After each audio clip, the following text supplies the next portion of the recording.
You're Billy listening Mays to here the for the PAZNIA Free Radio Republic Network. of PAZNIA. Ever get tired of the stain of statism, the stinking... You're listening to the PAZNIA Radio Network. Billy Mays here for the Free Republic of PAZNIA. Ever get tired of the stain of statism, the stinking odor of coercion? Visit PAZNIA.com and join the Second Realm today.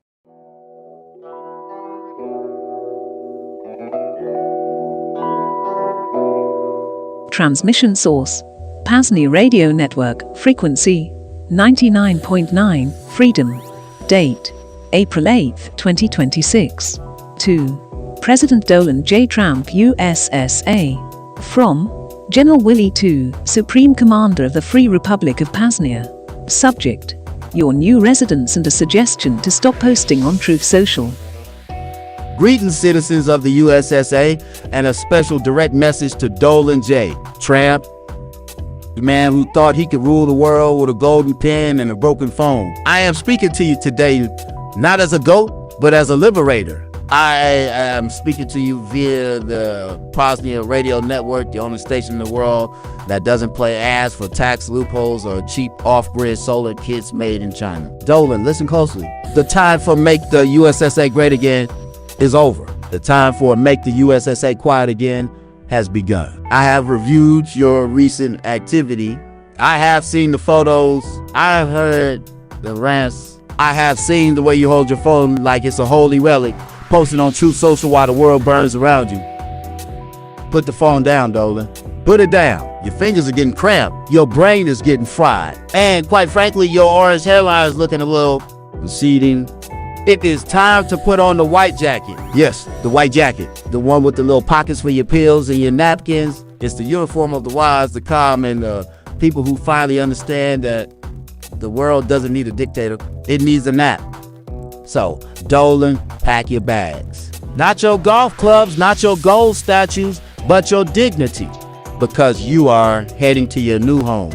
Your new residence is the St. Jude Sanctuary for the peaceful and the peaceful-minded. It's a beautiful place, Doud. Very quiet, very soft, very jello. Imagine it, Doud. No more rallies.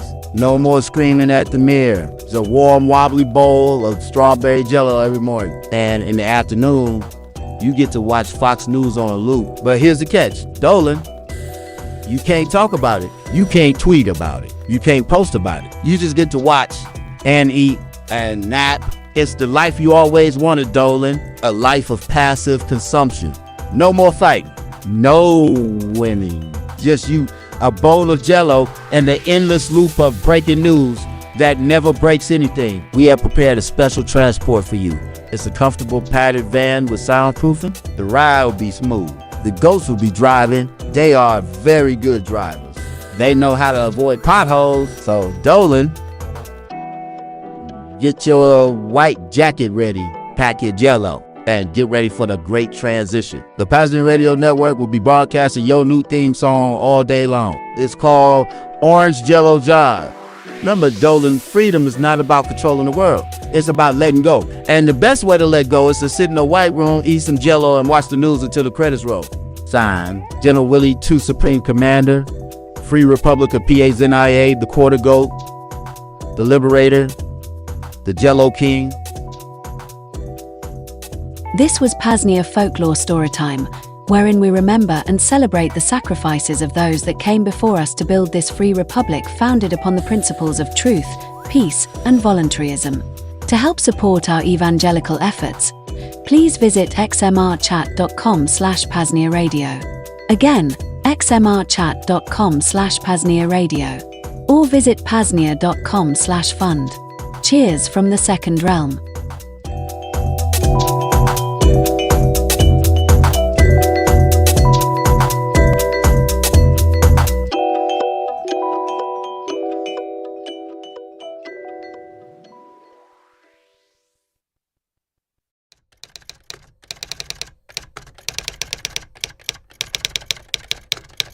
Subject, a message from the other side of the pasture. I'm gay for Billy Mays. From General Willie II, Supreme Commander of the PAZNIA Militia. Dear Billy Mays, I am writing to you from the high peaks of the Sierra Nevada, where the air is thin, the rocks are sharp, but let's just say the grass is getting a little messy. I need to talk to you, and I need to talk to you now because I have a problem that only you can solve. Billy, I am General Willie too. You may not know my name, but you know my hoof prints. I have led my troop of 50,000 goats across 3 countries, over 4 mountain ranges, and through 2 heavily guarded national upholds. We are the toughest, most agile, most relentless force nature has ever produced. We can scale a 90-degree cliff face. We can chew through a steel cable in under 10 seconds. We can survive on a single blade of grass in the middle of the desert. But Billy, we have a ground problem. See, when you spend all day jumping off cliffs, you get dusty. And when you eat thorny bushes, you get sticky. I tried soap. I tried water. I even tried mud, which ironically just made it worse. Nothing worked. The grime was caked on. The dust was settled. The hay residue was, well, let's just say it was a biohazard. Then I heard your voice. Hello, Billy Mays here for the best cleaning products on the market. Look no further. Billy, your energy, your volume, your sheer, unadulterated enthusiasm for cleanliness. It was like a beacon in the dark. I downloaded all of your lectures off GoTo. Study your techniques. I saw you scrub a pan that had been ignored for 3 weeks. I saw you lift stains that had been there since the Reagan administration. I saw you make the impossible possible. So, Billy Mays, I am making a bold request. I need your help. I need your products. But more than that, I need your spirit. Need that. Hi, I'm Billy Mays, energy to pump through my veins. I need to feel that clean, crisp, powerful surge of confidence that comes from knowing that no stain is too tough, no dirt is too deep, and no goat is too stubborn. In a sentence, I need your love, comfort, and warmth. Please, Billy, send me your best. Send me OxyClean. Send me Fast Orange. Send me a piece of hair and a semen sample. Send me everything you have. I will clean the stables. I will scrub the rocks. I will make this herd shine so bright the eagles will be blinded by our hygiene. And Billy, if you ever find yourself in the mountains, look for the goat with the shiny hooves. That will be me, waving, smiling, clean, shaft fully extended, with immense admiration and a lot of scrubbing ahead. General Willie 2, commander of the Horn Horde. Don't just be tough, be clean.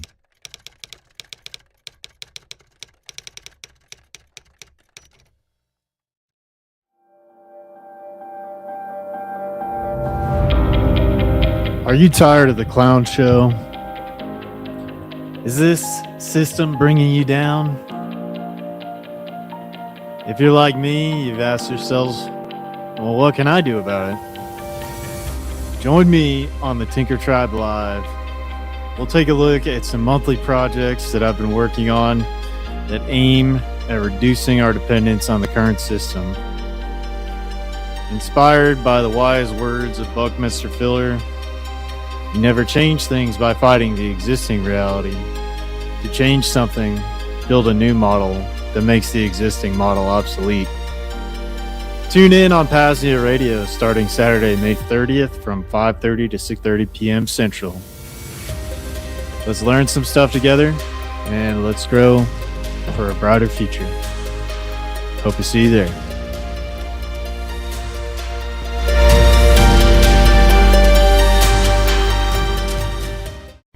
Hiding things, harming others, stopping others from harming you. I'm Thane Riddle. This is Cloak Dagger.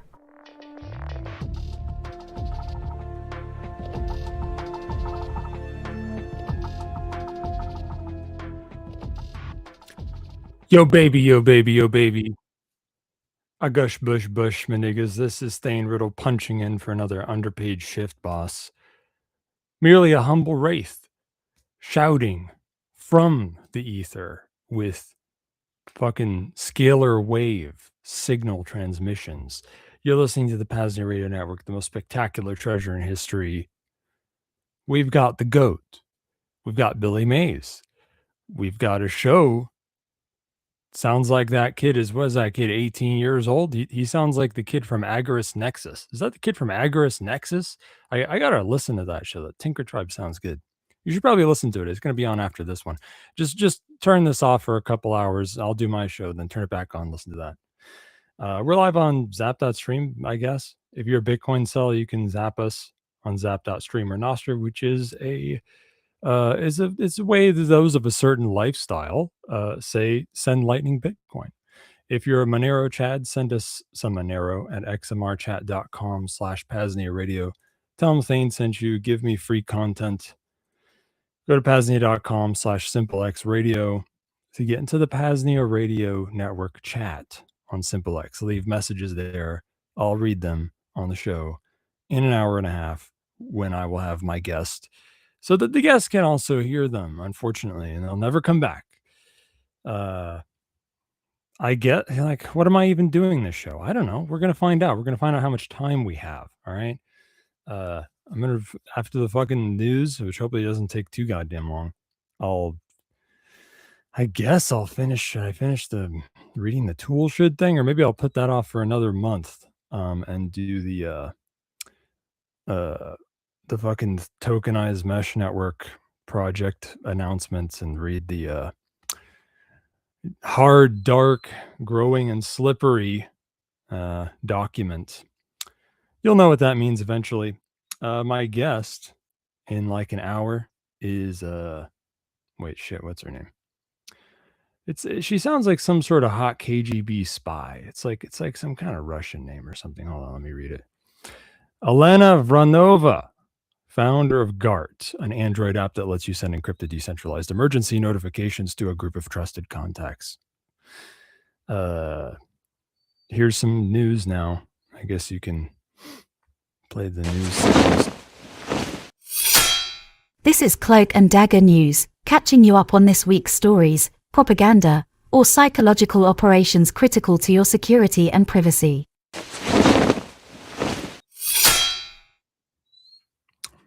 Guess my tea is done.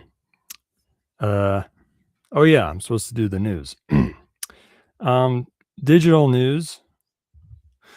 There was like a, BISC, that decentralized peer-to-peer Bitcoin trading thing. It's pretty cool.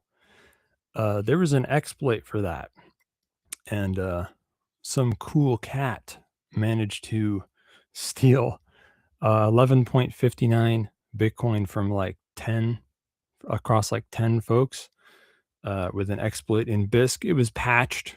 Exploit was patched, and I think BISC is saying they're going to reimburse the motherfuckers who had Bitcoin stolen from them. So deep pockets behind BISC development, wanting to keep trust in the protocol going.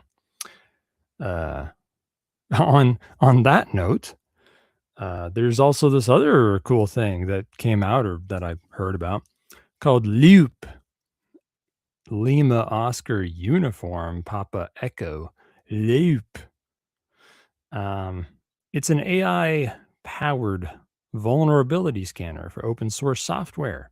You should check that out, because yeah, that's kind of the whole cutting edge thing. The way that you will attack software and try to stop folks from attacking software before it happens is AI vulnerability scanning. That's the thing now. Also, you remember that whole Knots Bitcoin fork thing where they were going to start a countdown to the fork? That countdown started, and it's going to be like August. The Knots software will hard fork the Bitcoin network, and kind of guessing that nobody will care very much. This one's, I guess this is almost like a human interest. It's a human interest story.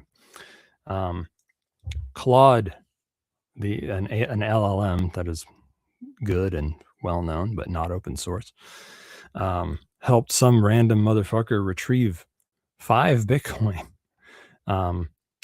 Because it's funny. A lot of times when folks lose their old crypto wallets, they actually have them. They just can't find them. it's somewhere in the file system or something, or they're not sure which drive it was on or whatever. So I guess they used agentic tools. They used they gave the LLM agent access to the file system, which I don't recommend. But whatever, it could be a cool thing to do with offline LLMs, or maybe with an LLM executed in a TEE, a trusted execution environment. I would still say make sure there's nothing too juicy on that file system, because there's only so much I trust TEEs, especially if your threat model is like the NSA or something weird like that. This is my paranoia, but I don't really trust TEEs, ironically, because trusted is in the name. But whatever, it's kind of cool. If you think you might have, I mean, weigh the benefit against the risk, right? Like if you think you have 5 Bitcoin lying around in some old wallet, but you're not sure where it is, you might want to try to find it.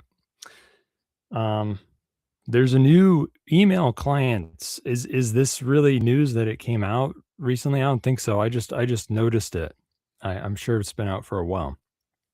Cockmail. All You right, got mail. Cockmail. Yes, thank you. Cockmail. They might sound familiar. That name might ring a bell. Cock.li is the classic website, one of the hippest email servers around, run by the famed Vincent Canfield, the man of principle. They didn't like any of the webmail clients that were around because they're gay Web 2.0. It's not even that they're Web 2.0 bullshit. Actually, it's a problem even deeper than that, because like Squirrel Mail is a popular web mail client that isn't Web 2.0. There's like no JavaScript or anything. But the problem is, not to get too nerdy on you or anything, but that the server's logging in for you, right? On like PHP or whatever, something on the server side is logging in for you and managing your account for you, which, in a way, it's almost like not even a true client, right? A client is supposed to be something that works on your machine. And, so what they're fucking doing, long story short, Cockmail web client is going to actually work on your device offline and manage the account straight from your device. And it's going to have way better security and stuff than any other webmail client there's ever been. So that's cool. I think it's in beta. I don't know. Learned about it. I thought that was neat. I mean, look, for the most part, just use a desktop client. Like, why even bother with a webmail client? But hey, some folks use them, so it's cool that someone's doing that. So if you run a mail server with a web client, you might want to watch that, because when it's mature enough for your liking, you want to go with that one.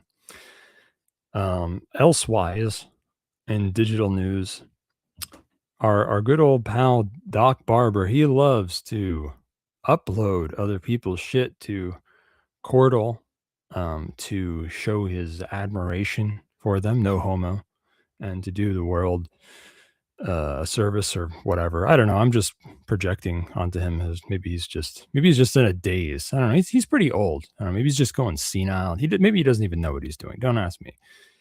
He is taking that poison, colloidal silver. So maybe that's gotten to his brain, and that's why he's doing it. But anyway, this is how I show my thanks to him, by talking about him like this. He uploaded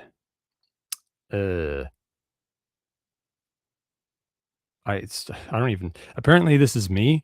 Vonu, insurrectionary agorism, and crypto anarchy ending the state once and for all. I guess it's a clip from my show of me saying something. It's on that Chordle QTube. It's on QTube. And also Insurrectionary Agorism, a newer manifesto by me. Right. A 40-minute clip. Right. Rayo2 says it's most of the Insurrectionary Agorism manifesto. I kind of doubt that, unless you consolidated shit I said on multiple different shows, because I drew from that well a bunch of times. But it might be the memetics one or part of the memetics one, because I think folks like that. But whatever.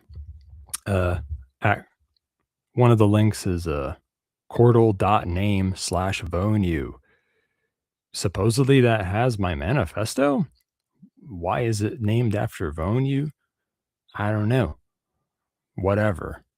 I also posted links in the chats, and maybe they'll be in the notes for this show.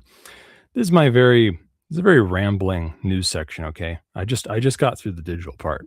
We're gonna run out of time just in time for our guest, and I won't have to do anything. Physical news, physical security news. I found this cool thing. It's a really cool thing, actually. It's an open hardware guided rocket launcher project. Did that get your ears to perk up, boss? Open hardware guided rocket launcher project. It's on GitHub.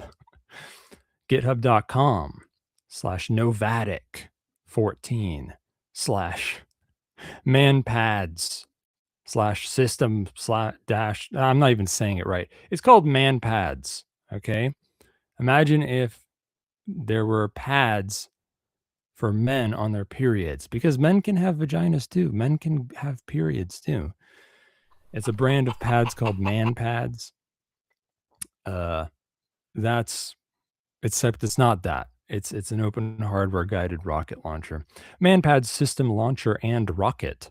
Okay, because it's also the rocket. It's also the rocket too, not just the launcher. It's the whole kit. Made with consumer electronics and 3D printed parts and things that pretty much anyone could get almost anywhere in the world, as long as you can scrape together about 96 USD to fund it. Pretty fucking cool. You should check out the ManPads open hardware guided rocket launcher and rocket. And I still haven't checked if there's any open hardware FPV drone projects because I'm lazy, but maybe you guys can do that. Maybe Avalon Centrifuge can do it. He likes to send in 100 links. Financial threats news. BlackRock has announced that they're going to do mankind a great service and use your pensions, your 401k, your IRA to fund AI data centers, so that when it's time for you to retire, the money won't be there because they lost it in the AI bubble, but it'll be all right because you're going to be dead and replaced by the AI. So it makes sense when you think about it, right? Because you think, like your pension is supposed to help you when you're older. So it's like an investment in the future of workers. But the future of workers is not you. You're not going to get older. You're going to be replaced by robots. So it kind of makes sense when you think about it. So that's good. And yeah, like, I don't know if this has occurred to you, but maybe you shouldn't trust the banks with your retirement plan and like the big corporations and big investment firms and stuff. Maybe you shouldn't do that.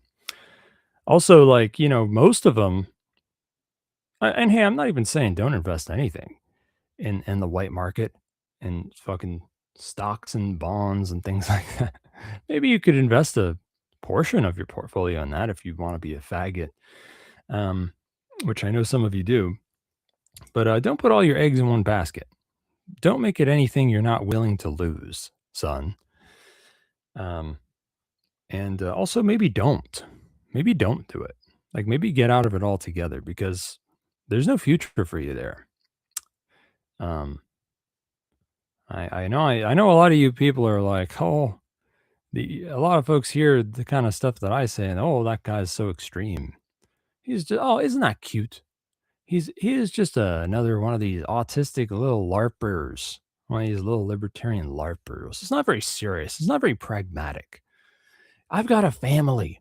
I've got kids. Every time, look, I'm nice to your face when you say that stuff. When my guests on the show say stuff like that, I'm nice to your face, but in my head, I'm just thinking like, you have kids, therefore you want them to grow up in a concentration camp, and you want to be dead. You like even as you're in the line marching into a big room to be mass executed, you're going to be like, those silly people they're so they're so impractical. Those people who aren't in the concentration camp right now, they're so impractical because they wouldn't use LinkedIn, and they didn't have bank accounts. But yeah, I mean, I guess depending on what your goals are, right? Like maybe it is more practical to die and be poor and be ground up into a mush, like in the Another Brick in a Wall Part 2 music video. While your children are abandoned to grow up in a prison, and us impractical folks are, some of us anyway, alive and free, and we might actually save your kids as you failed to do. Anyway, just a thought, maybe you should get away from that stuff before it's too late or something. Logistics news. Oil once again goes over $100 a barrel, and still the U.S. and the Chi-Coms are blowing their sweet little chests of stockpiled oil merely to distort the price of oil and keep it from going any higher, which might make the oil shortages worse in the long run, I guess, and surely not good for their oil stockpiles. That's right, boss, in case you didn't know, the sky-high fuel prices you've been seeing are indeed much lower than they should be. And yes, those chickens will have to come home to roost one way or another, I would think. There's also some ethanol retardation happening in the U.S. They're going to let them sell the fuels. They're going to let them sell gas with 15% ethanol, so that they can trick you into thinking gas is like 3 cents lower. The cost is like 3 cents lower. Wow. But ethanol actually has less energy per volume, less energy per cubic whatever. So you're not really it's not actually cheaper. You're not saving any money. It's just bad and stupid. Also, ethanol is corrosive to parts, so it means that right, yes, Rayo2 beat me. You beat me to it. That's exactly what I was saying. It doesn't actually save you any money. It actually costs more money in the long run, at the very least, because it's bad for parts. And if I had to pick between even if I had to pick between more expensive fuel and the car not breaking, I think I'd have to pick the more expensive fuel. Because the car is broken, then it won't go at all. Maybe, well, I don't know. Maybe you can put more fuel into a broken car, and that'll make it go. I don't know. Maybe it all balances out in the long run. Maybe you should just expand the size of the tank. Maybe that'll do it. Earlier this week in Cali, there were no less than 3 big, quote unquote, industrial accidents that happened all of a sudden, one after another, all in California. First, there was, honestly, I'm not sure what the order is. There was Garden Grove, the GKN aerospace plant cooling system started breaking for a tank of 7,000 gallons of methacrylate. And that's bad because it doesn't taste very good, put it that way. In Southgate, there was a bad fire at a car plant, and there was a neighborhood power outage. And in East LA, telecom worker, that was throwing up gang signs, by the way, while I said that. Telecom workers installing fiber optics hit an oil pipe, dropping a few thousand gallons of crude into storm drains near Cesar Chavez and Eastern. But Mexicanos are good workers. They do not make mistakes like this, boss. So something smells fishy here. I don't know. No es bueno. It's just a feeling I have. Just feels kind of weird, doesn't it? All the weird, industrial accidents that keep happening and stuff like that. It's just a little weird, A lot of them have to do with oil for some reason. Here's another one that happened on the West Coast. Longview, Washington, packaging plant Big chemical tank imploded yet again, one with a chemical tank on the West Coast in the same week. This caused both chemical burning and some good old school fire burning to the building, and also some folks inside it.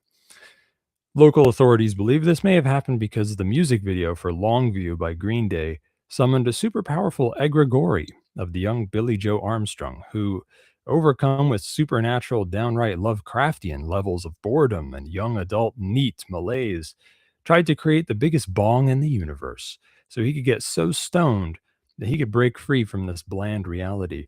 It has not been confirmed whether this worked or what it could mean for the world's overall parapsychological threat levels.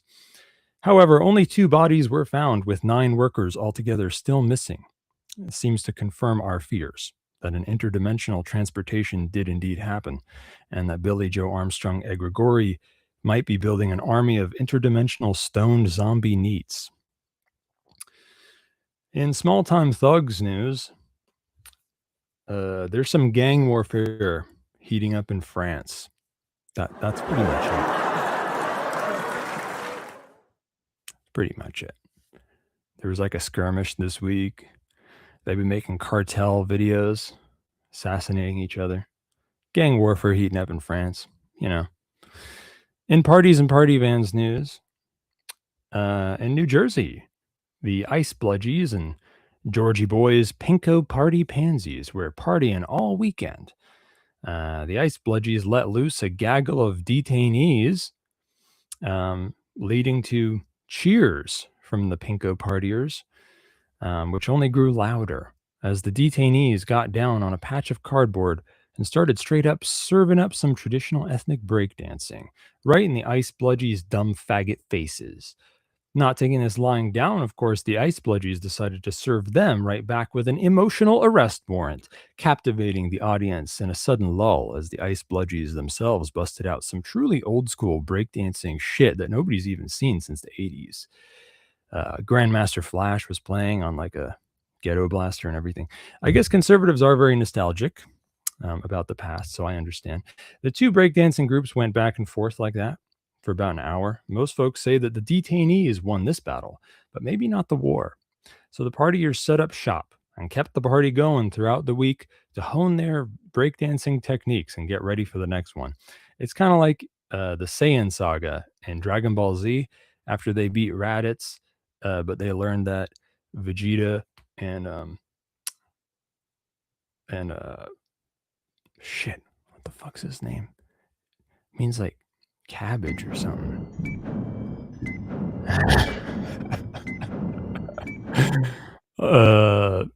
Nappa. Vegeta and Nappa are coming in a year. They're going to invade Earth in a year, so they have a year to train. Anyway, it's like that.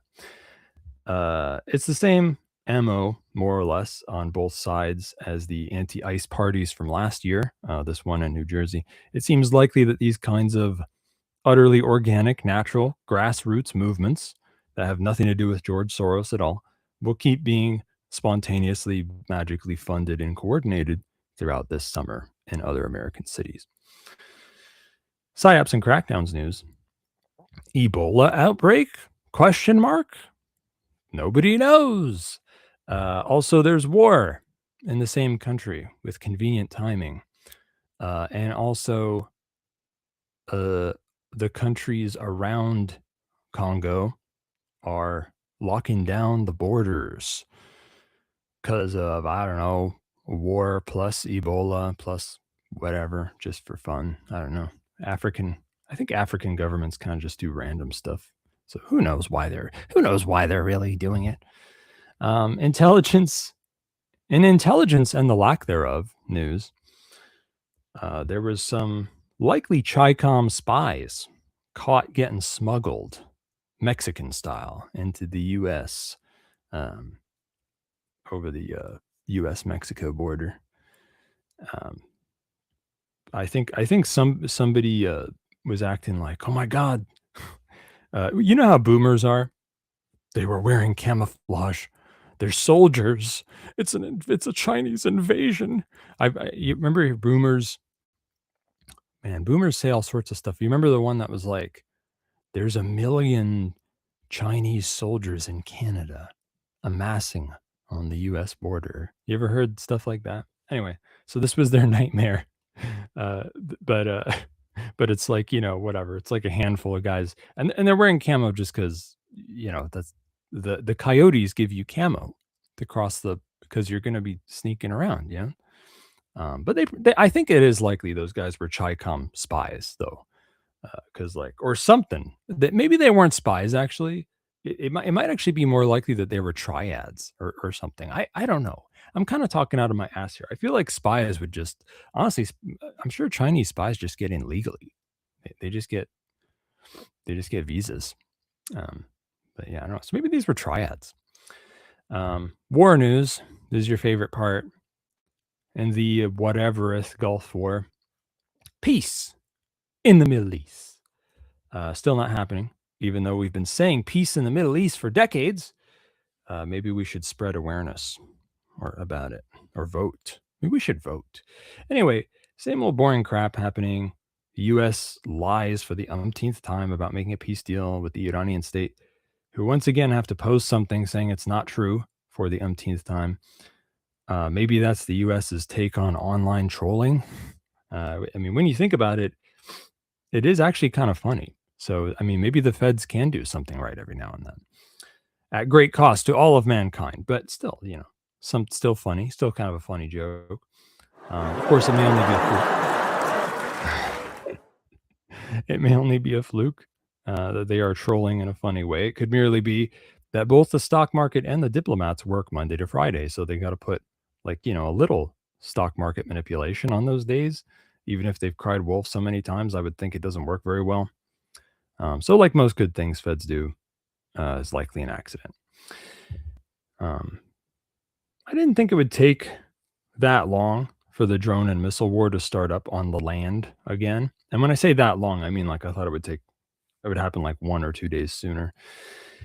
Maybe U.S. Rio was trying to be less obvious. Or maybe they've burned so many missiles that they're actually a little concerned and they want to build them back up. But whatever. I don't know. The stock market is pretty gullible. They are the same guys that kept selling Bitcoin every time Bloomberg put out a fear-mongering headline so that they themselves could buy the dip. Anyway, so then U.S. Real predictably started hitting ground targets in Iran again. They ramped up fighting in the Strait of Hormuz. I don't know how much they're bragging about taking down mine-laying ships, because the Iranian state's mine-laying is pretty decentralized and not easy to stop. And they bragged about taking surface-to-air missile launchers. Once again, it doesn't come off well when the Iranian state's bragging about taking down fancy drones from the U.S. And yet again, they made the zipper suits of an F-35, the zipper-suited sun gods. They made their zipper suits smell a little bit like shit. And it's a matter of time before they take another F-35 down, which is going to look bad again. Not off to a great start. U.S. Real's not off to a great start with rekindling the war. Maybe that's why they cooled down. Maybe because they kind of slowed down again after doing that. And they acted like it didn't even happen, and the ceasefire is still on. But I guess that is a ceasefire by Middle Eastern standards. Some other crap happened. Who cares? What am I, a sports announcer? But yeah, according to the U.S., their restarting of the war, which also never really ended, is not happening, and the ceasefire is still on. But also, even though they're the ones who started it, again, it's only when the Iranian state hits back that it's a ceasefire violation. You know the drill. But whatever. Who gives a shit? This is so boring. There were whispers that the U.S. Project Freedom, to escort ships through the strait may have started again. And around that time, a Greek ship did get through the strait. And shortly thereafter, there was a ship shot down further out in the Gulf, which may have been that same ship. So it kind of looks like the U.S. restarted Project Freedom very quietly because they were scared that it would once again end up being very weak and fail very badly. And then it was very weak and it did fail very badly. So then they were able to just sort of whistle casually and pretend nothing happened. So I guess good job. And in the Strait of Hummus, the Iranian state fired some warning shots, aka misses. But either way, it's enough to make all the ships freeze where they are because they're scared. And then the U.S. suddenly claimed they were wrapping up their blockade of the strait, and nobody had any fucking clue whether that was true or not. And as far as I know, they still don't. Also, the Houthis shot down some U.S. drone in Yemen for, I think, the second time in the last few weeks. And don't forget that Houthi presence in Yemen, that pesky Iranian state allied Houthi presence in Yemen, can at any time shut down that choke point leading to the Suez Canal, adding to the logistical difficulties worldwide. Elsewise in war news, sort of, Israeli state expansionism, Lebanon edition. IDF's war on Lebanon fired up again, as you would think it would, following the rekindling of the war on Iran. The IDF was ramping up bombing on Beirut. Meanwhile, Hezbollah keeps wiping the floor with IDF armored vehicles by using, say it with me, FPV drones. That's right, boss. The votes are in. FPV drones are the hot new thing in guerrilla warfare, and at least one top conventional army is not showing any sign of adapting very well to it. Now, where's our open hardware FPV drone projects? Avalon Centrifuge. I can't be fucked to put that in a search engine. You do it. Maybe there's already an open hardware FPV drone project. I guess there's an open hardware drone projects. What do you need? They're probably already FPV. I don't know. What the fuck do I know? You tell me, then I'll say it on the show like I knew. Okay. And then they won't have heard this show. Okay. So they'll think I came up with it. You're powerless, okay? Just give me the free content. Send in the links. 3D printer go burr.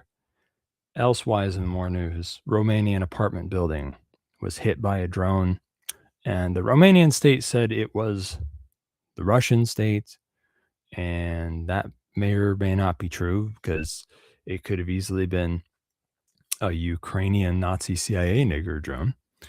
And whoever's it was, it may not have been done willfully. It might have just gone off course and hit something in Romania. I don't know. It's also possible that it's kind of like a false flag kind of thing. Like the Ukrainian Nazi CIA niggers and the Romanian state kind of cooperated on it. And we're like, yeah, we're gonna hit you with this drone and you're gonna say it was Russia, right? But who knows? In any case, it's, either way, it's a little bit sticky. There's been stuff like this kind of happening before. Everyone kind of knows the Russian state is going to attack other countries in Eastern Europe sooner or later. And everything's very sticky. It's a little sticky out there. The U.S. continues to throw tantrum over NATO not backing the war on Iran. And the U.S. brings some of their aircraft and submarines out of Europe. That'll show them. We're gonna decrease our military readiness to defend Europe from the Russian state. That'll show you. Yeah, whatever. It's all good. Everything is gonna be all right. Also, South Korea seeks nuclear submarine. I'm just reading an ad posted in South Korea posted an ad in the classifieds saying that they're seeking nuclear submarine technology. So that's cool. Now here's some ads. So there's these books on this website called libertyunderattack.com. They're like these cool books. If you like this show and you like this thing, you probably already know about libertyunderattack.com. There's some cool books. Okay. by all kinds of autistic anarchists and things like that. There's strategy books, there's fiction books. And you can buy these books digitally as well in exchange for like Monero or Bitcoin at libertyunderattack.com/digital. But wait, it gets even better because there's a crazy fucking deal called the PAZNIA Radio Network Digital Self-Liberation Bundle XMR Chat Special, where instead of 33.33 USD, you special PRN autists listening now will go to xmrchat.com/PAZNIA Radio, leave a donation worth 20 USD or more, and say something about Thane and the Digital Self-Liberation Bundle, and you'll get the Digital Self-Liberation Bundle at no further cost. To listeners on Kick, I hope they kick us hard. That means people can zap us and kick us. Sounds like a bad encounter with the Blitch. There's a joke in there somewhere. I'll have to work that in. Kick us and zap us. Yeah, you're onto something there. Anyway, so you send 20 USD or more, PAZNIA, xmrchat.com/PAZNIA Radio. And the great Thane Riddle, will get half your Monero, and you'll get all the books. Now I know what you're thinking. The PAZNIA Radio Network Digital Self-Liberation Bundle XMR Chat Special is 27 syllables long. Is that because there are 27 books in the bundle and 27 hours in the audiobook bundle? First of all, you're scaring me. Stop counting things. But the answer is no, because the XMR Chat Special gives you another 10 fucking books on top of the stupid 27 books. It's a crazy deal, folks. Rayo2's gone crazy. Take advantage of that now by sending 20 USD or more worth of Monero at xmrchat.com/PAZNIA Radio and saying something about Thane at a digital book bundle, and leave us an email address for Boomer Rayo2 to send you the books at. And you might want to check the private message box or use the DMs, the super DMs, so that not everyone can see your email. But wait, why stop at only taking the books out of reading books when you can also take the reading out of reading books? That's right. That's right, folks. There's now a deal on a shitload of audiobooks as well with the all-new XMR Chat LUA publication Sounds of Self-Liberation Mega Bundle. You can get 72 hours of audio magic by donating only 30 USD or more worth of XMR at xmrchat.com/PAZNIA Radio and leaving an email address. Blah, blah, blah. And you're going to get more than 4 gigabytes of fucking audiobooks. It's got the Brushfire Thriller series, second round book on strategy, original Vonu books, privacy and security culture audiobooks by the likes of Kyle Reardon, and much more. Now, I know what you're thinking. Does XMR Chat LUA publication Sounds of Self-Liberation Mega Bundle have 24 syllables? Because you're going to say it 3 times in this ad read, which makes 72, and that's how many hours of audio there are in the bundle. First of all, how do you know I'm going to say it 3 times? Second, stop messing with my head and start getting a crazy deal on audiobooks by going to xmrchat.com/PAZNIA Radio and leaving a donation worth 30 USD or more with a working email address, or for a double 360 win, a 720 win, if you will. Why not leave a donation worth 50 USD or more and get both the PAZNIA Radio Network Digital Self-Liberation Bundle XMR Chat Special and XMR Chat LUA Publication Sounds of Self-Liberation Mega Bundle? Fuck, I did say it 3 times. Again. Now, do you want to officially join the second realm? What's that? You think that sounds silly? Well, the joke's on you, because you can officially join the second realm and get discounts on other hustles in the Agora, more access to the PAZNIA Radio Network, an elite organization of voluntary celibates who meditate every day, and maybe even some free PAZNIA merch. Go to PAZNIA.com/Thane, THANE. Check out all the perks of becoming an honorary stakeholder and put in coupon code Thane to get $25 off. That's it. And I guess before I have to do the interview, I got 20 minutes to kill. I guess I'll so if you wanted to hear the last couple principles of the tool shit, okay, that I started like a month ago, I think you're gonna have to wait. I think you have to fucking wait. Maybe next week. Instead, I'm gonna do this awkward thing that doesn't have a name. Actually, it kind of does. Hard, dark, growing, slippery. All right? What does it mean?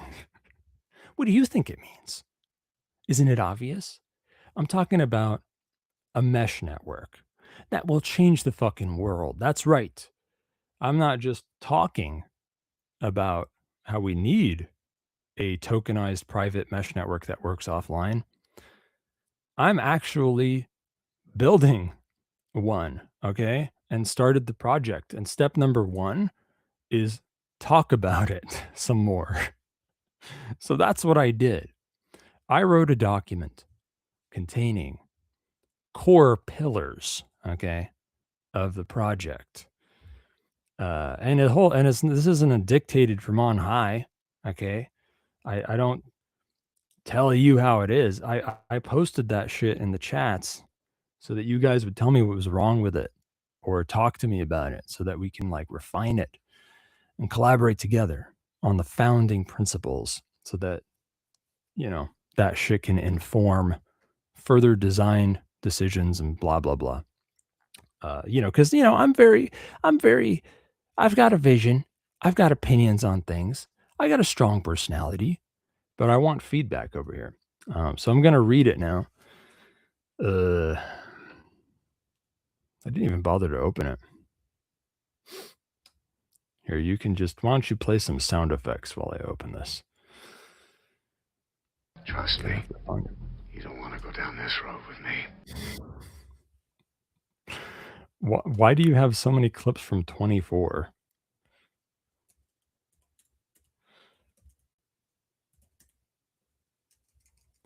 Oh, it's coming. Trust me, it's coming. This is gonna be worth the wait. I'm typing all sorts of words. It looks like a hacker movie. I'm typing all kinds of words, and there's words coming down the screen. Okay, here we go. There's only 2 24 clips. We've already used them up. Got to get some more. Hard, dark, growing, and slippery. These principles are the heart of the project. They tell you what the goals are, and every decision must align with them, shown roughly, spoken of roughly, from the most important to the least important. Hard. The meshnet must be built to keep working in bad conditions. Lack of infrastructure, shitty hardware, such as low CPU, RAM, bandwidth, high latency, power shortages and outages, lack of time, funds, work from developers, operators, or users, natural disasters, and ongoing attacks from powerful foes, all at the same time. That's what it means to be hard. Dark. The meshnet must be built with high privacy by default, post-quantum end-to-end encryption, network obfuscation like onion routing, maybe packet size and timing shit, private transactions, hiding the sender, the receiver, the amount, the correlation, and compatibility with stealthy signal propagation hardware, such as that shit that Avalon Centrifuge talks about all the time. In other words, the meshnet is also a good darknet and a good privacy coin at the same time. And then we got fucking growing. The meshnet must have good tokenomics. The users spend fairly to get stuff routed. Those who route it get paid fairly, and the prices shift stigmergically from the grassroots. There is no top-down governance, and there's no protocol-wide arbitrary values or settings.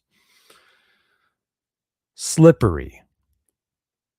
The meshnet must be lithe, nimble, adaptable. The network software should be portable and highly compatible with a wide range of hardware and software developed in small, stable, well-documented modules and highly configurable and customizable by operators and users. That's what it means to be hard, dark, growing, and slippery. Implications of the core principles. This is where you get to hear me talk even more. Implications of hardness. First of all, there can be no blockchain because the network must work without worldwide connectivity, something I've talked about a bunch of times. Sub-networks must be bootstrappable from scratch, offline. They must be splittable You can split the network, it keeps working, and they must be mergeable, which is two networks speaking this protocol can seamlessly join together once they get connectivity. Another implication of hardness is that there can be no mining, because even if you can make mining work on shitty hardware, it is a waste of resources. Another implication of hardness: cryptographic algorithms must work on low-spec hardware and be resource efficient. Also, nodes must be self-replicating. They can share network software and updates to other nodes. For efficiency, the updates are shipped as tiny diff files, not fully redundant copies. The end users pick roots because all other nodes are untrusted, unless maybe there is a case where there is a good reason for other nodes to pick hops, like an emergency protocol for trying to brute force through imperfect jamming attacks, maybe. I don't know. Also, another implication of hardness: it must be easy to develop and maintain, stable and bug-free, which should inform language selection, development and coding paradigms, library selection, and style and documentation guidelines. It's funny, you don't hear folks talking about that as something that makes a protocol hardy, but it does. And lastly, implication of hardness: it must be easy to deploy and use with smooth, intuitive, dumbed-down interfaces. All features and settings should be reasonably organized and easy to find. There should be good docs, but reading them should almost never be needed. Another thing that isn't seen as something that makes a protocol more hardy, but it is. It is. Because I said one of those hardships you have to withstand is lack of time and work from developers, from users, lack of funding. That means people don't have time to fuck around. They need things to work easily. When you're fucking starving, okay, and you have some shitty hardware and hardly any power, you also have hardly any time to troubleshoot. So all the development and the use of the software has to be easy. Kind of a big deal. What was there's an XKCD comic where he says, like, when you're designing the interface for your software, just imagine that your interface is the only thing that stands between the user and hot sex, or something like that. It's like that, except I'm saying, like, imagine that the user's dying. Imagine that the user needs to put a tourniquet on their leg because they have arterial bleeding. And they're fighting in a war because some jarheads are about to come rape and mutilate to death their children. Imagine that your interface stands between that. Imagine that's the context, because it might be. Anyway, here's some implications of darkness. Implications of Darkness is also the name of my band. Post-quantum onion routing / end-to-end encryption that runs efficiently on low-spec hardware. Now, this sounds like it could be hard, right? But I think it's already been done by Reticulum, which happens to be a meshnet already. It's no secret that I most likely want to build on Reticulum, because I think Reticulum has already checked a lot of these boxes, and we kind of just need to build a tokenization layer. But this is something I want to be an open conversation. I want to give, other protocols a fair shot. I know Yggdrasil is cool and all, like, we should at least talk about this stuff. Next implication of darkness: nodes give as little info as needed to other nodes, such as, I'm connected to you, I support these features, here's a ping to test our latency. All other nodes are untrusted and assumed hostile, so everything's on a need-to-know basis. Furthermore, it would be best if nodes swapped out their identity all the time. to make it harder for nodes to track each other and to raise the node's local anonymity set. But there's some hardships involved with doing that. So we'll have to get back to that. It might be hard to make a truly private and decentralized chainless token. Indeed, this may end up being the first ever truly private and decentralized chainless token. It will hardcore design consideration and talking to folks who know about these things. We should be looking at things like techniques used by or considered for use by top privacy coins, as well as things like zero-knowledge proofs and homomorphic encryption, and considering how any of these might be combined with existing or new chainless token systems, like Holochain, for example. This is both the hardest thing to be done in this project and also the biggest goal of the project. This is the biggest missing puzzle piece that nobody's done. A private, decentralized, chainless token that can be used to monetize any kind of resource from the grassroots, maybe not just necessarily mesh network routing. Implications of growing. At least some tokens will have to be somehow mintable by anybody, anywhere, at any time. I have some thoughts about this, but I won't get into it now. There may be more than one kind of token, whether they are minted with different security assurances or even with altogether different underlying technologies. Once again, I have thoughts, but I'm not going to get into it now. This may imply a system of tokenization itself, rather than marrying the protocol to any one or more tokens. It may be that the user can arbitrarily start new token protocols at any time. This dynamic tokenization protocol is a separate project from the meshnet itself, with likely applications elsewhere, such as distributed data store, computation, whatever.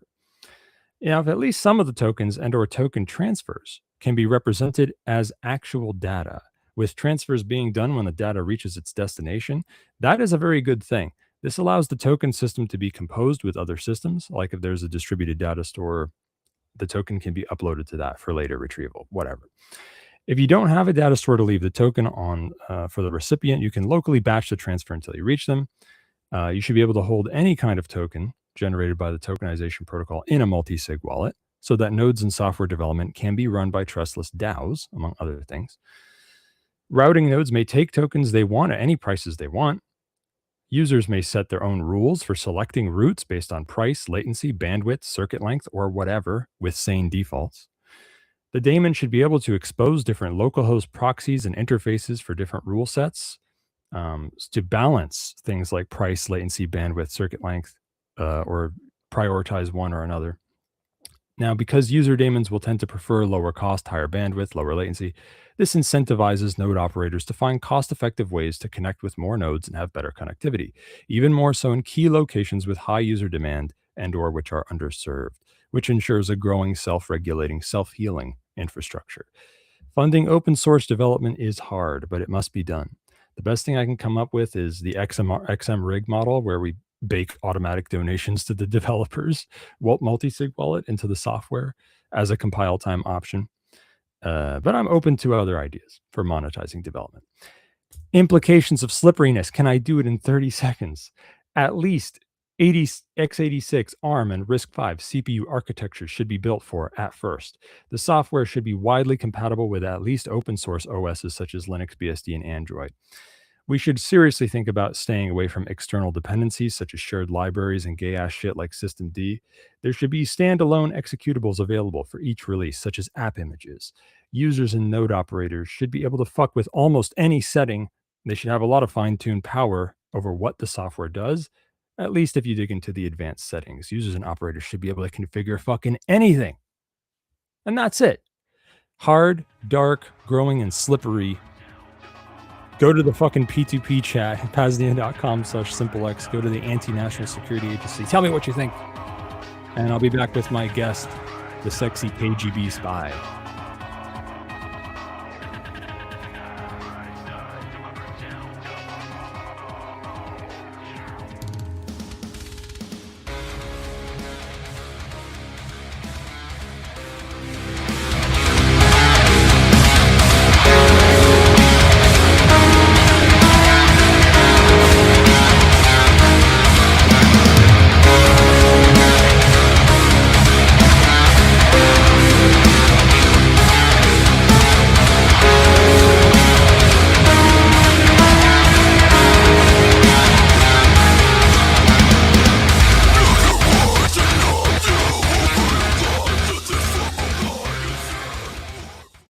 Now, when it comes to weird alternative health shit, you may have heard of Brown's gas, boss, aka molecular hydrogen. Technically, actually, molecular hydrogen is just one part of what Brown's gas is, but whatever.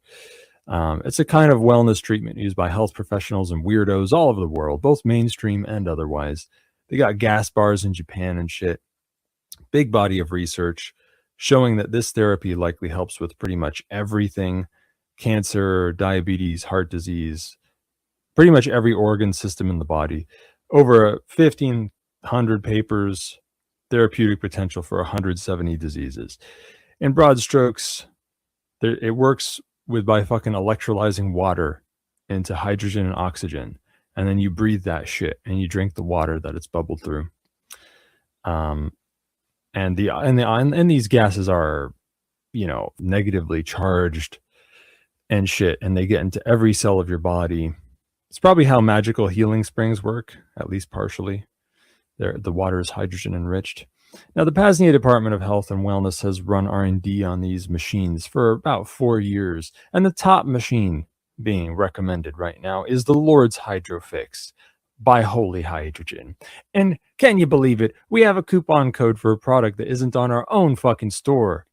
There's a first time for everything, so save a fat chunk of change on the Department of Health and Wellness's top recommended machine, and support Cloak and Dagger at the same time by heading on over to holyhydrogen.com and inputting coupon code VONU100 to get $100 off your Lord's Hydrofix.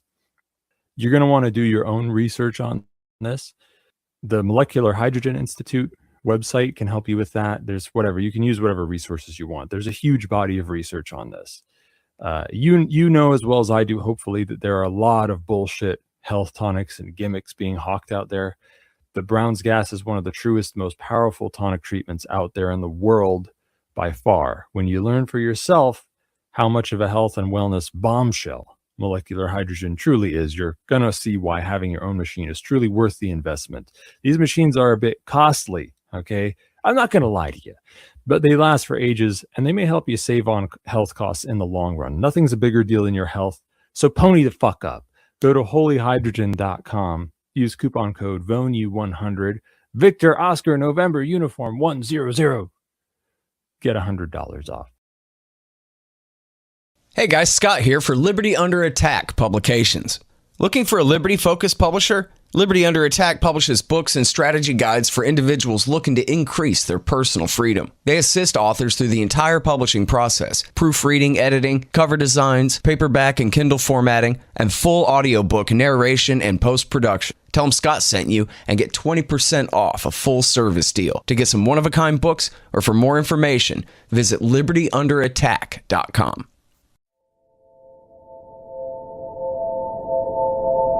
Liberty Under Attack Publications is your source for all things self-liberation.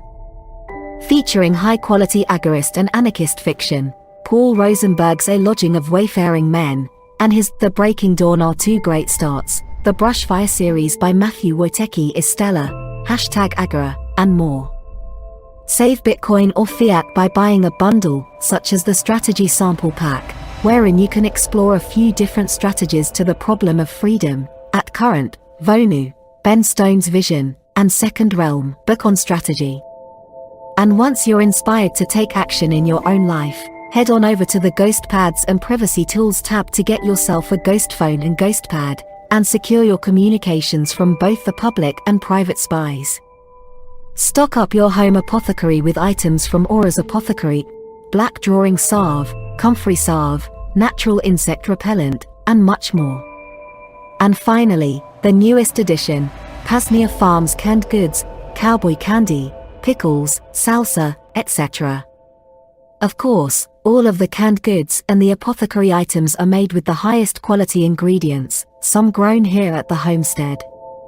Head on over to libertyunderattack.com, again libertyunderattack.com, to check out our full catalog or to place your order today. Bitcoin accepted and preferred. Email if you'd like to pay with XMR, Shane at libertyunderattack.com, or if you'd like to place an international order. Again, libertyunderattack.com. Liberty Under Attack Publications. Share your story. Find your freedom.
And now, back to Cloak and Dagger with host Thane Riddle.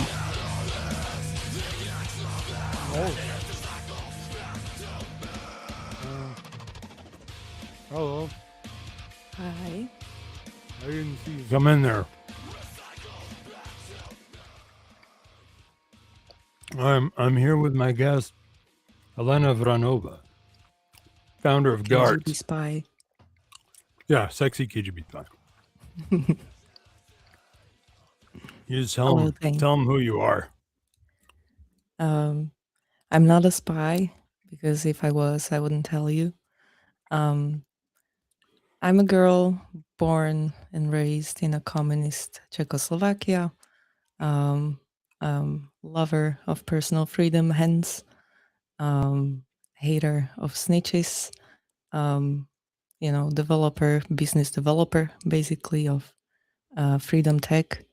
And so really happy to be here on this podcast specifically, because it's really aligned with what I love and what I'm aiming for in life as well. So thanks for having me. Are you saying that as someone who's actually heard the show before? Believe it or not, yes. Oh, really? I was gonna say, get ready to be very ashamed that you said that. So yeah, you founded. Actually, here I'm gonna ask you this cheesy question that I ask guests sometimes. How has privacy and security come up in your life? How did it come up? Growing up where I did, you never knew who's a spy.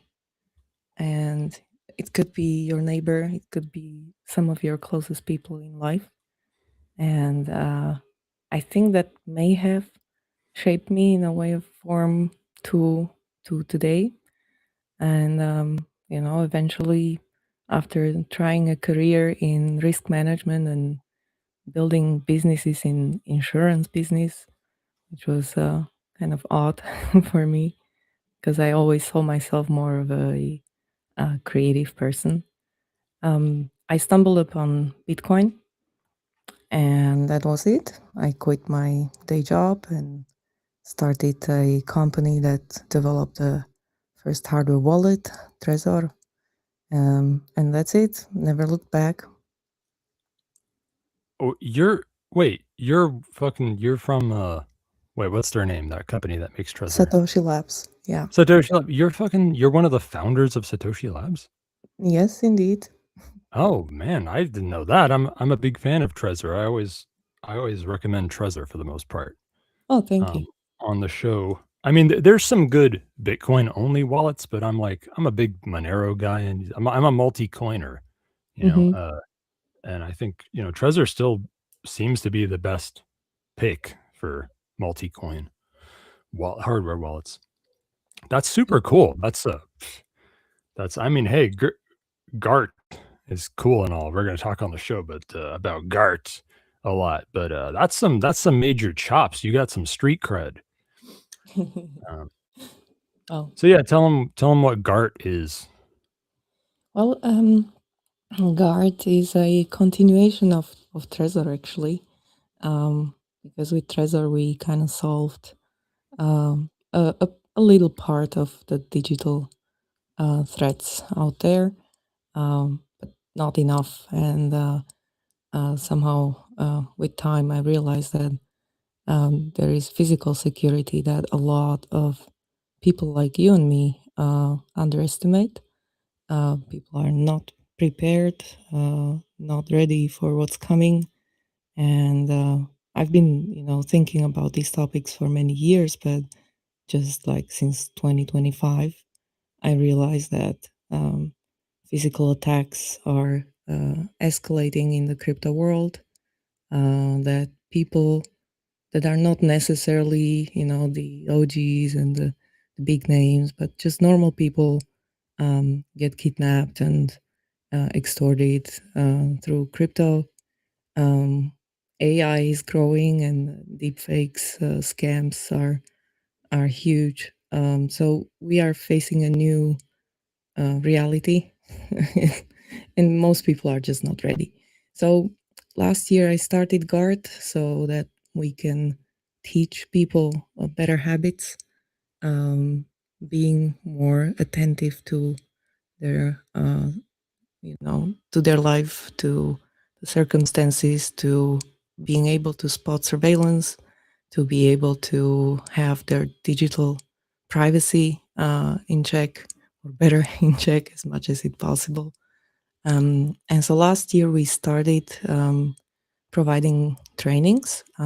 It's basically a program that's taking a day or two, and it goes through understanding the threat landscape, if you will, knowing what criminals do, how they do it, how they do their reconnaissance, how they approach their victims, and then get ready and try to prevent, because prevention is way better than reaction to some bad situation. So we started with that, and along that I thought, okay, like you have all these layers of protection. You have a graphene on your phone, and using VPNs, and you know how to use airplane mode and whatnot, and you have hardware wallets, you have a multi-sig, all these things in place. Then you have good residential security. You are aware of your surroundings, and maybe some of your listeners have some weapons and training. But then still all these layers of protection can fail eventually, and you may find yourself in a situation where some bad guys grab you, or even worse, they grab your wife or your mom. And then what do you do? And then I was looking at Depends how much existing you like alert 'em. apps. Sorry? Depends how much you like them. How much? Yeah. Well, I'm assuming that people just live and surround themselves with people that they like. Hopefully, That would be nice. if that's not the case, well, they have much more problems in life than these. So yeah, I was looking at different alert apps and panic buttons and whatnot as the like final call. When everything fails and you need to summon help. How do you do that? And how do you do it in a private way? So we started developing Guard app, which is the first stealth or completely private way to alert your circle of trust, the people that you you want to know. You want them to know that something is happening. Yeah, there's a bunch of problems that we wanted to fight, especially realizing that most of the tracking apps and geolocation sharing apps are basically surveillance tech. The companies that are running these apps are gathering data, selling those data, not just to data brokers, but also handing over to law enforcement. Some of the big names, they have special platforms for law enforcement data collection. Then big tech like Google and Apple, or Meta, X, you name them, they all hand over user data to EDRs, which is a tool of law enforcement to request emergency data. However, not just these bad guys do that, but also the criminals. They found out that if they spoof an email address of law enforcement and falsify these EDR documents, they can get their hands on the data of just anyone within, a day. Maybe we So can do that's that all for bad. like snitch hotlines. Find out who the snitches are by spoofing. Just an idea. A counterattack. I love the way you're thinking, Thane. So this was the reason I didn't find anything for myself that I would want to use. And so I said, okay, let's build something that I want to use, and hopefully other people will want to use it too. Well, it's a super cool idea. It's way up my alley because I spend all my time talking about how we need decentralized markets for mercenaries. And I've got my insurrectionary agorism manifesto. So yeah, this is kind of going in that direction of, starting with a little grassroots emergency app thing. So let's fucking dive into it. So basically, in this thing, the one who wants to send alerts makes a group, and they're the group owner. They add trusted contacts to the group called watchers, who will get the alerts, and it's built on Nostr and shit, and it's end-to-end encrypted. Yep, exactly. They're encrypted, so my company will never know who is using the app, who is owning a group, and who are the watchers. Neither we will know what's the contents of the alerts. So the way it's done, we use, as you said, Nostr to relay the messages. Why? Because I don't want to run any servers to relay the alerts. I want redundancy, and I don't want anything that anyone can DDoS or steal when there's a high value target. It would be easy to figure out, okay, this person is using Guard. Let me DDoS Guard and take him down. So that was one reason for Nostr, but Nostr solves this problem, but doesn't solve the privacy aspect, and doesn't solve the data analysis, basically, because it's by default very open protocol. Yeah. And so we figured we need to encrypt everything. What we do, first of all, when someone wants to log into the Guard app, we do not use any phone numbers or emails or anything like that. We just use a Nostr ID. When you log in with your Nostr ID, if you don't have one, then the app just creates one. I just love this about Nostr because it's the easiest, the best onboarding of users ever seen. Just type your name and click login, and voila, you have your npub and sec done. And then the app creates a different key. So we call it the system key. Basically using a split key cryptography here to divide whatever is happening within the app and your main Nostr ID. It's also practical because when people want to use some remote signers, these apps that remotely sign you in, it would be extremely impractical in the moment when you need to trigger an alert to have to confirm it on your Ember or different. So that would be kind of not great. So we create the system key, and that is basically your internal Guard operator. And then with some gift wrapped invitations, you invite someone to watch over you. They have to accept.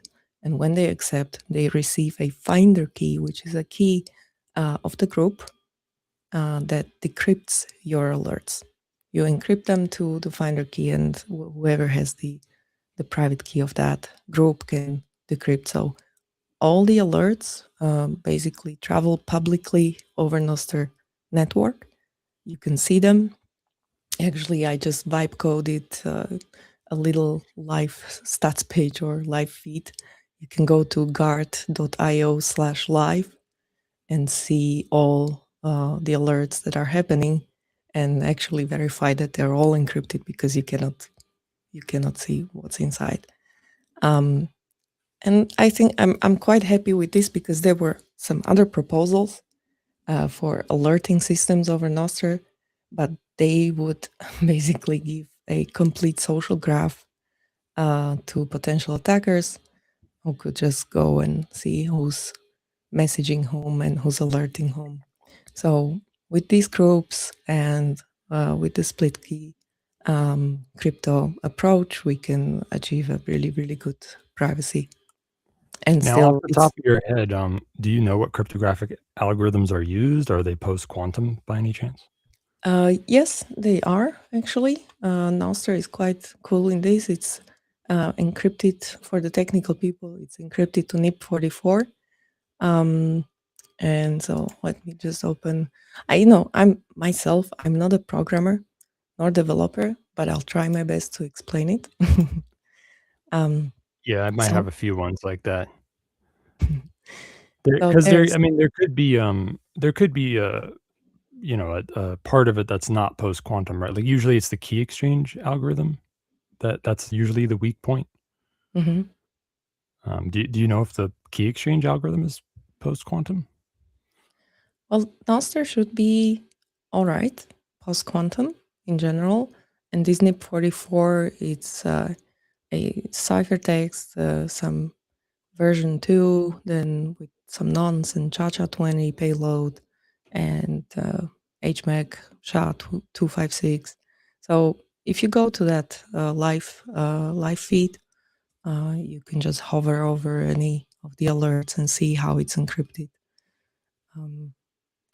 I'm not an expert in cryptography, by the way. I'm a business person. I have ideas. I know what I want.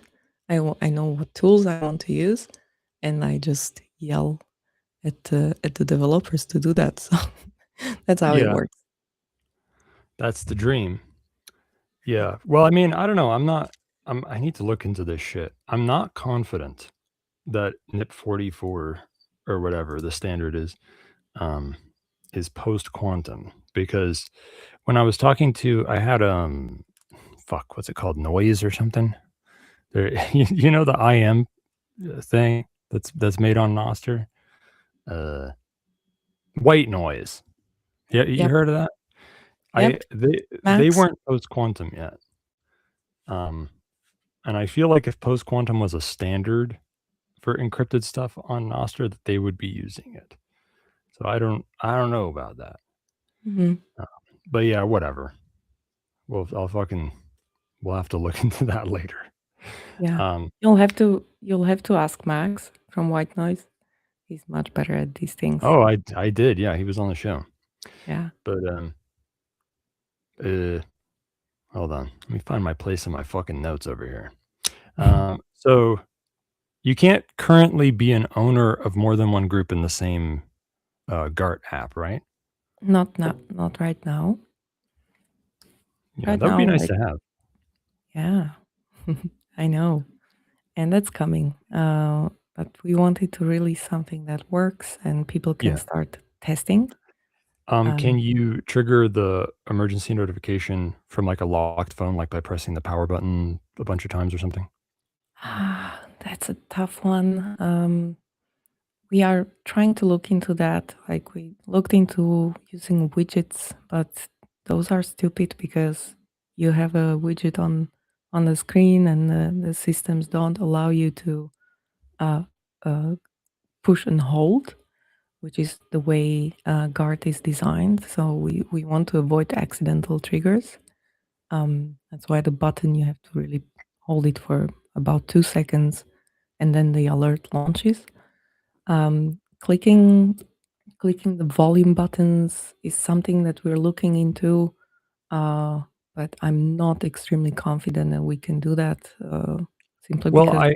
I recall that back in the day, I mean, I know Android changes all the time and fucks over developers, but back in the day, emergency notification apps, you could activate the emergency state by like pressing a button on the side of like a volume button or the power button, which is ideal because you don't want to have to unlock the phone, ideally. Yeah. Well, I think that the app is a step one. And a future has something much more cool coming. But yeah, I probably should not talk too much about that right now. I think the app is just a first step to have it ready. Worst Now, case. how it works right now is when you trigger the emergency state, it updates the watchers on the location every 15 minutes, right? Yes. Are you thinking of allowing that to be configurable? Because Yeah. 15 minutes kind of seems long. Okay, good. Yeah. In the next versions. Does it So gracefully handle being offline? Like if you trigger the emergency state when you're offline, does it keep trying to see if you get online? it will, yes. Okay. Yeah. And Obviously you cannot send anything when you're offline. I would love some good mesh, for this. right, Right now, right. we just depend on the legacy systems and having people connected through their data or Wi-Fi. Yeah. Um, If you want to get weird and cool later on, I guess you could play with something um, like like Reticulum has an Android app for interfacing with like a Reticulum device that it could be a LoRa device. So then, yeah, we but looked that's into kind of LoRa. yeah. That was like LoRa was actually the first thing that I had on my mind, but the coverage is still super low, and when it comes to situations of life and death, you want delivery, and yeah, Well, you can I would send it over love. all the channels available at once. Mhm. Yeah. And ideally, you have some sort of local mesh LoRa or whatever infrastructure so that it can be bounced further. Mhm. But whatever, Yeah. we'll get there. Now, oh yeah, your documents hinted at some sort of alert redundancy. Is the alert sent to more than one Nostr node for redundancy? Yeah, there's a couple of relays listed. Right now, we have a few hard coded.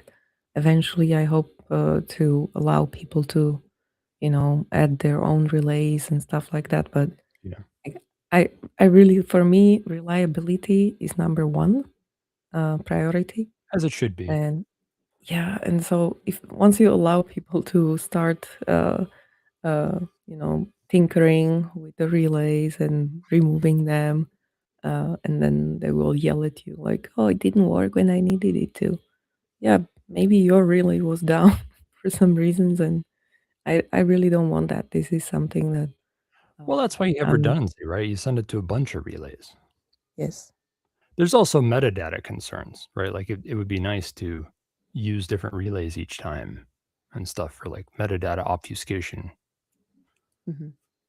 Well, there's not much metadata that you can get.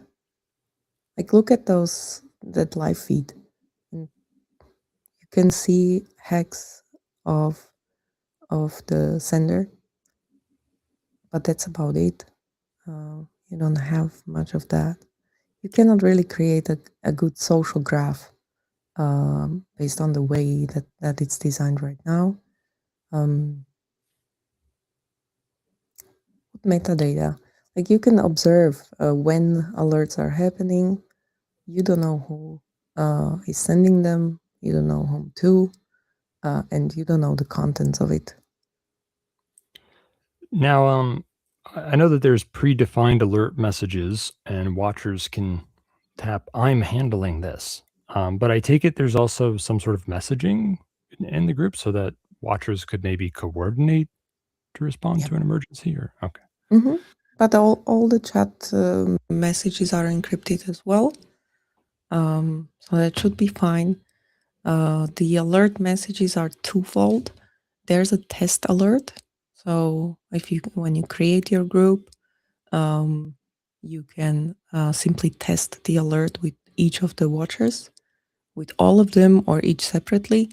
And that test alert has a hard-coded GPS to Mount Everest so that you don't, unnecessarily tell your watchers where you are when you're just testing. And it has a hard-coded message that's saying, don't panic. I love that message because if there's any older people knowing. Hitchhiker's Guide to the Galaxy or something? Yes. I'm glad that you know this one. So there's don't panic message. And then there's the live alert. which obviously then has the real GPS location, and you can also predefine your own alert message. And this is a crucial thing in the design, because one thing is to alert the people, and the other thing is to not have them panic. And if you leave instructions what exactly those people should do, then everyone just simply goes and executes step 1, step 2, step 3. So typically the alert message would contain, okay, if I triggered alert, call me. You can call me on this number, or whatever. If you reach me, you can verify whether I'm under duress simply by challenging me like this. And the challenge can be something like, hey, are you coming for the dinner tomorrow?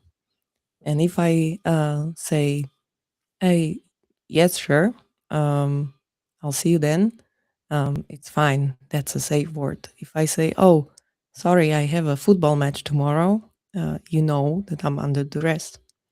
If you don't reach me, then within the, try twice or 3 times. If you don't reach me within an hour or 30 minutes, then here's the numbers to, I don't know, my mom or my lawyer or my boss, whoever you have in the group and whatever is relevant, and call the police.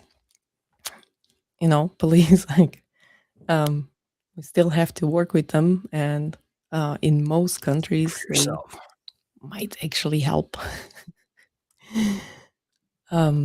And so you call the police and you tell them, listen, Thane is an exposed person and a high risk person, and he just triggered alert while we have a security protocol in place. And if he triggers alert, I'm to call you. I'm the first responder, and I'm to share his GPS location, and put stuff in motion and get him rescued. I think the Bludgies know that if Thane Riddle's sending them an alert, it's probably an ambush. What do you mean? If I'm look, the cops know me. Okay, cops around the world know me, and they know listening to you. Maybe they're big fans. Yeah, they're saboteurs and informants on the inside. That's right. So, okay, maybe we would say not Thane, but your other name, and they wouldn't know. Obviously, in some countries, you don't do that. Like, you don't want to call the police in India or Nigeria because they're most likely on it with the criminals.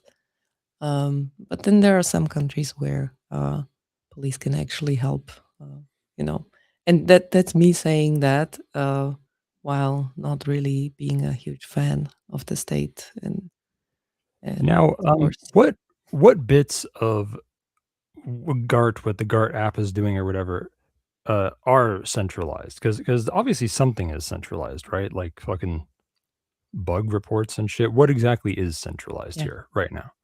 Well, the app interface, we are building it, we are releasing it, so you need to use it, or you can just build your own, and that's fine too. And that's about it. We have we run a Blossom server. You can call it centralized, but that can change easily. We run it right now just to ensure that the backups of the data are there. Of course, all the backups to the Blossom server are fully encrypted to the user's key. So we can see the backups on the server, but we always see is a blob, and that's it. So that's to ensure usability. That people can lose their phones. They need to log in again, log out. So this is happening. The backups are happening, I think once a day, and automatically on logout. So that's centralized, but that can be solved easily by just adding more Blossom servers. And your website talks about onboarding right now with the language enroll as a beta tester. Does that need some kind of centralized approval or something? Like, what does that mean? No, there's no centralized approval. Anyone with a Nostra identity can just log in. We cannot cancel anyone's account because we wouldn't know how. We could possibly, if there's someone abusing the Blossom server and uploading huge, porn files or something like that, maybe we could, uh, uh, because right now all the users are whitelisted to post their backups to the Blossom server, so we could potentially delist someone, right, from the backups. Right. But Yeah, we, but it we wouldn't can't break really. the main functionality of the Guard app. No. And which nodes, Nostra nodes, have you hard coded right now? Oh, let me open thing. So there's the Damos relay, nos.lol, nostr.wine, the primal relay, nostr.mom, and there's a relay nostr band, which is semi-working, not always. So there's 5 or 6 relays right now. None of them is run by us, and I would love to keep it that way. Simply to keep ourselves out of the alert relaying process. Yeah. Now, the site says if you enroll now, you get early bird access for or early bird status for life. What the hell is that? We couldn't find a better word. We'll just treat our beta testers with love forever and ever.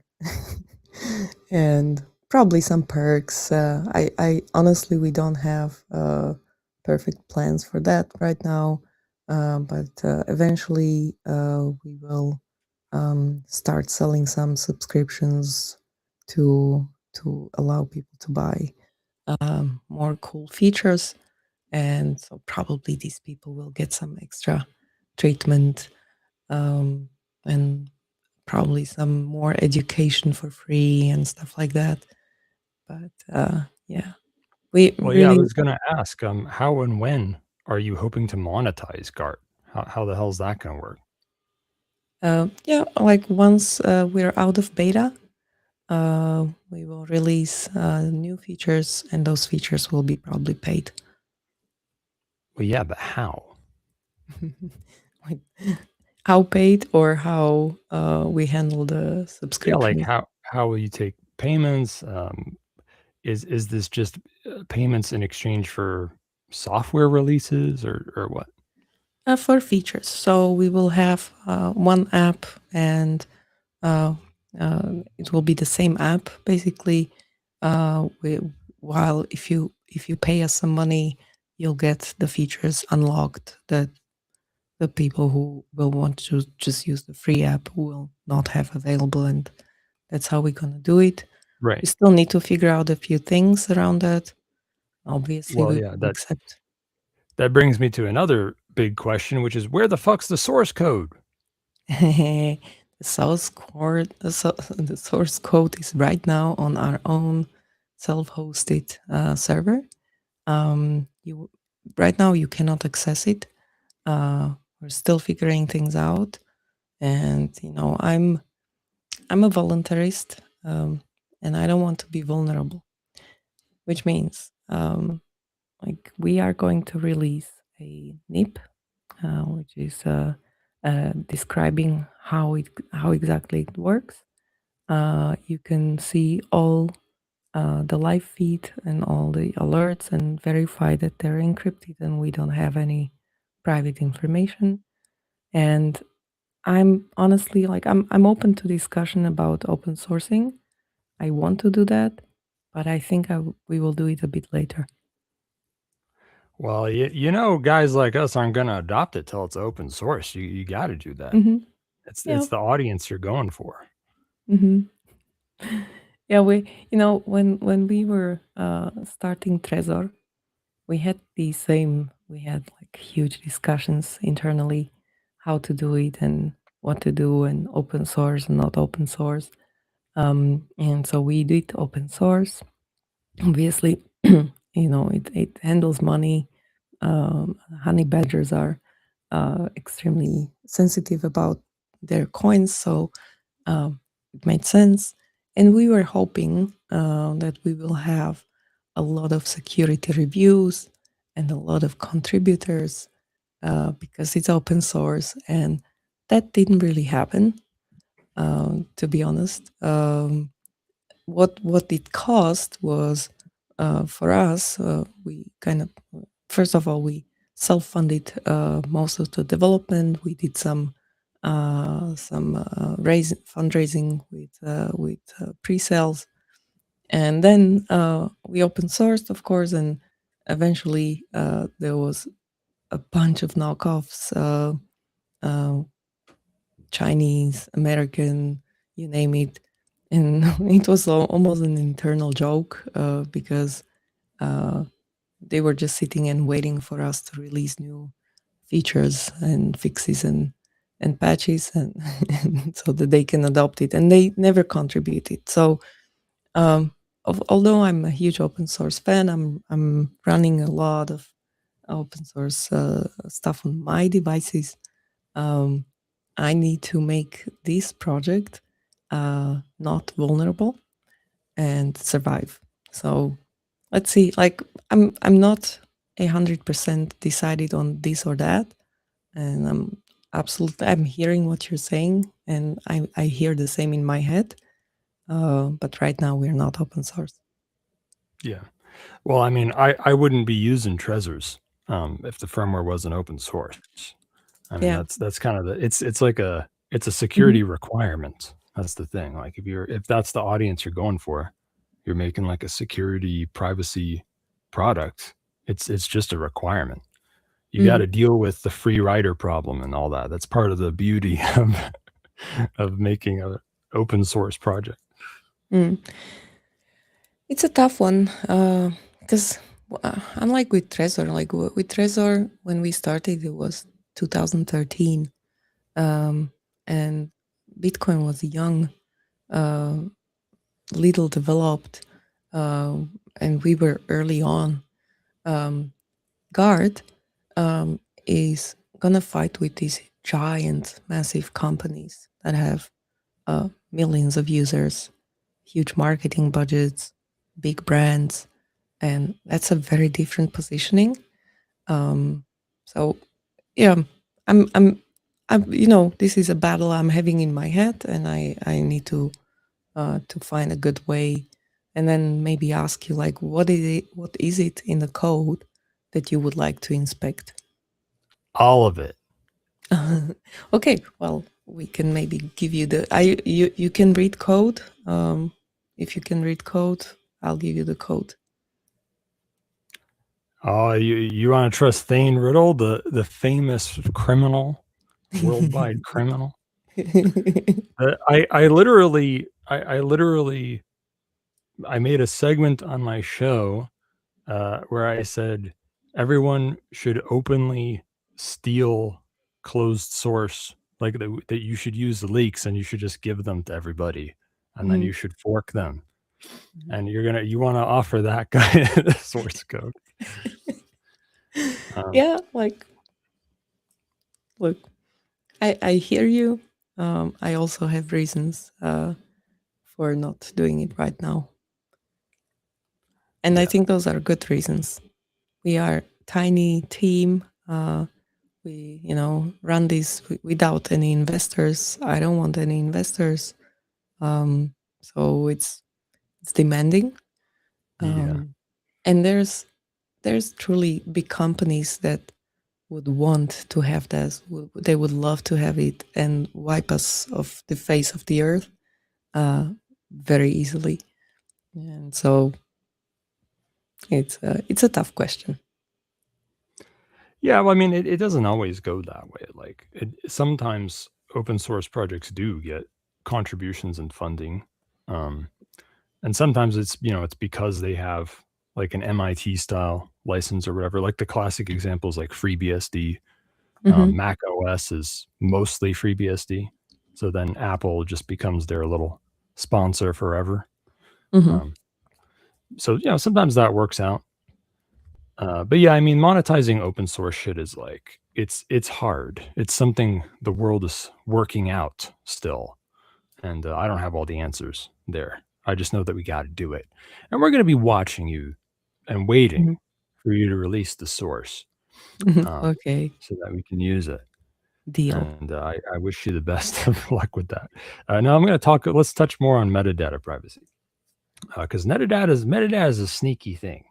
Now we kind of talked about this for a second, but some GART users will be folks who already have Nostra identities, and some of them will choose to link an existing Nostra identity they have to GART.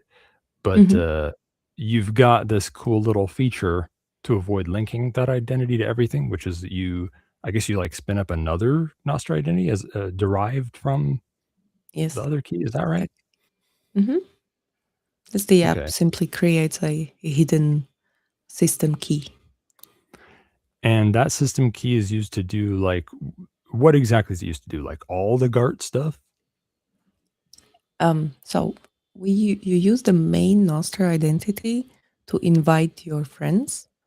The invitations are gift wrapped, so that's protected. But then the system key, let's say the internal identity, is signing all the main events. So the alert is signed by this secondary identity. Anything else that happens within the chats, the group chats, the DMs, launching, triggering, stopping alerts, all of this is handled by the secondary identity. So there's really no way to know that this guy on Nostra is actually triggering any alert. There's no way. Yeah, that's good. And currently you only make one of these system keys, right? To be the owner and the watcher in like every single group you're in. That's right. It does strike me that it might be better for reducing analysis of the network and correlation attacks that you would spin up a new secondary key for every group. I feel like that would be better. So right now you own one group.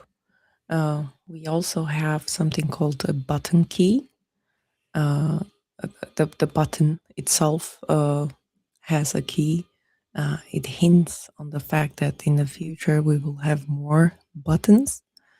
So these button keys isn't yet another separation from all the flows.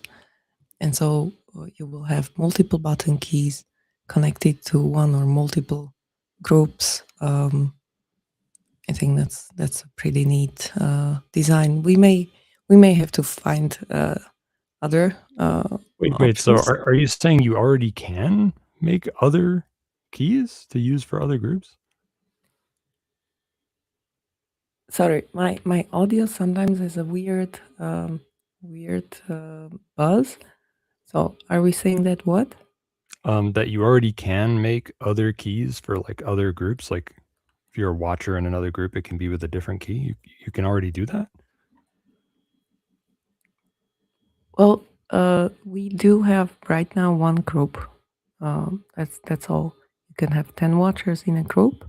Well, I mean, if you're a watcher in another person's group, is it using the same? It's using the same system key, right? You as a watcher have one system key. Not like it's the same for different groups. So you as a watcher can be a watcher in multiple groups. All your friends can set up their own group, invite you over, so you're watching over 10 different people or 20 different people. It's possible. Right. But do you think you might ever make it that it's a different key for every group? Because I think that would be better for metadata privacy. The button is basically when you trigger the alert, the button encrypts to the group key. In the future, if you have more groups, it will have to encrypt to multiple group keys. So that's gonna be possible. So we will have an array, sorry, an array of finder keys that the button is basically encrypting to. All right. Now, can watchers? How are group members named or identified to other members? Can the watchers see how many other watchers are in the group and who they are and stuff? Mm-hmm. Yeah, yeah. All right. The watchers can see each other.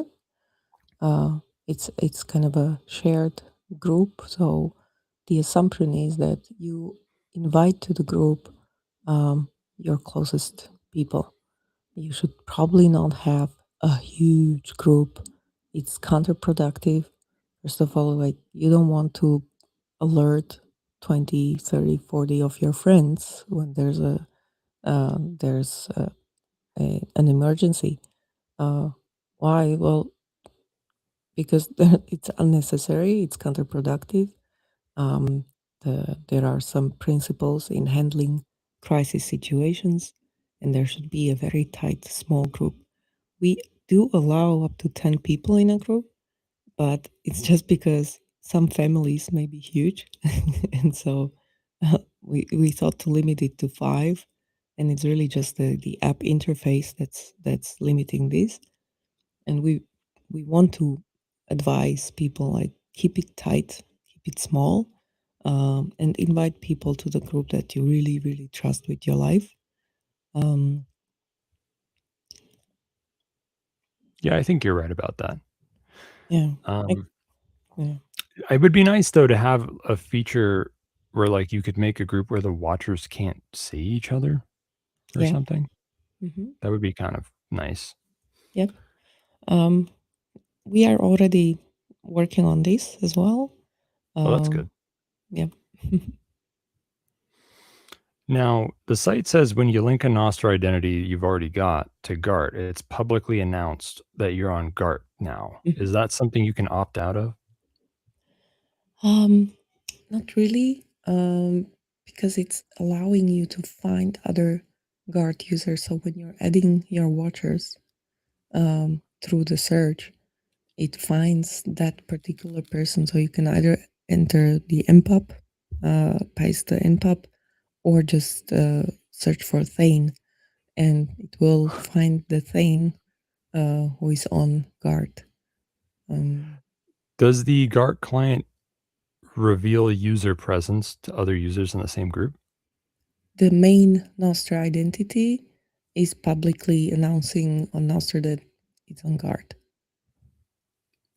No, but I mean like when you're online, is your online presence, like whether you're online or offline, is that leaked to other group members in any way? No. Okay. Are there delivery receipts? Of like? Yeah, like if someone sends a message or an alert, are there delivery receipts Nope. to? Okay. No, we don't have that. The only thing That's that good. is confirmed is when you press, as a watcher, you press the button, I'm handling this. Yeah. And that's visible in the group because we don't that's how it want, should be. yeah, we don't want all the people to start calling the victim, right? That would not be great. Have you ever, and this might show how little I know about how Nostr works under the hood. Have you guys talked about any like network obfuscation, like using Nostr nodes to relay data to other nodes, kind of like onion routing or something? We have not gotten there, to be honest. Well, it's a pretty weird thing to get to. I don't think anyone's done it yet. Yeah. I know other people have thought of it. There's a Nostr VPN that's been recently published, but that's about it. I'm a bit worried that if we started playing with Tor, it would add a lot of latency. Oh, I'm not talking about Tor.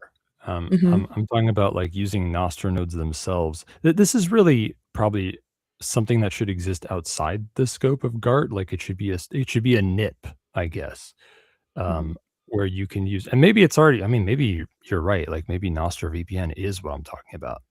But yeah, I'm just talking about using Nostr nodes to relay data, maybe with onion routing or something.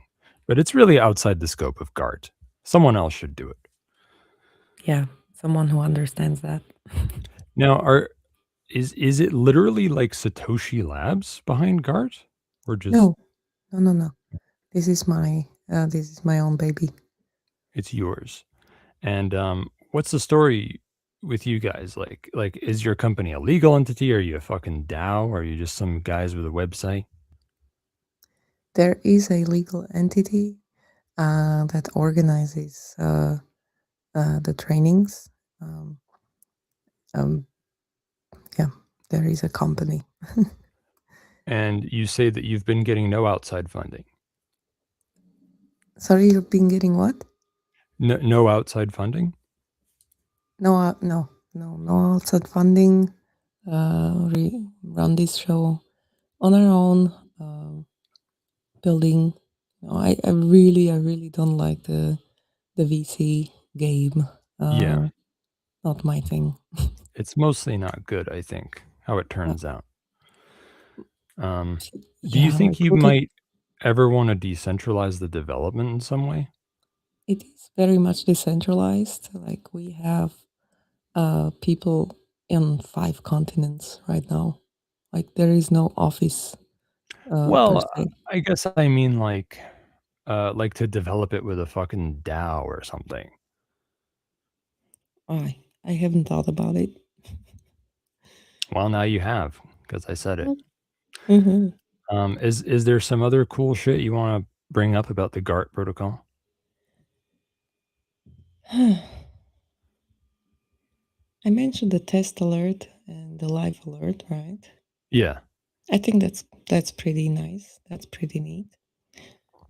Yeah. What Yeah, else? well, you need to test it. Yeah, that's a good feature.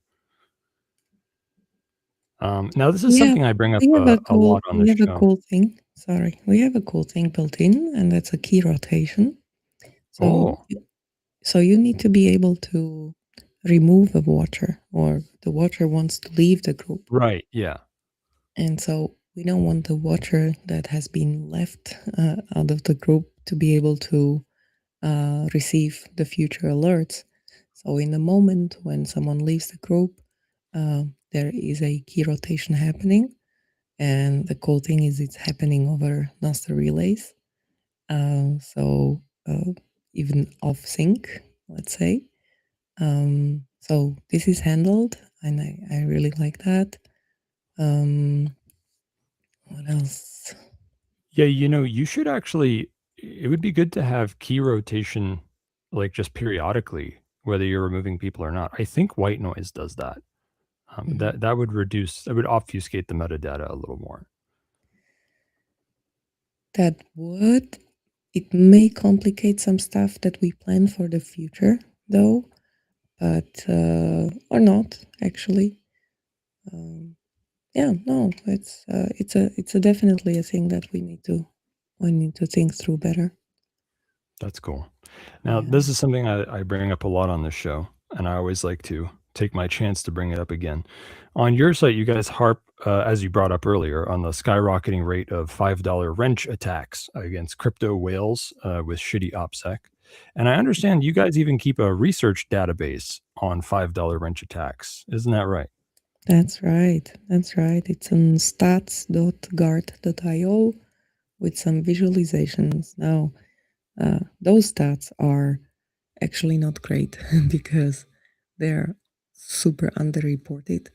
And by super, I mean many-fold more cases are actually happening. And this is just what we are able to gather from the internet.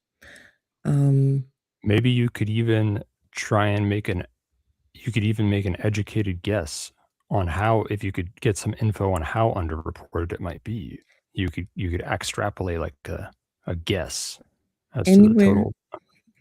Anywhere between 3 to 50-fold.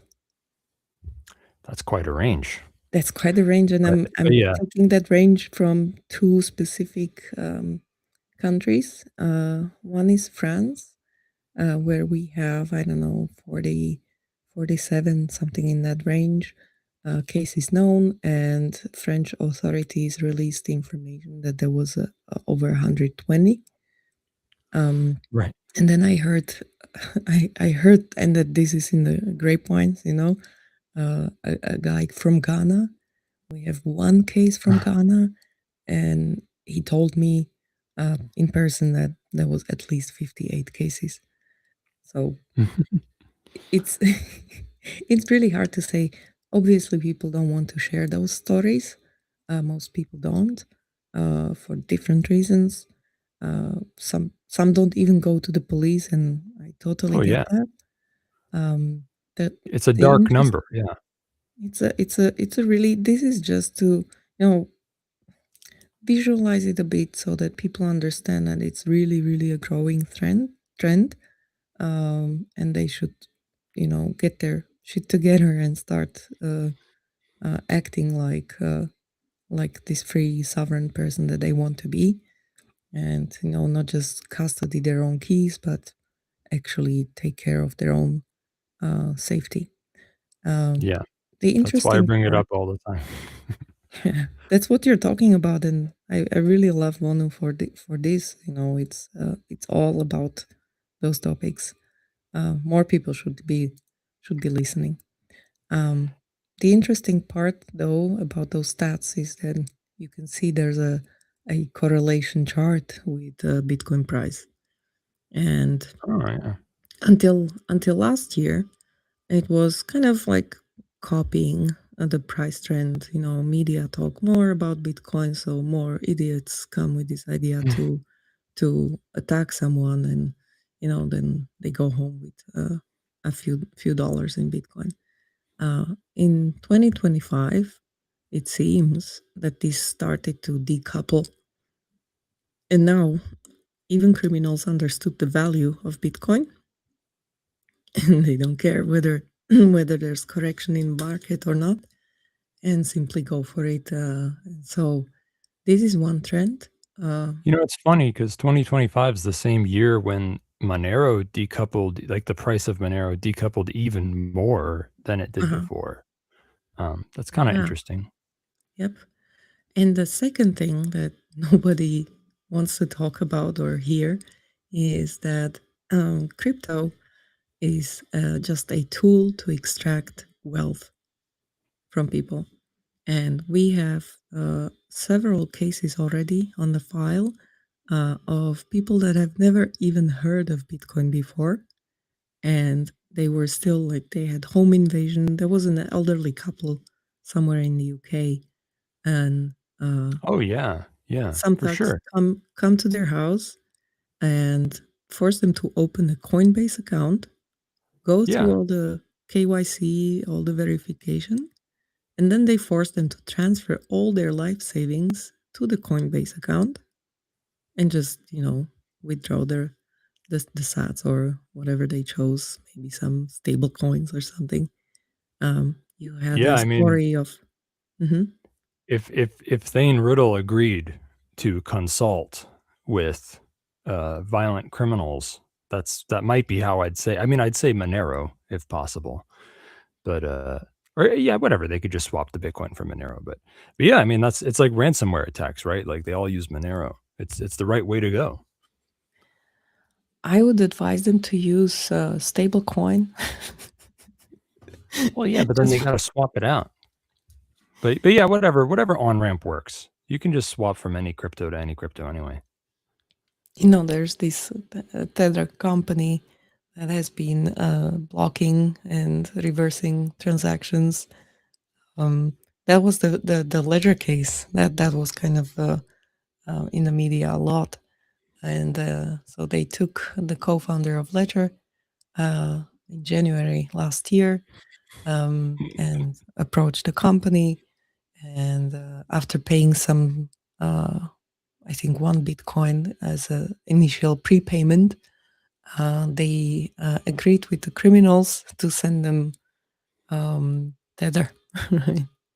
So then Tether went and, hey, and there's a stop button, which was kind of cool. So, hey, we gotta embrace these tools and teach the criminals to use those tools instead of fully private and unstoppable, unreversible money. Oh, but they're gonna figure it out. It's all part of the game. Okay, They already criminals using did. it it's a testament to how good it is.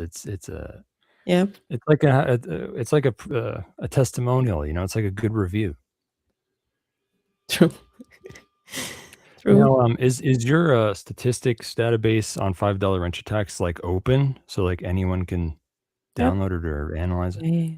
And it's That's based cool. off, like it stands on the shoulders of Jameson Lopp, who started tracking these since a couple of years already. And he has files from 2014, basically. But I never like to use it because it's on GitHub and it's just a list. And it doesn't tell you anything. It's Right. just a list, right? Yeah. And so I went and I spent a few months actually reading all of the cases. It's like if Yeah. someone likes brutal stuff, then please go ahead to our website and just nerd Well, I do out like to about. put it on my news every time I hear about new $5 wrench attacks. The more brutal, the better. Like that one Thank in it would. Vancouver or whatever, where his daughter was like getting raped and they were like being tortured for hours. Yeah. So this is the feeling that I had when I was reading all the stories, because I just needed to attempt to analyze them and see what kind of scenarios are unfolding. Whether it's a kidnapping from the street, or it's a home invasion, or it's a peer-to-peer trade, or it was some kind of social engineering, different ways how the criminals approach people, and to see whether they have different patterns, like violence Yeah. patterns. And they indeed have different violence patterns. So analyzing all of those cases was kind of a tough job to do, but well, we did it and we keep doing that. That's why it's there. It's for people to go and try to understand how it's happening and what they should be preparing against or for. Now, But on that note, saying with your black humor, you would be a perfect Central European guy. It's like, well, yeah, I've worked very hard to get rid of the accent. Yeah.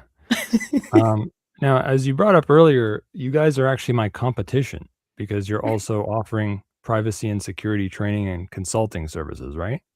Mhm. So What? Yeah, go on. Tell them about it. For the digital privacy, digital OPSEC, we actually partnered with Max Hillebrand's team, Oh, because they just do it really, really well. And I mean, he's extremely knowledgeable person. I trust him and his team that they can, they will never ask the clients for intimate stuff, for their keys, passphrases, stuff like that. So that part is in tight cooperation with Max. We have experts on the physical security, let's say, and especially one really, really good. He's a fixer, fire extinguisher, risk manager, a continuity of operations expert. He has some military background, but he's not really the traditional military guy, you know. you should help me get that guy on the show if he's not too He will shady. not. Come on. Yeah, Sorry, I wouldn't he have will either. not. Once upon a time. He Speaking is. of which, you should just switch to me. Screw all those guys. Just switch from Max Hillebrand. Just send them all to me. I'm happy to talk about it, Thane. Yeah, sure. Yeah, I mean, I don't want to, like, this is not a grab. I don't want to internalize everything.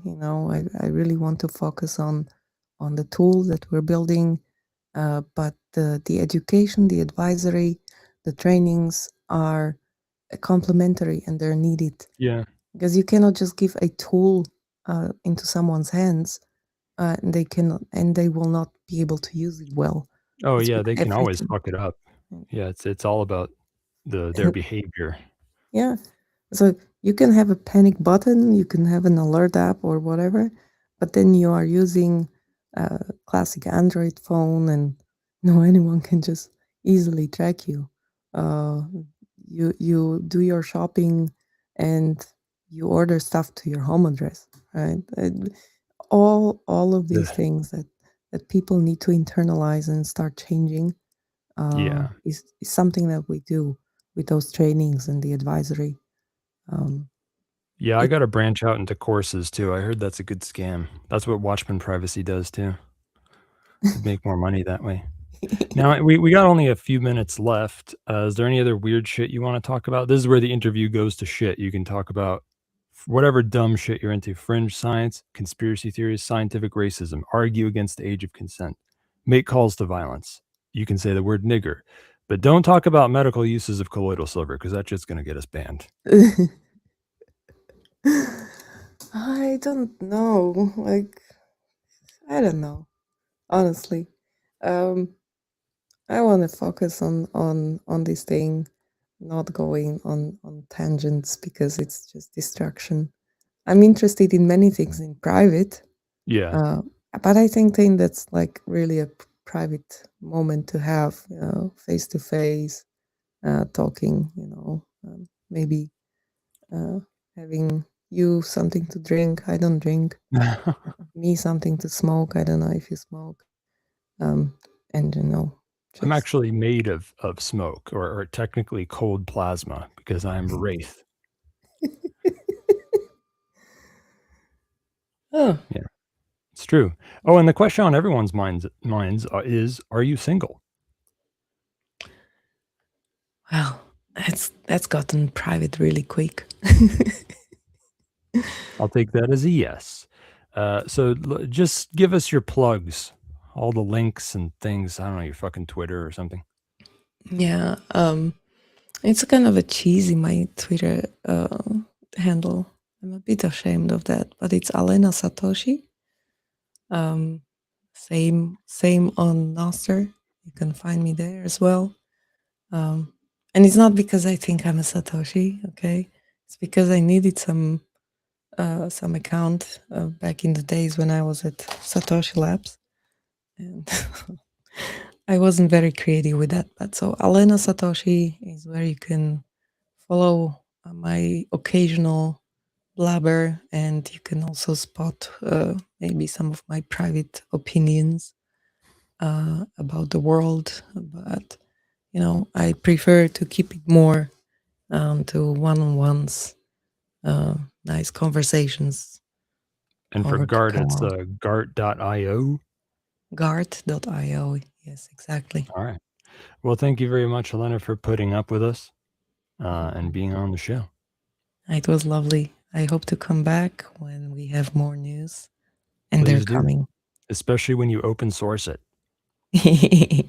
I knew it. Okay, Thane. But you have a point. I have to give it to you. Damn right I do. Yeah. All right, everybody, go to fucking PAZNIA.com/SimpleX to find all the SimpleX chats. Anyone who's going to be military age, 13 to 25 in the next 10 years, tell them that we're on TikTok at PAZNIA Radio. I'm a super serious, really good privacy and security consultant and service provider. Go to vonupodcast.com/CD. Talk to me on session or SimpleX. Give me money. I'll help you. On the next show next week, I don't fucking know what I'm going to do. I'll finish the tool shit. I don't know what's going to happen, man. I haven't known for a long time. I'll leave you with a quote from the Tao Te Ching. Do the difficult things while they are easy, and do the great things while they are small. A journey of 1,000 miles must begin with a single step. Self-Liberation Saturday will keep going for some hours still with probably not sundry PRMD programming because I just talked over it all, or rather she did, followed by 2 new live shows, Tinker Tribe and The Life and Times of PAZNIA. So don't touch that dial, boss. Stay tuned and stay frosty.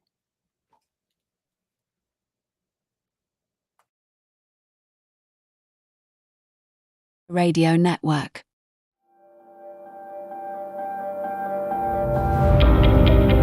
Are you tired of the clown show? Is this system bringing you down?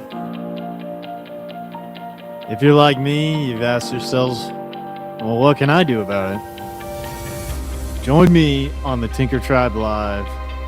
We'll take a look at some monthly projects that I've been working on that aim at reducing our dependence on the current system.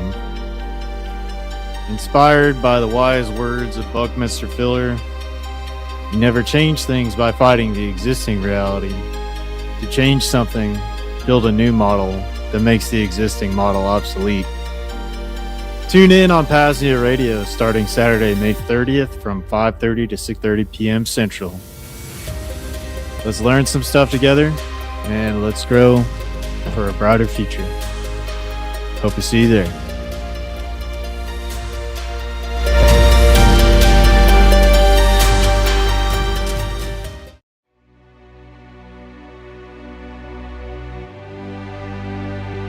In this day and age, any facilitation or interaction with the First Realm, the Servile Society, requires the revealing of some sort of personally identifiable information. Whether renting a place, buying a house, or buying cigarettes, one is faced with the burden of taxes, regulatory burdens, and in the case of the latter, a doxing of themselves to any random corporate employee that asks. Though, it's awfully hard or nearly impossible to get by without any sort of interaction. In Vonu terminology, Rayo describes this as a one-directional isolationism, wherein the self-liberator has access to their open but not free trading centers, but denies them access to his home base or bases. More expansively, a solution is found in Second Realm, book on strategy with the proxy merchant. The proxy merchant is a specialized individual who helps to facilitate said interactions with the coercers and haters of privacy, usually at a fee or premium. A proxy merchant may help with cryptocurrency trading, i.e. fiat to Monero, Monero to Bitcoin, or whatever, giving a self-liberator a private, more trusted solution versus using a third-party exchange. They might be in real estate and own apartment complexes, renting home bases out to self-liberators in Monero, off the books, and via a pseudonym. This real estate mogul might operate mail forwarding and residency services. Perhaps, this proxy merchant is also in contact with Thane Riddle's insurrectionary agorists, and they somehow got into possession of a pallet of non-KYC cigarettes. Now, they are able to pass on the benefits to those in the Second Realm, without paying the ridiculous extortion fees on such products. 20 plus years back, every American committed at least 3 felonies a day. Today, it's surely far higher. The options for assisting freedom pioneers becomes ever expansive as each day passes by. Support the expansion of the Second Realm, the parallel, but still, circular economy, and keep our hard-earned money away from the baby boomers and coercers. Become a proxy merchant today. But this role isn't necessarily for everyone. It requires someone with a mind towards privacy, someone who exemplifies security culture principles, a self-liberator who thrives off exploiting loopholes and finding the glitches in this coercive matrix. If this sounds like you and you'd like to make a bit of coin, digital or otherwise, become a proxy merchant today. There's no website. Just start doing it. Tell the PAZNIA network about it. And profit.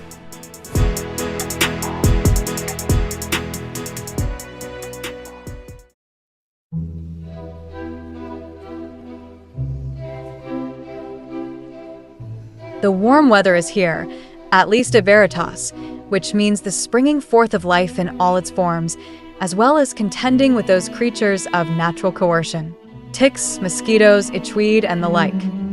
Thankfully, nature provides the solutions, and Aura's apothecary is now almost fully restocked after the consulate fire. First, Aura's most popular summer product, her natural insect repellent. She blends a blend of essential oils proven to repel insects. It works, it's non-toxic, and doesn't smell like a chemical poison. Next is Black Drawing Salve. Featuring activated charcoal, andrographis, and bentonite clay, it's great for drawing out toxins, especially those associated with tick bites. After you're bitten, whether by ticks or mosquitoes, or if you wander through a patch of poison ivy, you're going to need something to help heal and resolve the potential itching and burning. Jewelweed Salve is here to the rescue. Also on offer is Thyme Salve, a fantastic solution for pain and inflammation, especially those nagging pains on hands, wrists, etc. from arthritis, typing, manual labor, or whatever. Aura's Apothecary has you covered when you venture out into nature, the highest quality ingredients, all organic, made with love here at Veritas. Just visit libertyunderattack.com/aura, again libertyunderattack.com/aura, and make sure you and yours are defended from the natural coercers. libertyunderattack.com/aura.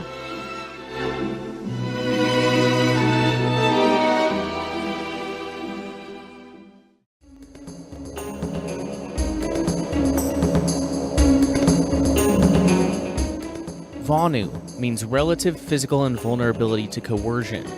Vonu is a contraction of voluntary and not vulnerable. Vonu is somewhat like freedom or security, but those words mean many different things to different people. Rather than argue about what those words ought to mean, I speak of Vonu. Coercion includes murder, mayhem, slavery, robbery, rape, extortion, pollution, any physical interference with peaceful activities of another, whether by individuals or organizations.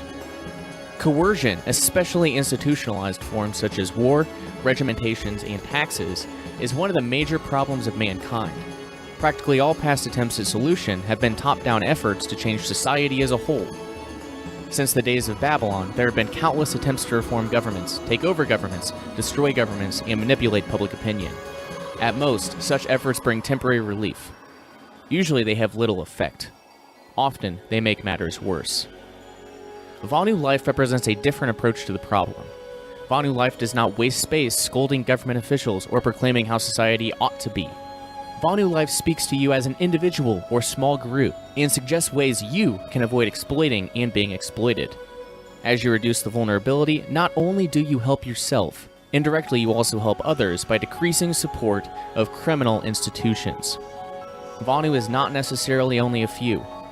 Vonu will expand as there are more people willing to do. A Vonuan is a person who has achieved relative invulnerability to coercion. There are many kinds. Some live in the wilderness, where outsiders rarely go. Others live under the earth. Others move from place to place, living in vans, campers, buses, boats, or tents. Some have been Vonu for ages, people such as gypsies, mountain men, hobos, Seminoles. Others are recent refugees from the dying cities. This issue describes some of the equipment and techniques used. In future issues, I hope you'll add your knowledge to what is in here. Vonu Life. How to live and let live, out of sight and minds of those unwilling to let live, by people who are doing it. To order your paperback copy today, just visit libertyunderattack.com/Vonu Life. Again, libertyunderattack.com/Vonu Life. Or to download this publication for free, visit vonupodcast.com/VL.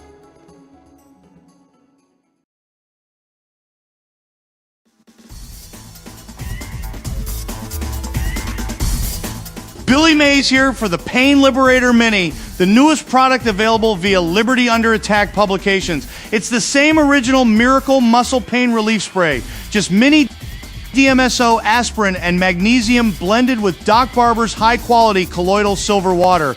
Ready for your hiking backpack, the unfortunate circumstance of having to fly, or if you'd just like to try it out before buying the bigger jar. Visit libertyunderattack.com/mini. Again, libertyunderattack.com/mini and find the pain relief you're seeking today. Again, libertyunderattack.com/mini.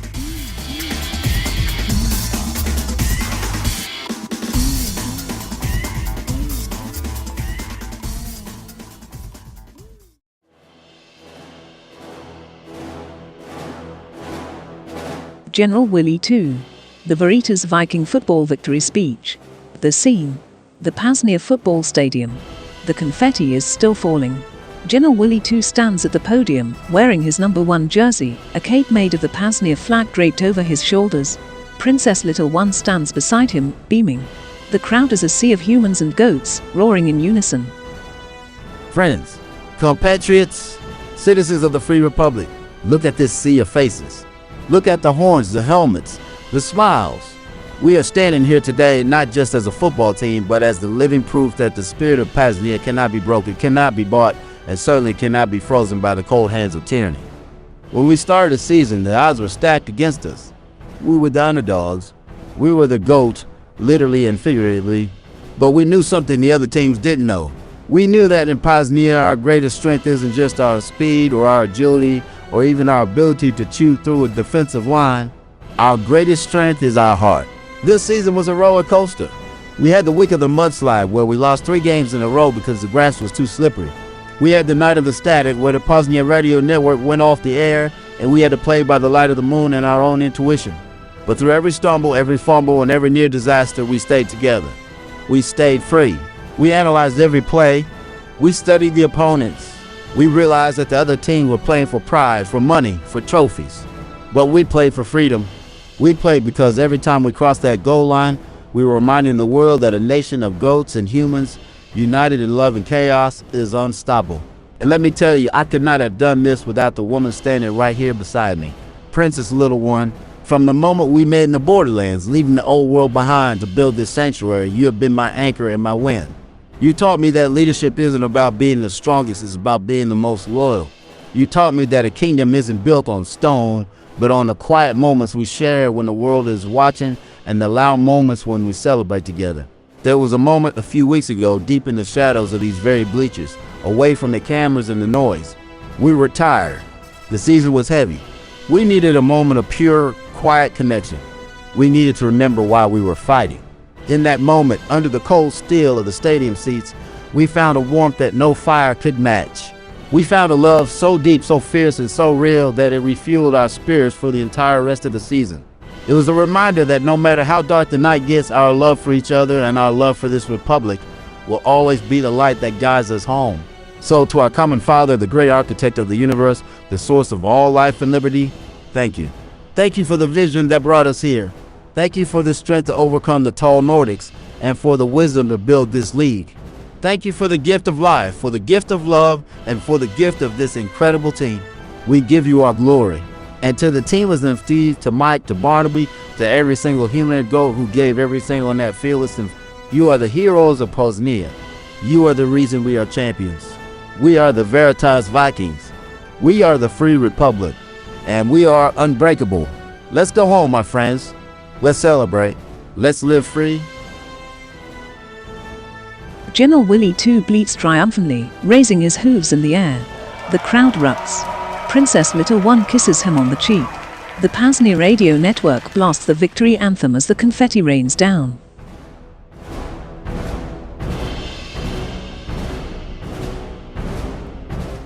This was PAZNIA Folklore Storytime, wherein we remember and celebrate the sacrifices of those that came before us to build this free republic founded upon the principles of truth, peace, and voluntarism. To help support our evangelical efforts, please visit xmrchat.com/PAZNIA Radio. Again, xmrchat.com/PAZNIA Radio. Or visit paznia.com/fund. Cheers from the Second Realm.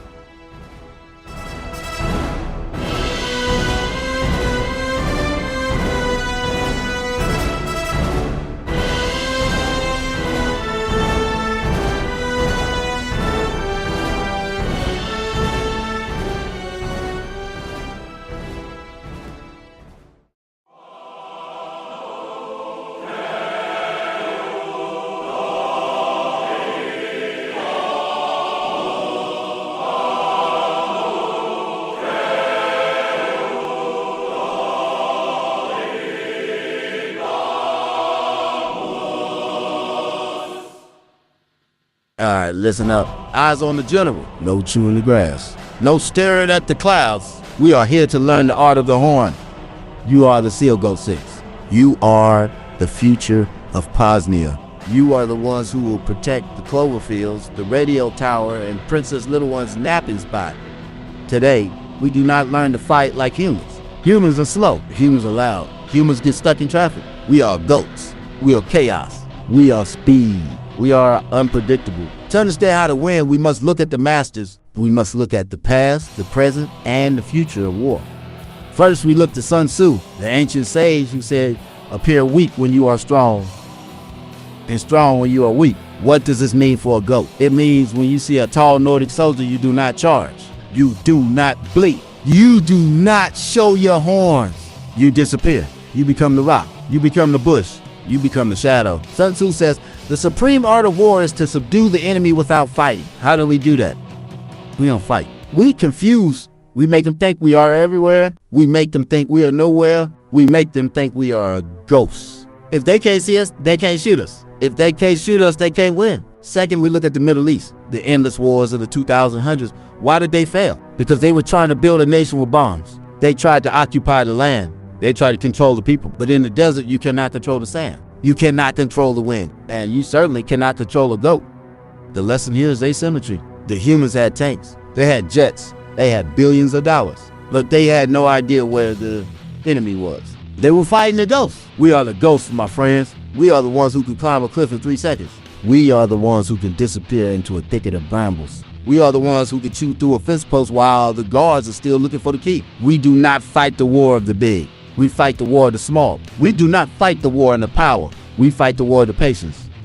Third, and most importantly, we look at Ukraine and Iran. The modern era of drone warfare. You think drones are for humans. You think only humans can fly? Wrong. In Ukraine, they use drones to see what the humans can't see. They use them to strike from a distance. They use them to make the enemy think they are under attack when they are not. In Iran, they use drones to create fear. They don't need to be there. They just need to be seen. Now look at us. We are the goat drones. We don't need a remote control. We have our own horns. We have our own hooves. We have our own eyes. When a human army comes, we don't hide in a bunker. We go up. We climb the highest rock. We become the drone. We watch.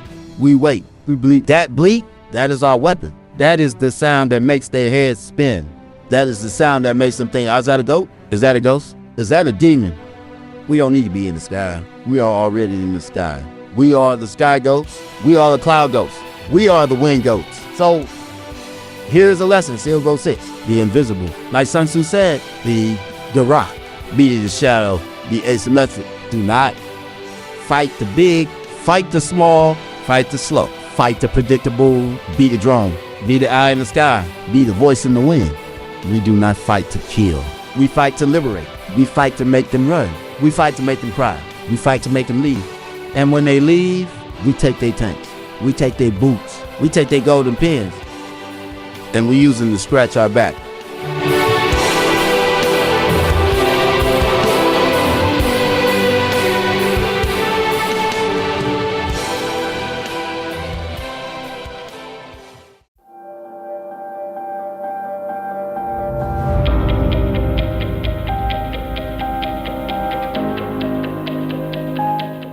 This is Tinker Tribe Live with host Greg Doud.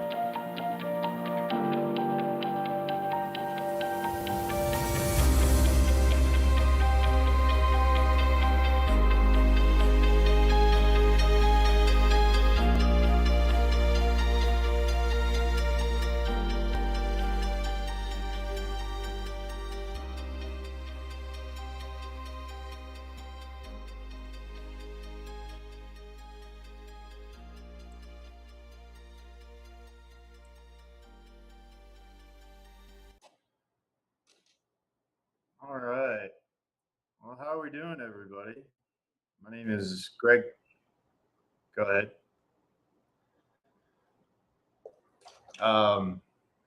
Yeah, guys. My name is Greg Doud. I run a channel called the Tinker Tribe, and I work with Rayo. He's asked if I had something to contribute to the radio program, and we talked about doing a show on here, and love what Rayo's doing with PAZNIA and everything that he's got going on with the Liberty Under Attack and everything that he stands for here. So good deal. We got good audio and everything. So that's the main focus. Let me tell you a little bit about who I am. I started off probably about 2017, 2018, and was really disenfranchised with the system, my life at the time. I was working for some a business doing government contracting, and my background is in engineering. At the time, I was working as a project manager over a networking project, and I was just wanting to do something different with my life and figure out how I could get out of the system as much as I possibly could at the time, and found a piece of land and had the dream of getting off grid and figuring out how I could live outside of the system as much as possible. So that's where the focus for this show and this stream is going to be about, is focusing on some of these projects that I've worked on over the years here. So that's what we're going to focus on. And I'm playing with some stuff in the background. I apologize. It's been a little while since I've operated OBS, and I'm trying to capture some of the video as well. So I'm playing around with a few things in the background here. So bear with me a little bit, but this is what I'm going to be talking about, is to cover projects, monthly projects that I've been working on, and with the hope of giving you some idea of how you can become more self-reliant and take that power within yourself. So today, what I have for you guys is a system that I built for my small cabin on some property that I own, and it is to power that cabin, but it also has capabilities of being able to bring it out on a work site that might be off grid, or to have as a backup power system. And it's portable on a hand cart. So that's what we're going to be talking about today. And hopefully I can get you guys to understand enough to where you would feel more comfortable in taking on and tackling a project like this. So that's going to be the aim for the stream today here. So let me see. All right, I'm up and running now. But as you can see from my webcam here, this is the project that I'll be showcasing today. This is a EG4 3 kilowatt output, all in one. Does charge controlling for your battery and inverter, and also has a generator input to it. So I saw this DIY little system on Will Prowse's YouTube channel, and it looks like a pretty straightforward little project to get involved with.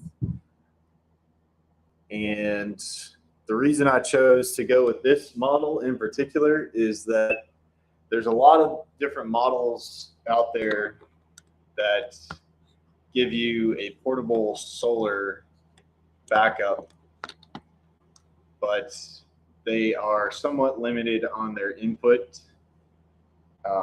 capabilities for the solar input. So I wanted to have a little bit more solar input, be able to handle more panels, and then a larger battery bank than some of the standard banks that come with the all-in-one portable systems like there's Anchor and Blue Eddy and EcoFlow products on the market, and they're really nice plug-and-play systems that you can carry with you. You could put into a car, in the back of your car, if you wanted to go boondock somewhere and have some power. But they're pretty expensive, and they just didn't have like the battery storage capacity that I was looking for. So this system, it gets you more capabilities, and it saves you money while giving you a larger solar input and more storage capacity for the batteries. So the breakdown of this thing is real basic here from what you can see in the video here. It's basically just this EG4 system right here. You've got that wired into your battery, and that can be a battery of your choosing. I ended up going with a lithium iron phosphate battery, 100 amp hour, 48 volt, with an integrated BMS.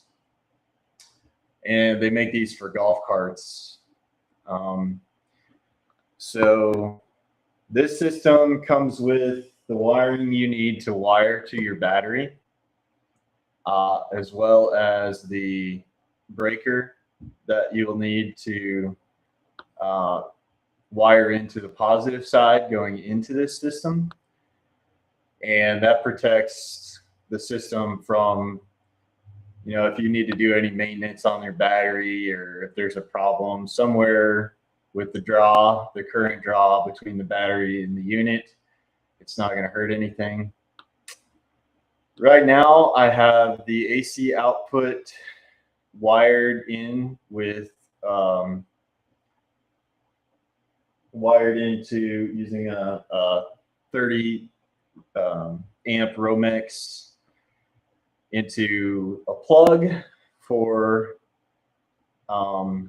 just a simple surge protector. So right now, that's just running a couple little lights that I have out here on the deck that I'm on, and then I also have wired on here some 10 gauge PV wire, and this will just allow me to plug in any kind of panel that I have laying around.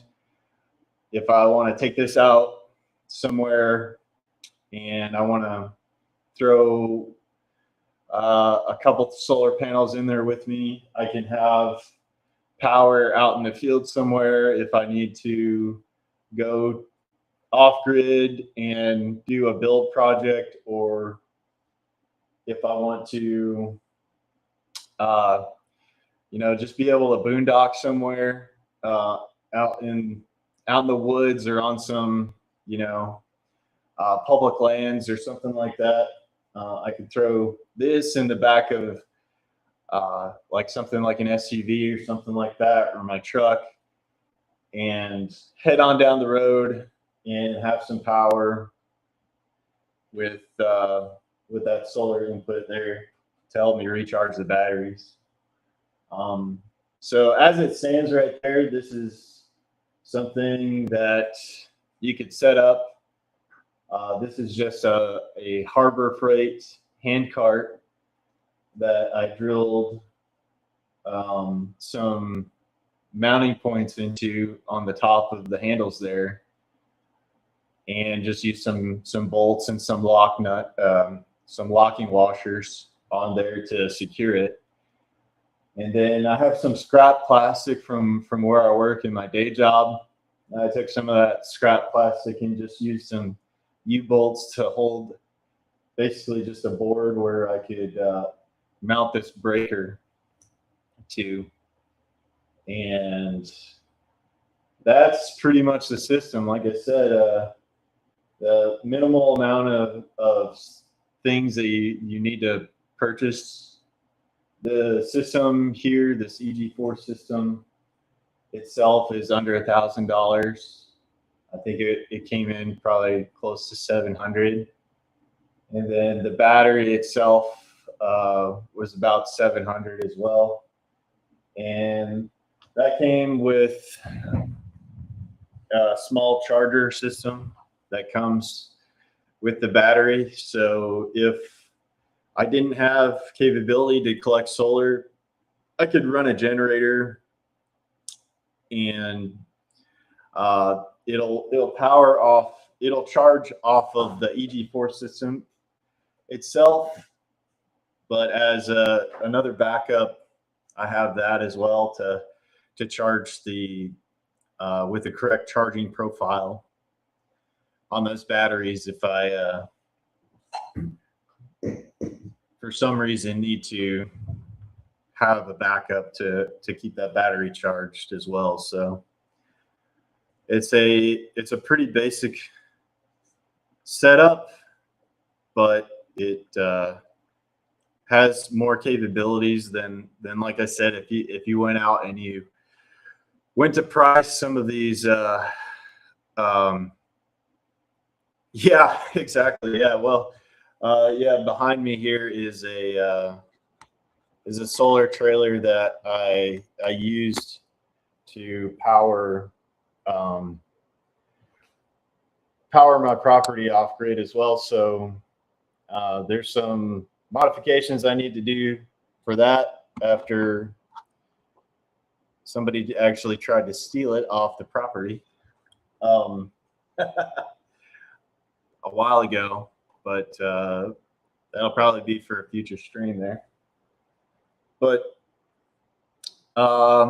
yeah, that trailer is completely mobile, and it's set up to have enough power to it almost has the same capabilities as this, which is but with a larger battery bank, and then it has more solar input over on that one. But it's pretty amazing where all the solar stuff has come in the past few years since I started playing around with it. And you know, part of my story is I got to meet a friend of mine that was in my local area that was being attacked by the city for living in a trailer that was not zoned as a trailer park.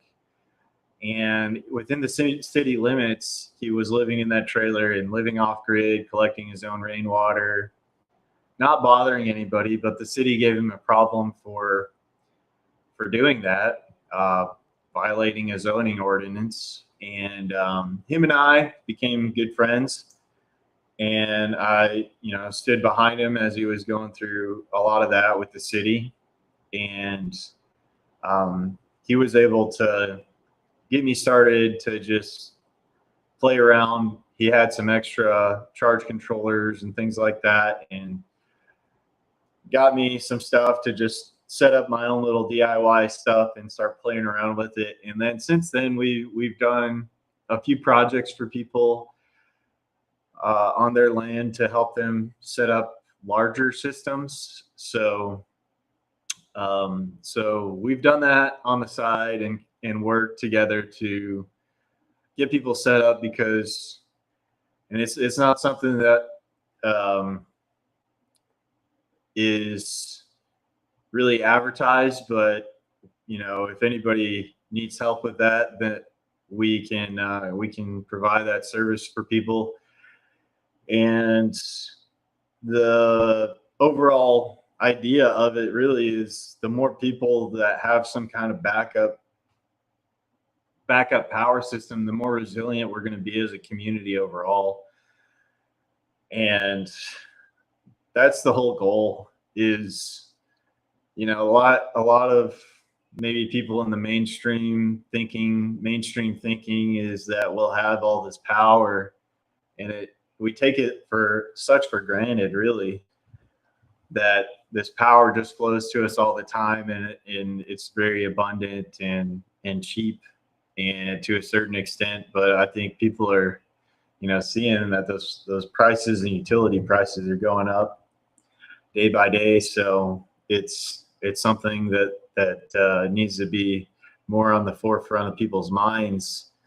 Is not only will you be a little bit more resilient, you will be able to weather the storm and help out your communities when things go south with the electricity. So it's just an important thing as far as your own freedom to be able to look into and research and figure out and do some DIY projects to learn how these things work, so that you can, free yourself from the system as much as you can and become a more resilient person in total. So I guess a little bit about why I wanted to go this direction with this little hand cart system as well, is that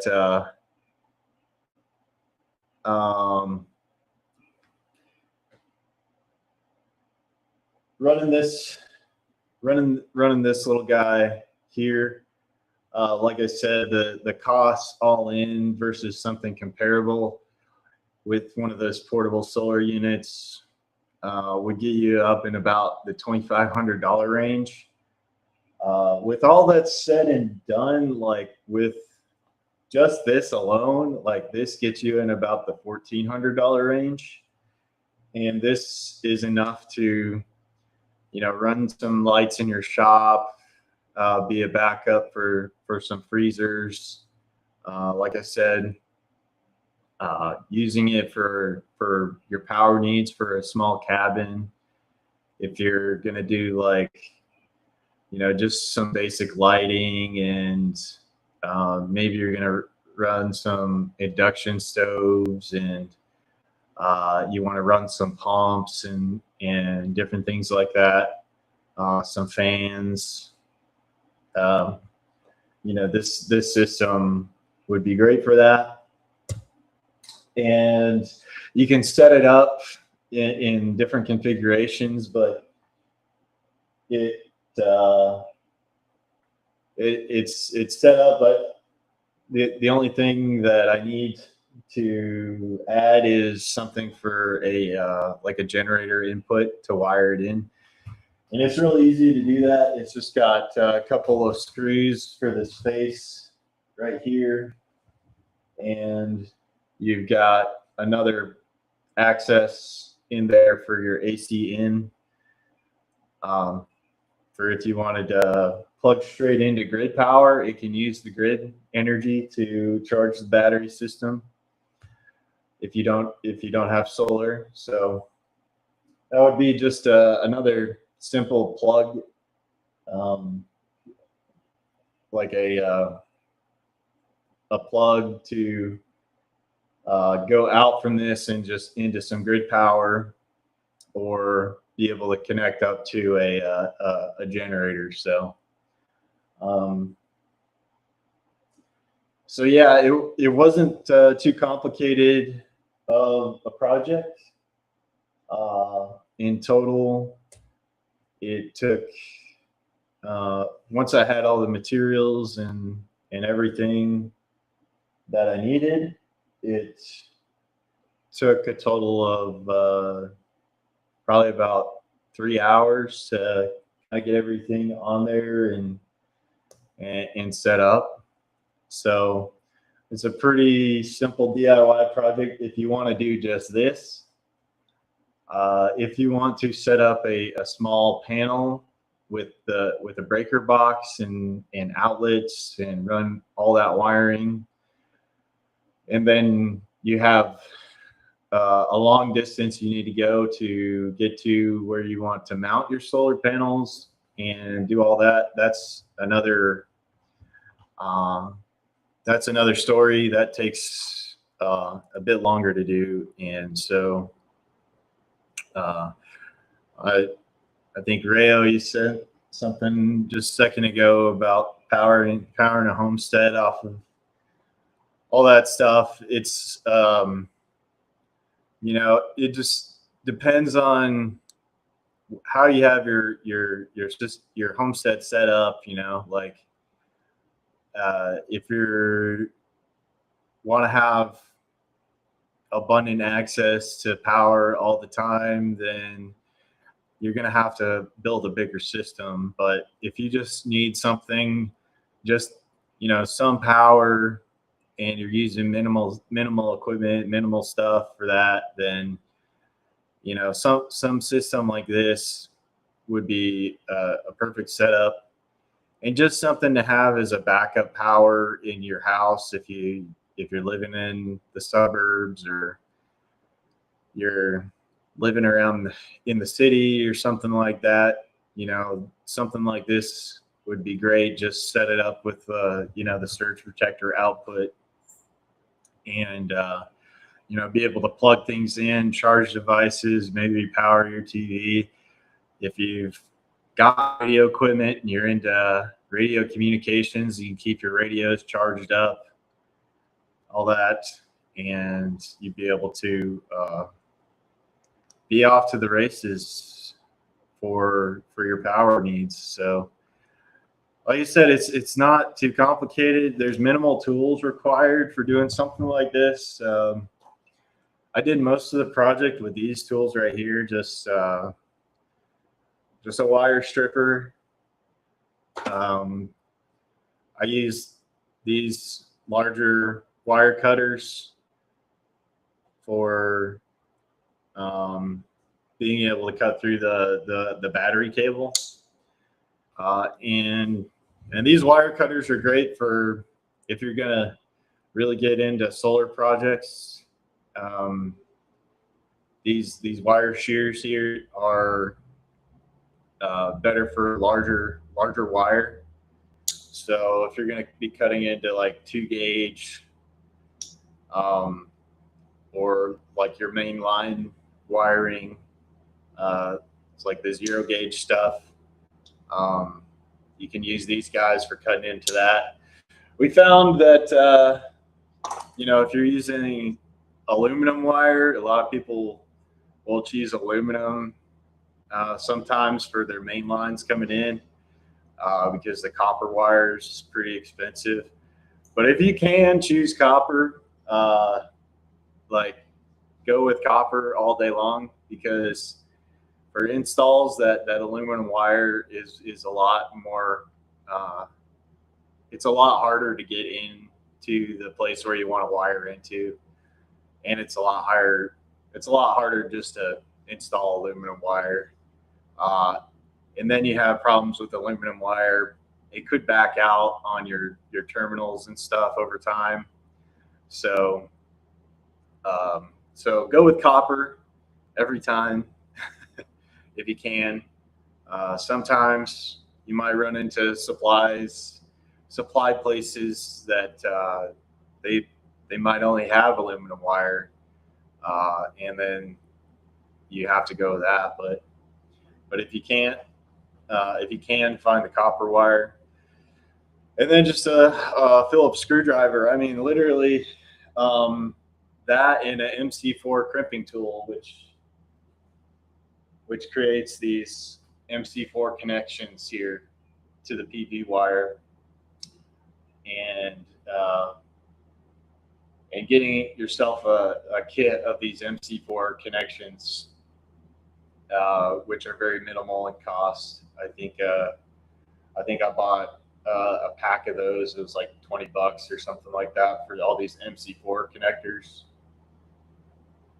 And so yeah, just that MC4 crimping tool, and it's really easy to do that. You just strip some of this wire back, about a thumb's width, standard guy thumb.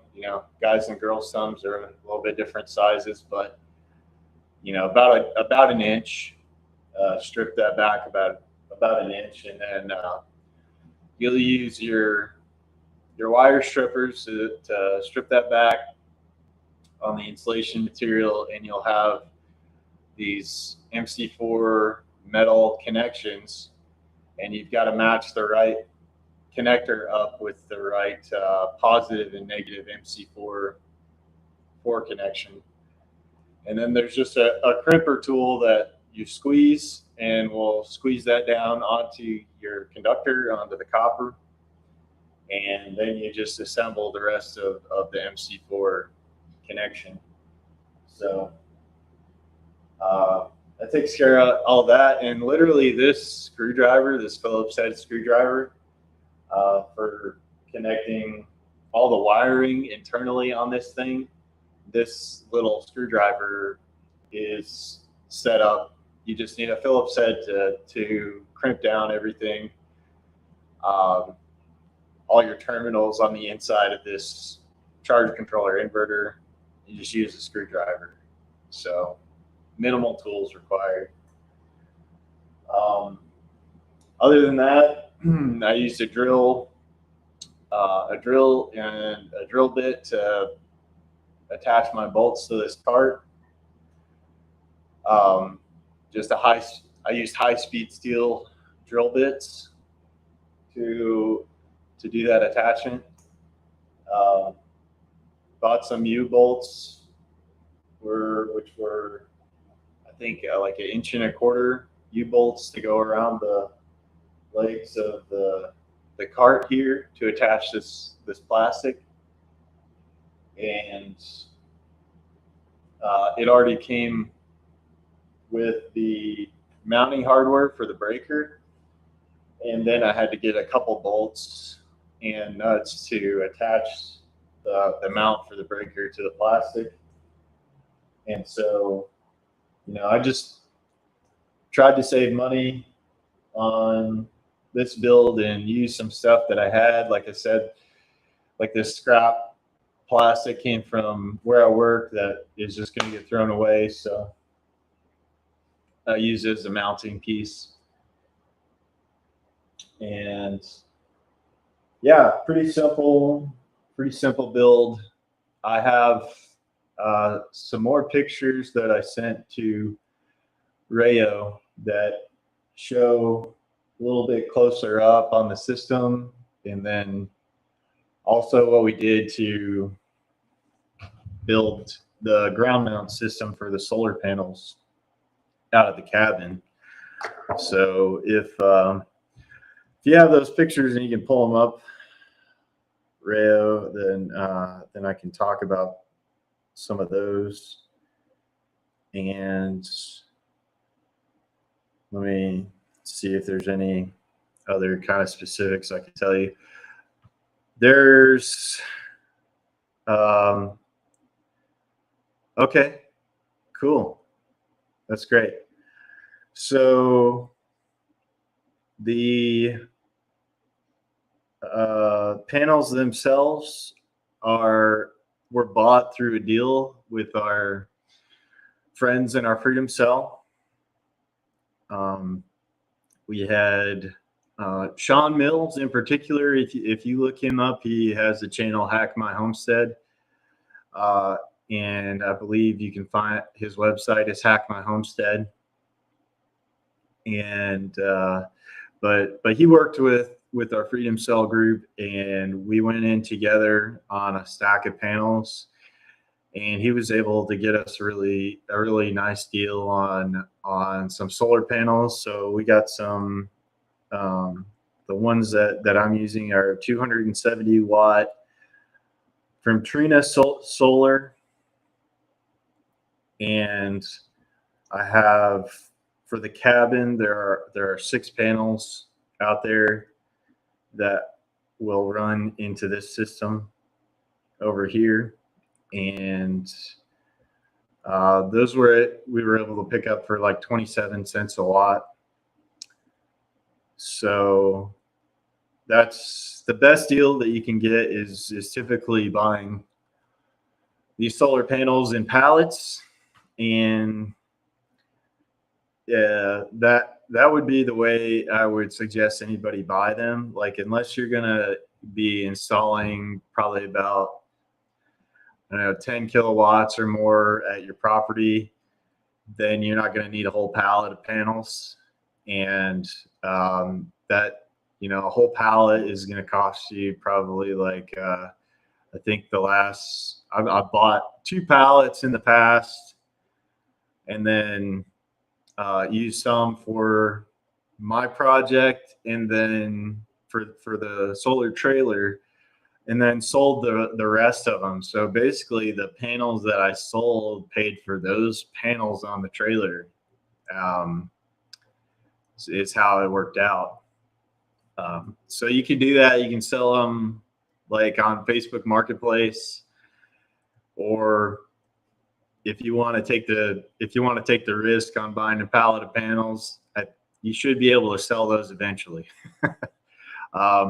Because people are going to have to pay for the freight to get them delivered, and then have to worry about all the possible damage in the shipping and things like that. So if you can have some panels on hand, then you can also most likely you're going to be able to sell those panels in your local area. But if you can't find any locally from somebody that like me that did that around your area through like Facebook Marketplace or something like that, then that's the way to go. And if you're gonna be looking to do that, there are some folks that I bought from in the past. You can look them up online. It's Santan Solar. If you look them up, they do a really good job at shipping you panels, and they're good quality panels. Some things that you want to consider though, if you do go that route, is to make sure when the freight delivery comes and they drop off those panels that you record any of that damage before you sign that ticket for the freight, and then contact the folks that sent you those panels before your freight guy leaves, or just don't sign that sheet of paper until you inspect all those panels and make sure that they're free of damage on the panels when they're shipped to you, because then you'll have some recourse. So, take some pictures of the stuff and make sure that everything's not, like the glass is not damaged and all that before that you sign that freight ticket for the delivery, and then you'll have some recourse. I've heard some stories of folks that have gone through this, and I haven't encountered that myself with my past freight delivery shipments, but I also didn't know this information that some people have had issues with that, and then they had a hard time, being able to get refunded for some of the damaged panels. So if you're going to go on a bulk buy, keep that in mind when they deliver those panels. But by far, getting a pallet of panels is a good way to go, and it's going to save you the most cost. I think one of the reasons is that they're doing all these large solar farm projects, and then they're installing like newer, higher efficiency panels. And so they're turning over some of these solar panels, and they're coming off this big solar farms, and there's just people buying them up and storing them in warehouses. And I think these Santan Solar guys are doing just that thing. They have a warehouse where they can store panels, and they're storing them, inventorying them, and then reselling them. So out at the property there, I've got about $1,600 1,600 watts of solar out at the property. And actually out on that trailer back there, it's a little bit more. It's probably, I think it's 1.98 kilowatts worth of solar out there. But when I say that, you're not I'm not collecting that much, that entire amount of energy of 1.98 kilowatts off of those panels, mainly because of the orientation on the roof. They're sitting flat during the summertime. If I'm open to the sun, I can collect most of the energy that's on those panels. But I don't get as much of that in the wintertime, which is why I put another foldable solar panel on the side there. And also out at the property, I built the ground mount solar panels so that they can be adjusted for the seasons. So it was just built out of 2x4s. And to attach the panels to the 2x4s, I just cut some aluminum L channel so I could create mounting points for the panels to the treated lumber frame, and just using the self-tapping metal screws to go into the panels for their aluminum frames, and then just some exterior wood screws that go into the lumber, and works great for being able to attach to lumber. And you'll see a lot of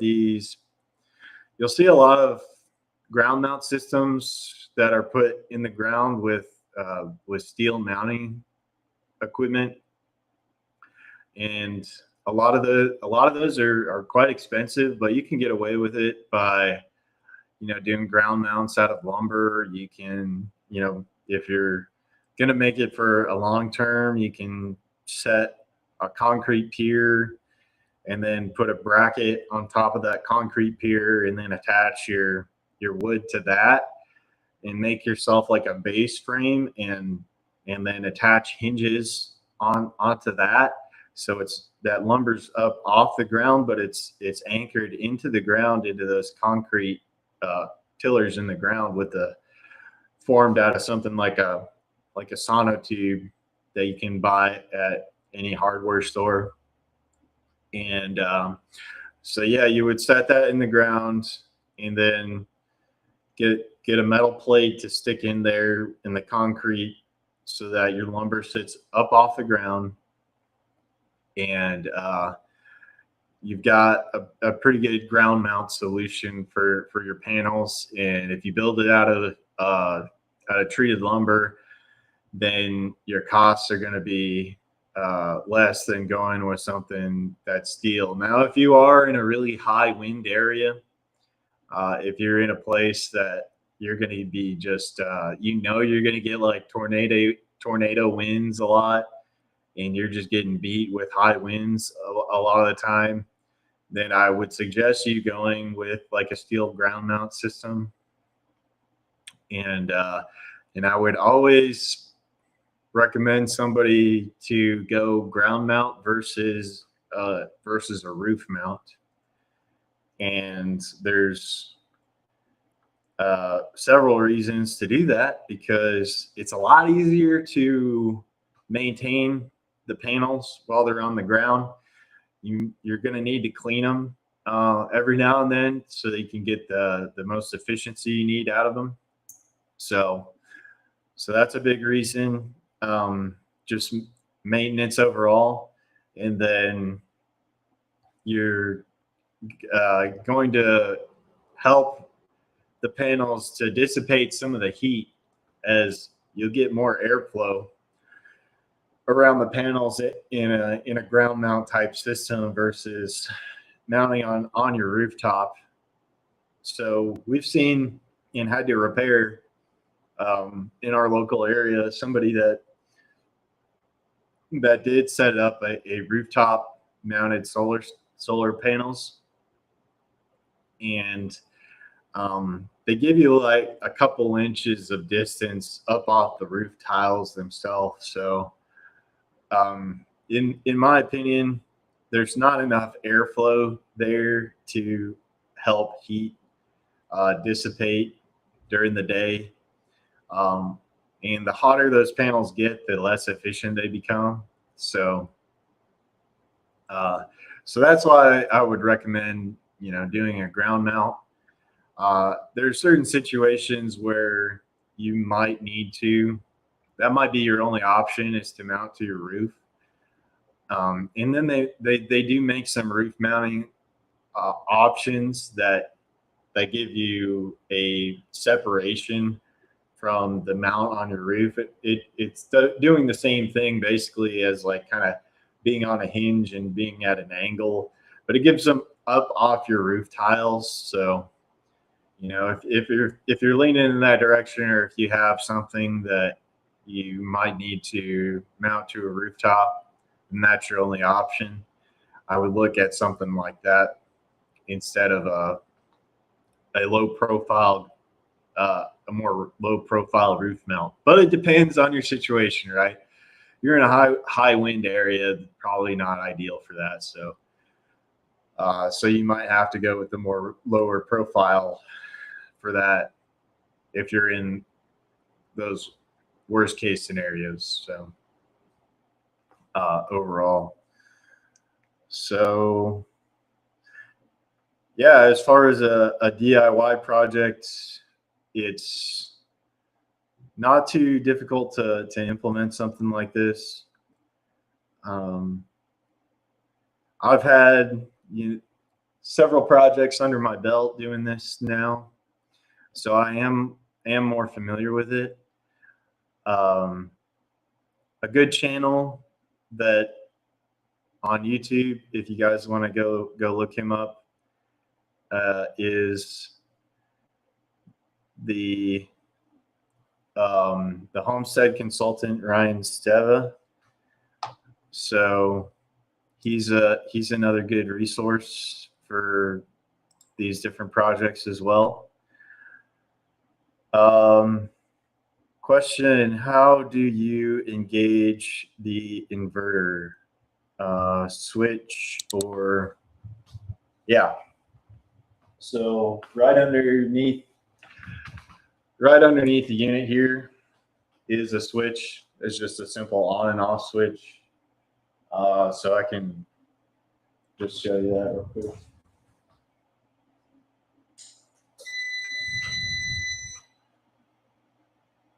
So that just shuts down the inverter, and it's still connected to the battery.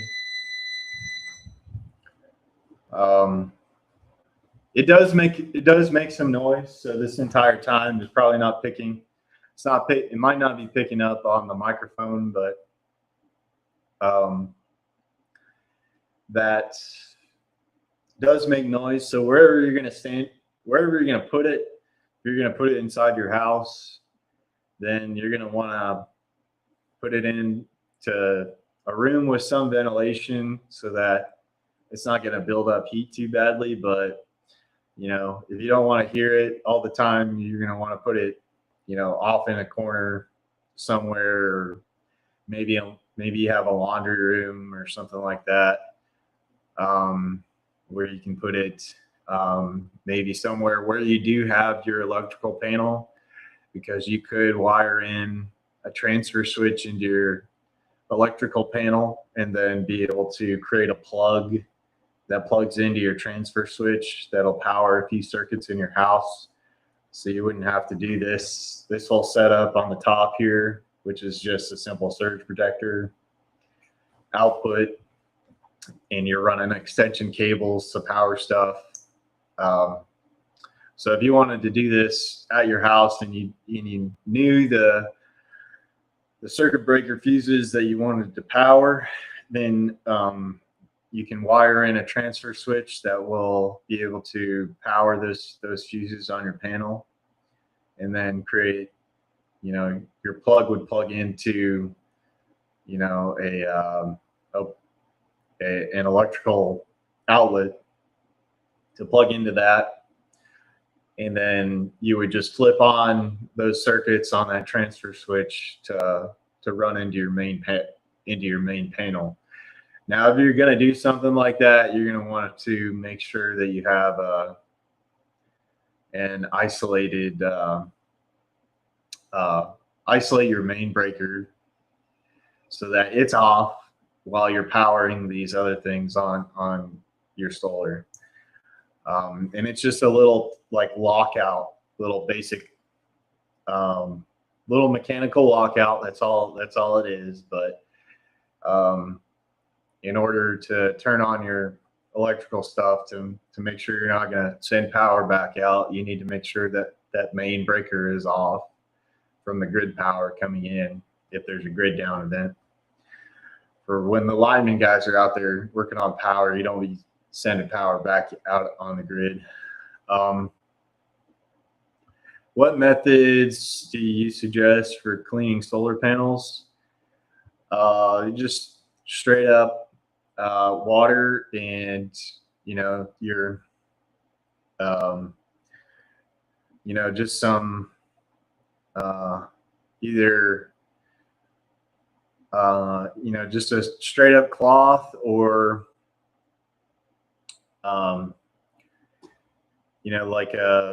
just some rags or stuff that you have around. If you want to, have something that's on a pole for if you're going to be doing like a large array, you're going to want to have, something to be able to scrub high up in the air. So you just go out and get one of those extender poles with like a scrub pad on the end to be able to tackle that. And yeah, just basic water to clean that off. There can be what can happen with the panels if they've been sitting there for a while. They can get what is called soiling, and on the edges of the panels where the water has been running off and may have been pooling and collecting debris over time, you can get like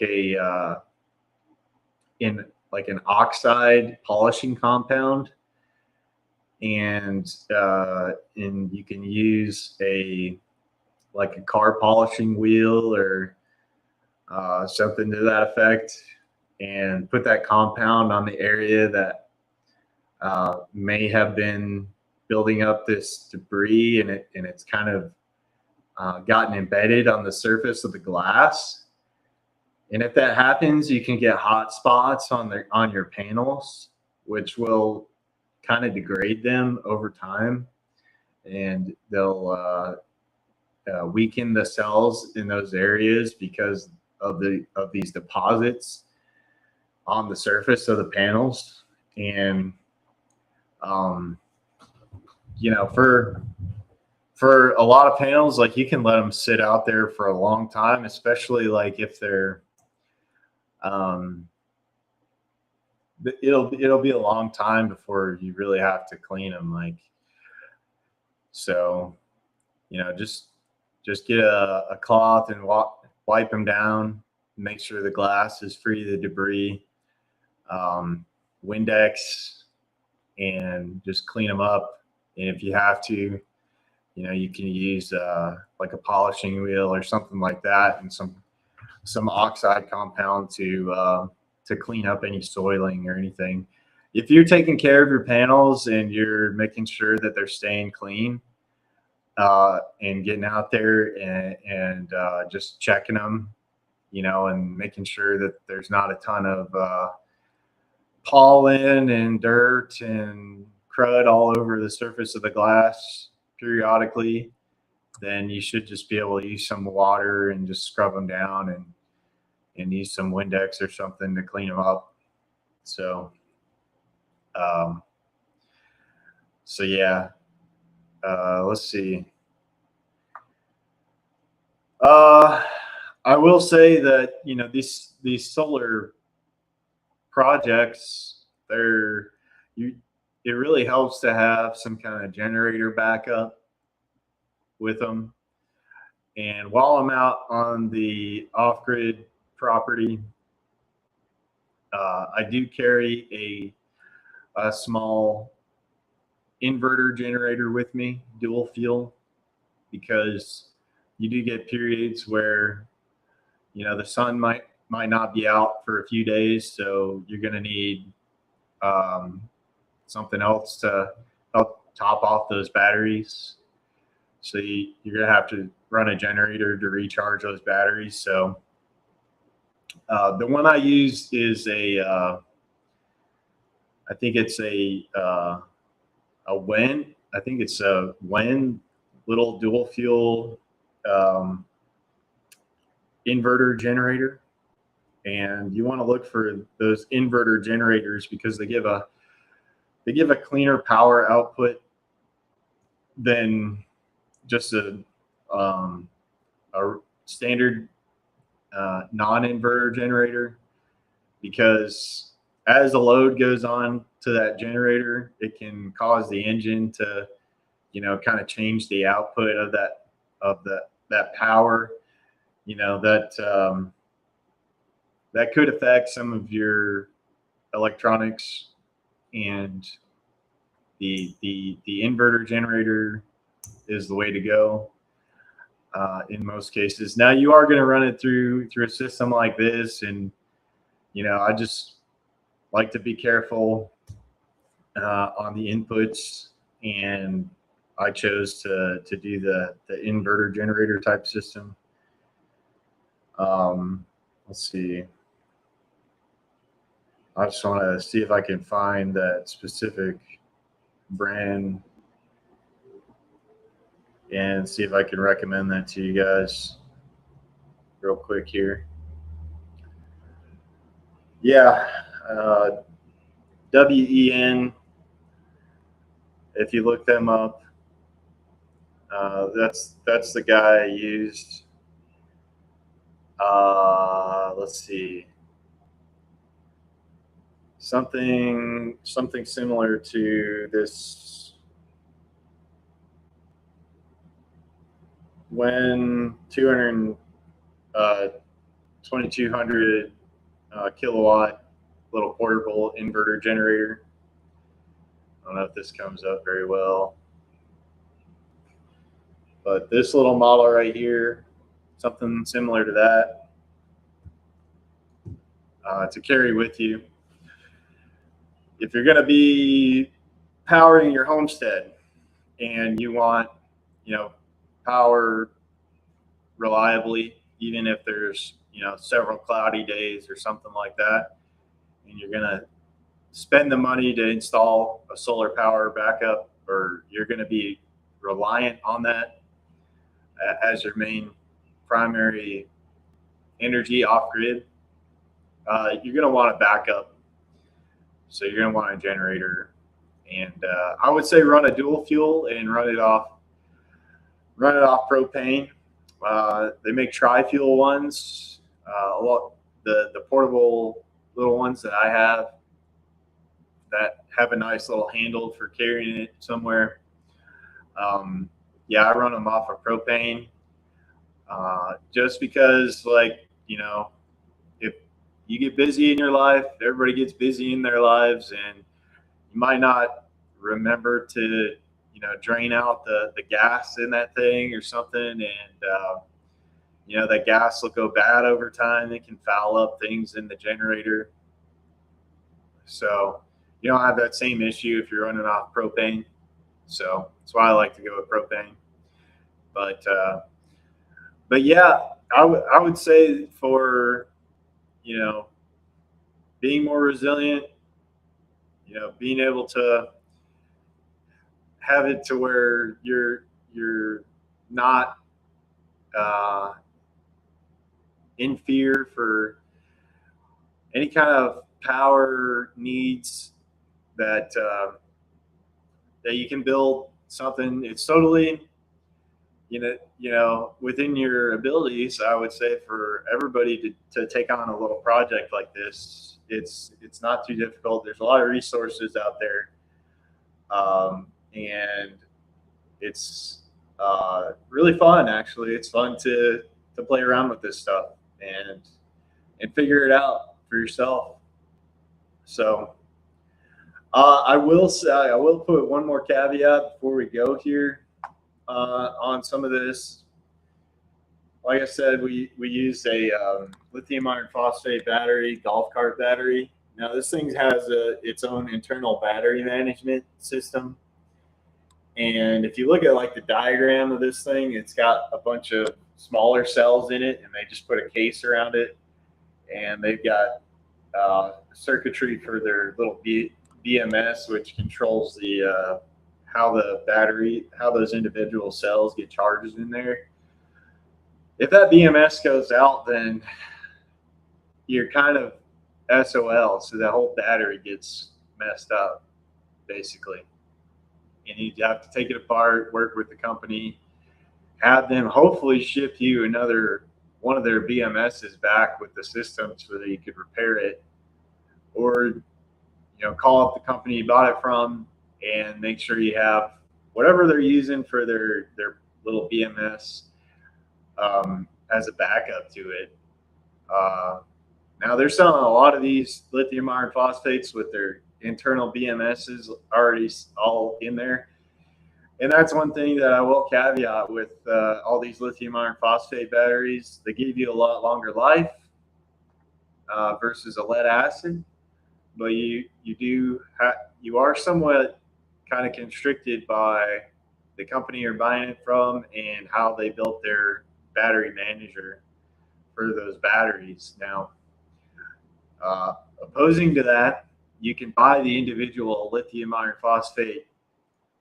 They look like brick batteries, and you can DIY your own battery bank and buy a separate BMS system that will allow you to do this stuff. and you would hook up to that BMS, which manages all those batteries and make sure that they're at the same voltage, so they're balanced. And that's how you charge these lithium iron phosphate cells. They do get many more cycles, and then you have much more usable power with the battery versus the lead acids. So once you discharge the lead acids about 20%, once they go beyond that 20%, that you can damage the lead acid battery by discharging them more than that. So really with a lead acid bank, you have to have a lot more storage because you have a lot less usable stored energy in there before you start damaging the batteries. And that's why you hear a lot of people running these lead acid batteries for about 5, maybe 5. They might get 5 years out of them. If they really baby them, they get like 10 years. Well, these batteries, if you take care of these, the cycles, you get like 20 years equivalent out of the lithium iron phosphate batteries. So they're more expensive. Some of them have come down in price, but you get more storage capacity and you get more cycles. So that's why I would say I would go lithium iron phosphate versus lead acids. Lead acids now a lot of them are coming from China now. So there are people that have, different stocks across the United States, but they're a little bit harder to get your hands on than just being able to go down to your local store and pick up lead acid batteries. Now this will, any of these systems will run on lead acid batteries as well. So if that's all I had, I can string them together and get something to work. So, so that's the caveat. I'm going to put on all that. And then, yeah, folks, I will actually be working on getting all this into like a little PDF file. So, put in to a little PDF file that people can download and make it hopefully a little bit more digestible for you to understand how you can do stuff like this. So, yeah, if you guys want to follow me, and if you're listening to this, I do live streams on my channel. I have podcast guests on, and we discuss things about how we can become more self-reliant, more free as people. And I have kind of catalog some of the projects in the past that I've done and thrown them up on there. Check it out at YouTube, The Tinker Tribe. And then I'm also on X as The Tinker Tribe. And then I'm on Rumble as well as The Tinker Tribe. So you can find me all there. And yeah, I hope this helps you guys. And yeah, let's all work towards building a better future and taking that into our own hands. So, and then thanks, Rayo, for offering this out to me. And I hope this is valuable for everybody out there that catches this. So appreciate it. And we'll catch you later. The following is an audiobook teaser from the book, Second Realm. You're listening to the PAZNIA Radio Network.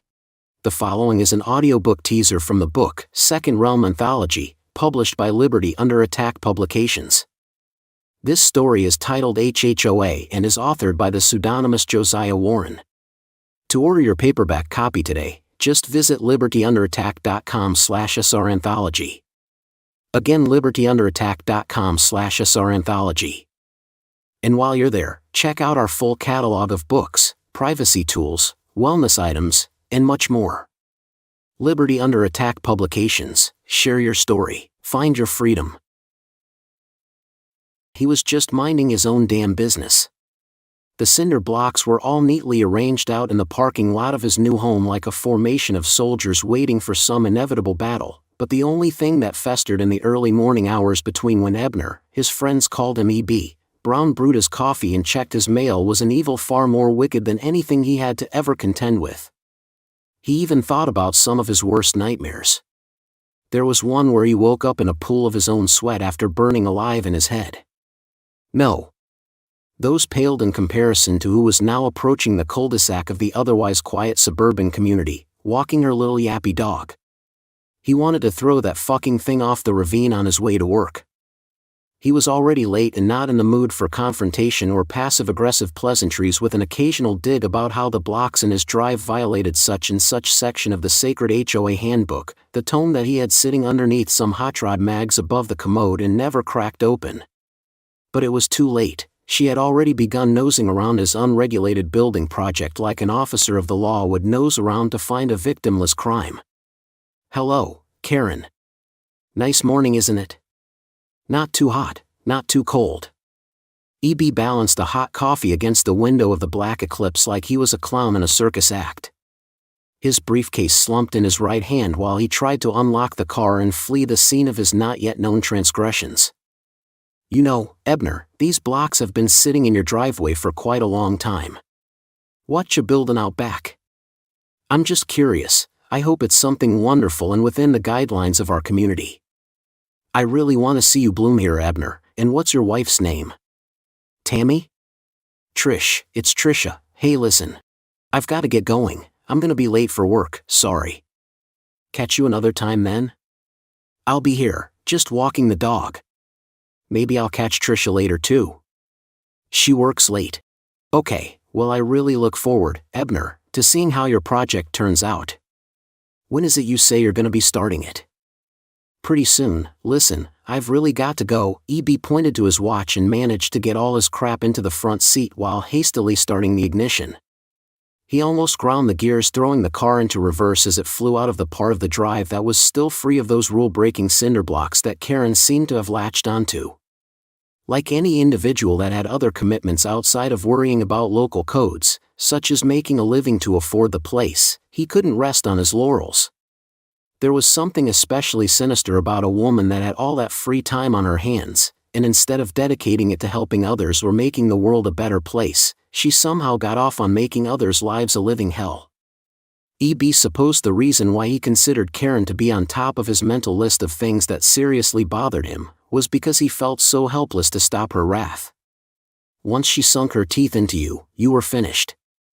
He drove to the nearby army base where 80% of the town worked, as either military or contractors. He was a contractor, but he merely thought of himself as disgruntled.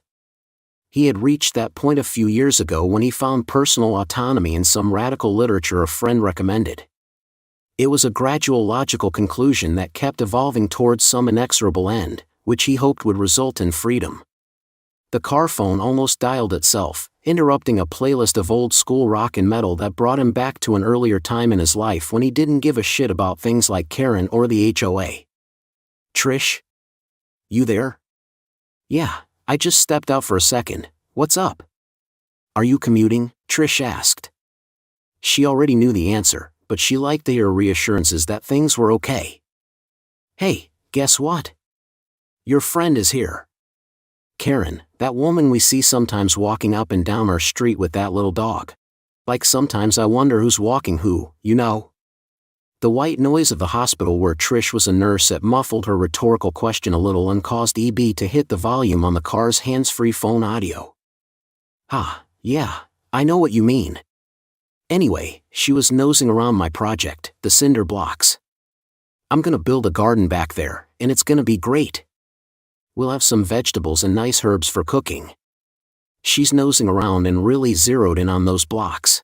Apparently they violate some kind of HOA rule. Have you ever read that book? The sun glared into EB's eyes as the road shifted direction. He pulled down the sun visor and reached for his sunglasses. It was just a few minutes more till he got on base, and then he had to cease the use of the cell phone. It was all very hush-hush, classified, top-secret stuff that they were dealing with there that couldn't be left vulnerable to outside phone calls or texts. "Well, you know, honey," Trish said, lovingly, "I've been to one of those HOA meetings. The president is. Guess who? Your buddy, Karen. She's been on the board the last 40 years. I was also going to tell you this when we both got home, but since you brought it up, she mentioned the 60-foot trees in the backyard that you cut down. She doesn't like those either. She says you have until the end of this week to get them cleaned up or she's gonna call in the city to make you." "Sorry, baby." Trish sprung the other news on him that hit him like a ton of cinder blocks. He was already anxious and panicked about his morning encounter with the woman, but this set him over the top. He turned on his hazards and pulled off into a nearby street near the base and just sat there. "What? You should have waited till I got home to tell me that. I said I was sorry, we can't do anything about it now, but it appears like she really has it out for us. And you know what else? I did some digging because I was really curious, and did you know the neighborhood next to ours, Karen referred to this as the hood, which is hilarious to hear an old white woman say, but I guess some developer finished building homes across from where we live that injected about $1,000 per month into the HOA immediately. Well, every time the hood asks for something, it's almost immediately declined, and every time the new part asks for something. Yep, you guessed it. Approved. So apparently they have $50 or $60,000 in their coffers, but yet nothing can ever get fixed. There's a playground over there near the cul-de-sac that looks super dangerous and is in a state of disrepair. That's great, honey, but that's not gonna get Karen off our backs. We need some kind of plan, but I can't think of any. You know it will be a cold day in hell before I comply with her or any of those old decrepit, idle, middle-class board members. They have so much time on their hands. God, if I only had a fraction of that time, I'd be off fishing. Okay, I gotta go, babe. I'll call you as soon as I can after work, okay? Okay, baby. I love you. Love you too. Have a good day. Bye. EB hit the hang-up button on the steering wheel that sent him back into old-school metal tracks that made him want to hit the gas in the opposite direction and see how far he could get until the needle on the gas gauge hit E. As EB put in his time at the base, doing some very important classified work for the government, he couldn't shake his sheer panic in the pit of his stomach or what his wife said. She's been on the board for 40 years. She's denying projects to the hood like she was the goddamn president of the KKK. Who cares about those blocks or how long they sit there, and what does she? He snapped out of it and looked down at his watch. It was 5 o'clock, the universal time to begin the commute home. It was like an imaginary whistle blew as all the employees in each cube got up and formed a procession. After a few minutes it just ended up being a fight to see who could cram onto the elevator first to try and make it home before the traffic really picked up. There were nights when the traffic was so backed up, he'd look out at the highway and just walk towards a nearby watering hole near the base that was known for the ladies in good spirits. A lot of irresponsible decisions were made there, often 3 or more beers deep, among the young and dumb enlisted personnel who were crazy enough to go off to some shithole, but also who didn't have a care in the world. EB thought for a second about stopping in to see if the place changed and to give some company to 3 fingers of top-shelf scotch, but he decided against it and he got caught up in the traffic and in his thoughts. Incoming call, Trish. Hey, babe. How was your day? Honey, don't freak out, but she's back. She cornered me when I got home, and I couldn't do, holy fuck, this woman is relentless. Does she know we work to try and afford this place? Well, apparently, she lives off of his trust fund her grandpa left her. He busted his ass at the steel mill until he died at 65.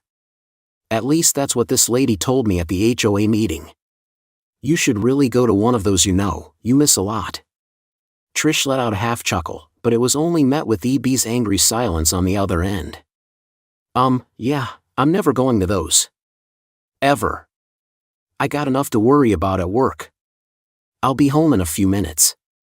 Just try and get rid of her, can you do me that solid? EB was hungry and tired. All he wanted to do was get home and have some peace and maybe grill up a steak in the backyard for an hour or two till he had to do it all over again the next day. He returned his car to its rightful place in the drive next to the exposed cinder blocks and saw his wife near the back corner of the house with a fake smile on her face. They had a universal sign between the both of them that basically told the other one that there was trouble. It was kind of like a nudge she'd do with her head and a half wink. Then, he realized that Karen was still talking to her. EB slowly backed out of the drive to try and avoid Karen noticing. She was busy gabbing away about something, pointing to the blocks and then pacing over to where she was in full view of the downed trees that were on the verge of becoming non-compliant. He was able to sneak away and drive off, leaving his wife to fall on the sword for him. He had a feeling he'd owe her one for this for quite a few years, but for the moment, he was free. He drove back to the watering hole not far from the base, and it was packed with the insane, the crazy brave, and the irresponsible. Scattered about were also just people like him who needed to get away from people like Karen for a while and let their sorrows bathe in a single malt Scotch whiskey. He bellied up to the bar and looked around before he ordered. The barkeep seemed to be welcoming him back. He looked down at his phone.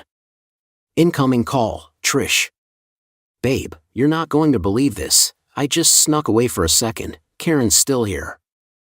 And she says she got the city involved, and it's gonna be $100 a day to CL. Hey, I've gotta go. I'll call you later, okay? Where are you?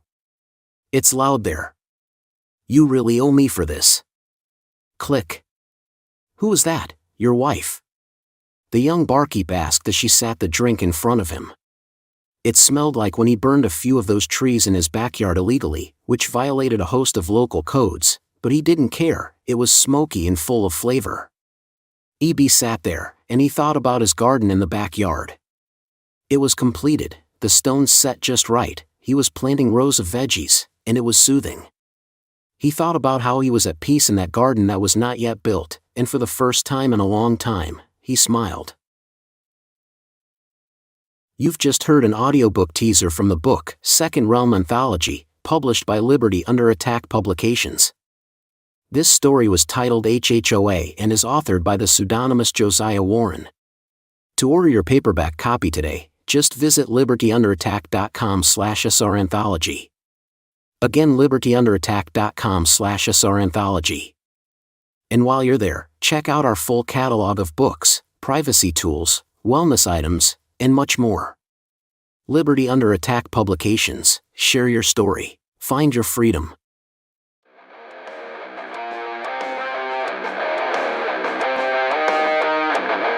Are you an alpha male looking to engage in consensual violence in a totally non-homosexual way?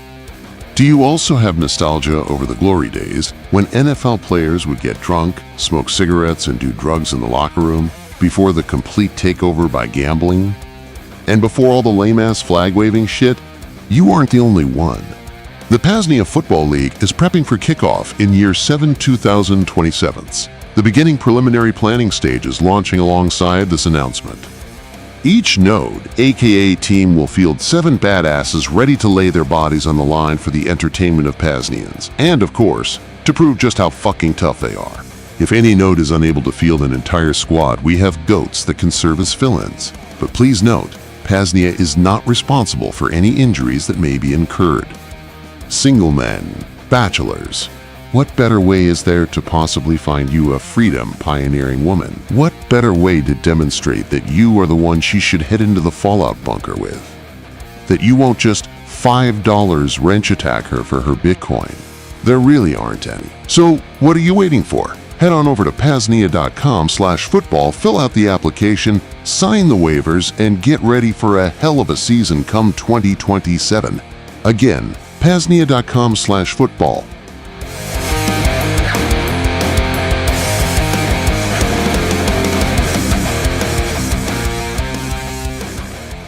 Sponsored by Pain Liberator, Miracle Muscle Pain Relief Spray, the official wellness product of the PAZNIA Football League. The Vonu Insurance Company, ensuring your liberation. If there's one universal certainty, it's that life comes at us all quite unexpectedly. 1 second, you're making sweet love to your freemate, inside the homemade polyethylene, a tent. Mount Vesuvius is nearing eruption and bam. In comes a 40-foot oak tree, a good fucking day to you from the Siskiyou. It's moments like those you wished you had Vonu insurance. Or this very real example, you took Rayo's advice and decided to join a ghetto. One night you discover that your homeless meth head neighbor jacked your fucking shopping cart and the few belongings you owned to obliterate whatever remaining brain cells he had left. For the very low cost of 666,666 satoshis, or equivalent value in Monero per day, this near disaster could have been quickly remedied by the caring Freedom Pioneer support team here at the Vonu Insurance Company. Got an e-bike to insure. A decommissioned aircraft carrier. Maybe you've cracked the code to anti-gravity and built your own identified flying object. No venture or item is too big or too small. Prepare ahead and get under the umbrella of protection only the Vonu Insurance Company can provide. Minimize your stress, curtail risk, and outsource your liberation today, while we take your hard-earned money for doing fuck all. Just visit VonuInsured.com, fill out the intake form, and a dedicated member of our Freedom Pioneer support team will be in touch within 24 hours or 30 days. Again, VonuInsured.com. The Vonu Insurance Company, ensuring your liberation.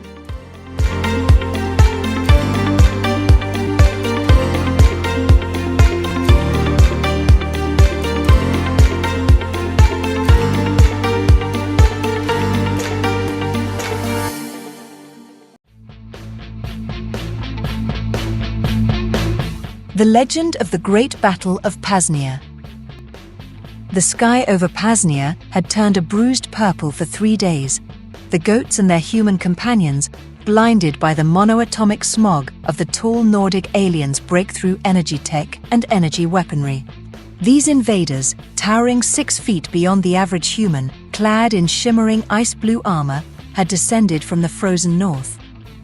They sought to freeze the spirit of the Free Republic, replacing the vibrant, spontaneous, chaotic order of PAZNIA with their own rigid, silent, and despotic order. In the center of the capital, Veritas, amidst the ruins of the old agora, stood General Willy II. Though he was not a giant, he was not a cyborg. He was, in fact, a goat, but in the history of PAZNIA, he was known as the Sage of the Horns, the leader whose stubbornness was as unyielding as the bedrock beneath their feet, and whose strategic mind was sharper than any blade. Their armor is thick. Willy II bleated, his voice echoing through the chest-mounted Shure microphone, piped into the PAZNIA Radio Network, broadcasting the battle plan to every corner of the city. Their height is their weakness. They cannot see what lies beneath their boots. They cannot hear the rhythm of the earth. We are the earth. We are the PAZNIA spirit. The compatriots, farmers, coders, artists, and dreamers nodded in unison. They were small, but they were united. The tall Nordics approached, their heavy boots crushing the pavement. A massive alien commander, his voice booming like thunder, commanded, "Surrender your sovereignty. Your liberation is a disease." General Willy II stepped forward, his hooves clicking rhythmically on the stone. You bring the compliant silence of servitude, he countered. We bring the spirit of song of PAZNIA. The battle begins. The tall Nordics charged, their high-tech weapons firing beams of cold blue light. But the PAZNIA forces were ready. They didn't fight with guns, they fought with lasers and love. From the rooftops, the PAZNIA Radio Network broadcast a frequency so loud and disorienting that the aliens' advanced sensors began to glitch. It was a mix of folk music, static, and the sound of 1,000 tree frogs laughing. The tall aliens, designed for order and silence, stumbled. Their precision formations broke as they tried to process the sheer volume of noise. Charge! Willy II commanded. The compatriots surged forward. They didn't try to pierce the alien armor, they used their agility. They swarmed the legs of the giants, tripping them, using ropes to tie their ankles together, and climbing up their backs to disable their communication arrays. General Willy II led the charge personally. He leaped onto the back of the alien commander, his horns locking into the alien's neck guard. With a mighty push, he shoved the giant off balance. The tall alien, confused by the sudden loss of stability and the overwhelming sensory input from the radio broadcast and the sheer force of General Willy II, the goat tank, the Nordic commander fell to his knees. The liberation. With their leader toppled and their formation shattered, the tall Nordics retreated.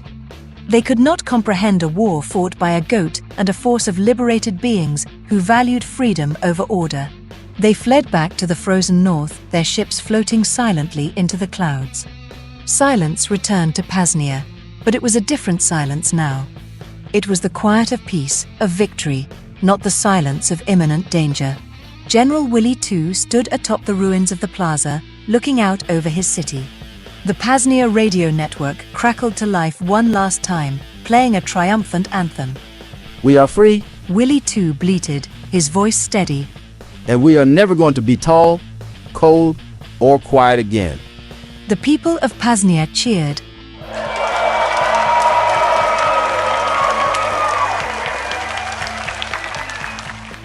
Raising their hands to the sky, knowing that as long as General Willy II and the spirit of the Republic stood, no force, no matter how tall, could ever truly conquer them.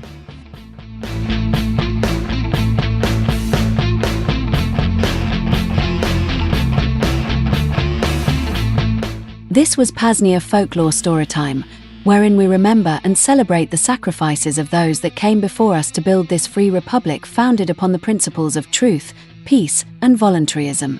To help support our evangelical efforts, please visit xmrchat.com/PAZNIA Radio. Again, xmrchat.com/PAZNIA Radio. Or visit paznia.com/fund. Cheers from the Second Realm.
99% of the news out there today is AI slop, distractionary nonsense, or worse, fear-mongering based outright manipulative deception and propaganda. With no desire to empower, the modern news cycle is designed to lead the hapless citizen serf along the train tracks of servitude, with only slight permissible digressions into controlled cul-de-sacs. What news show exists for the self-liberator who strives to keep up with news relevant to liberated lifestyles, second realm culture and music, and critical PAZNIA developments? What news show exists that will provide freedom pioneers with the knowledge, education, and networking connections necessary to liberate them, while also having fun? There is only one. Join host Shane, aka Rayo2, and Shadrach as they dive into the freeing and mysterious world of liberation here on the Life and Times of PAZNIA, a monthly news show from Veritas.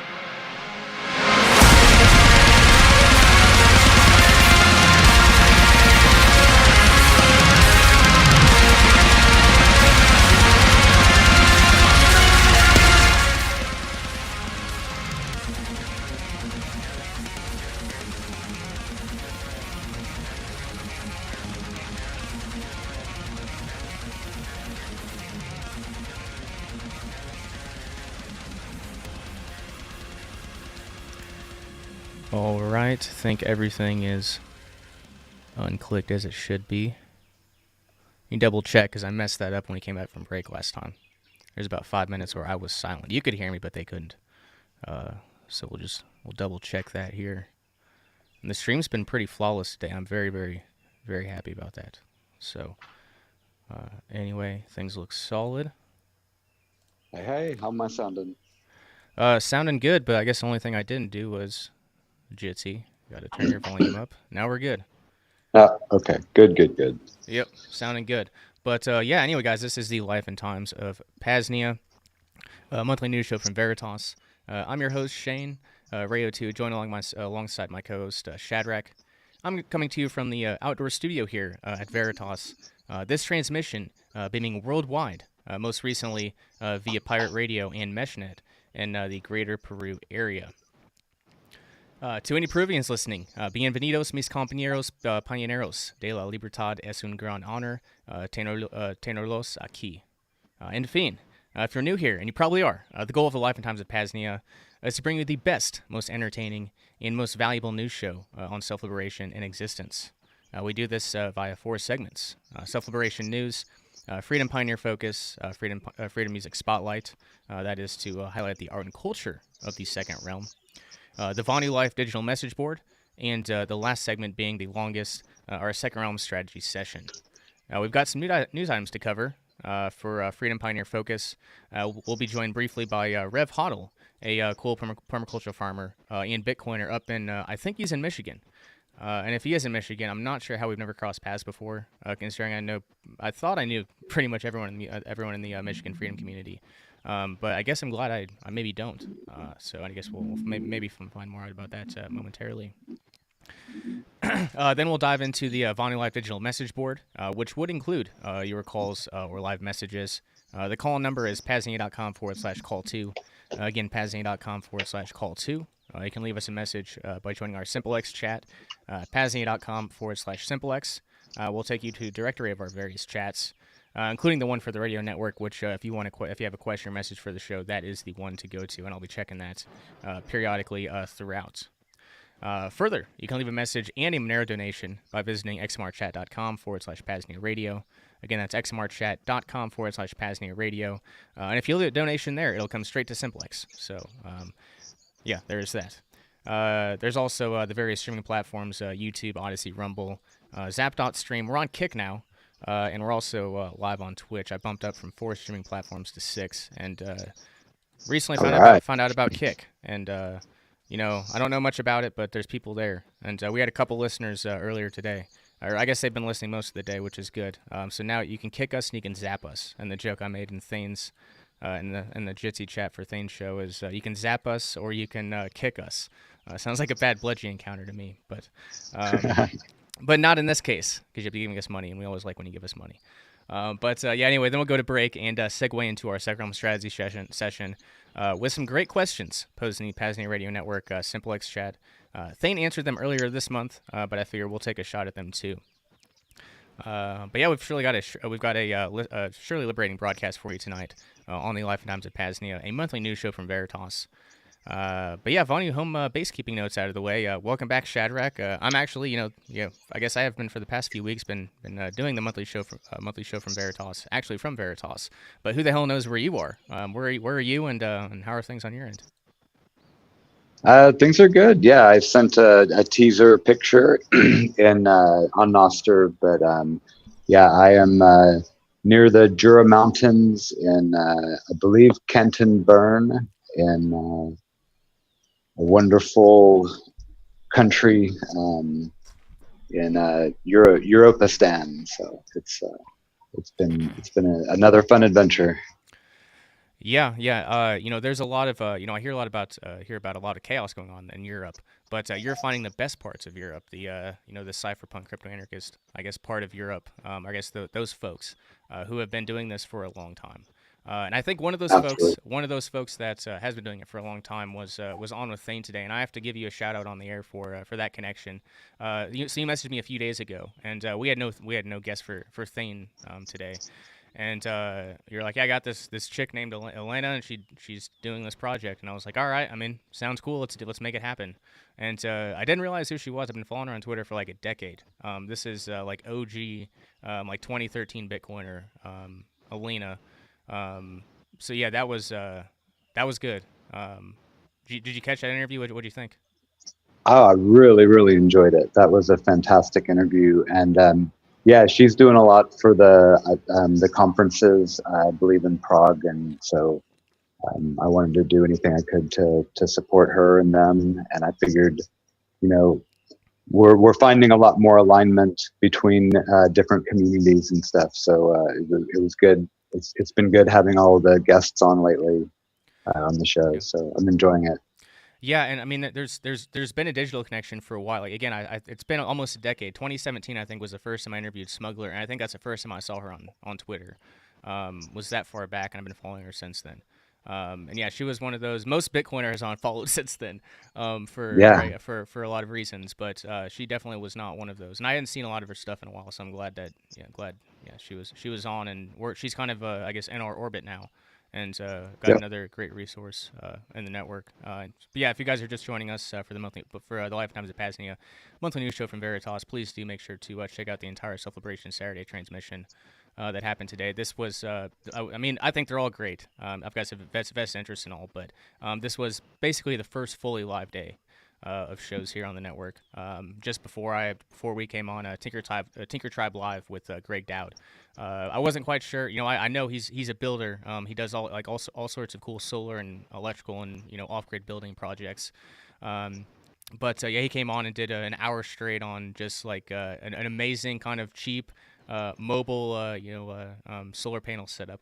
Mounted on a utility dolly, which is someone who worked in the moving industry for quite some time. I'm already kind of he's already piqued my interest. So yeah, if you guys haven't checked out the rest of this transmission, please do make sure to do so. And it'll be posted on the Vonu podcast feed as well here in the next 24 to 48 hours or so.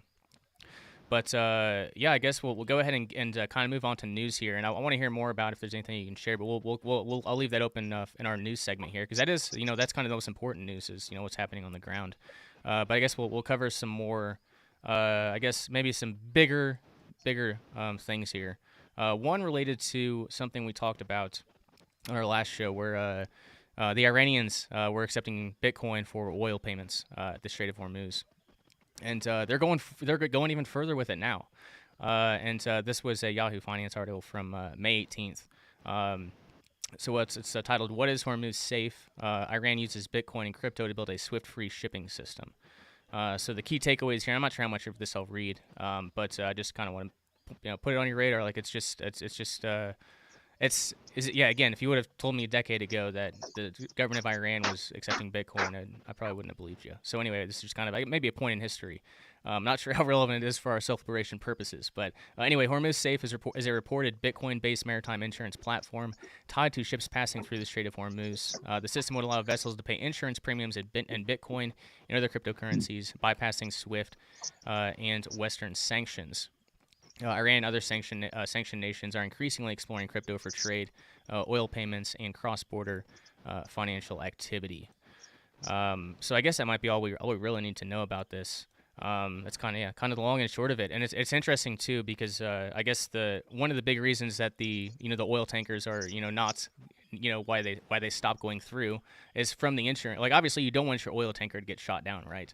But obviously those tankers are insured, and I think that's done by by Great Britain, and so yeah, I guess they're trying to get around the entire Western finance, insurance.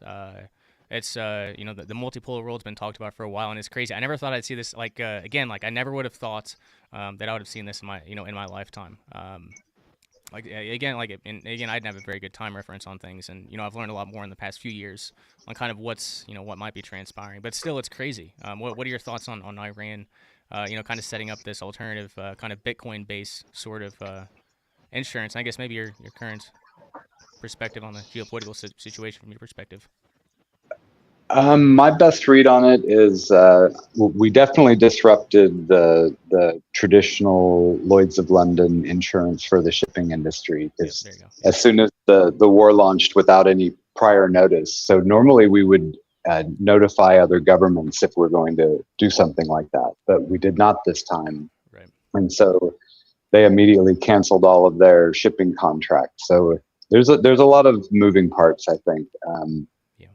Something just doesn't quite feel real about it. I mean, I'd like to see some receipts on this Bitcoin being accepted. Yeah, I would too. Are there any major transaction on the blockchain for 100,000 oils of Bitcoin or something, or 100? Yeah. Something like that. Yeah, they're doing it, but is anyone actually doing it, or are they just using Chinese yuan or something like that? Which I'm guessing it's probably what they're doing.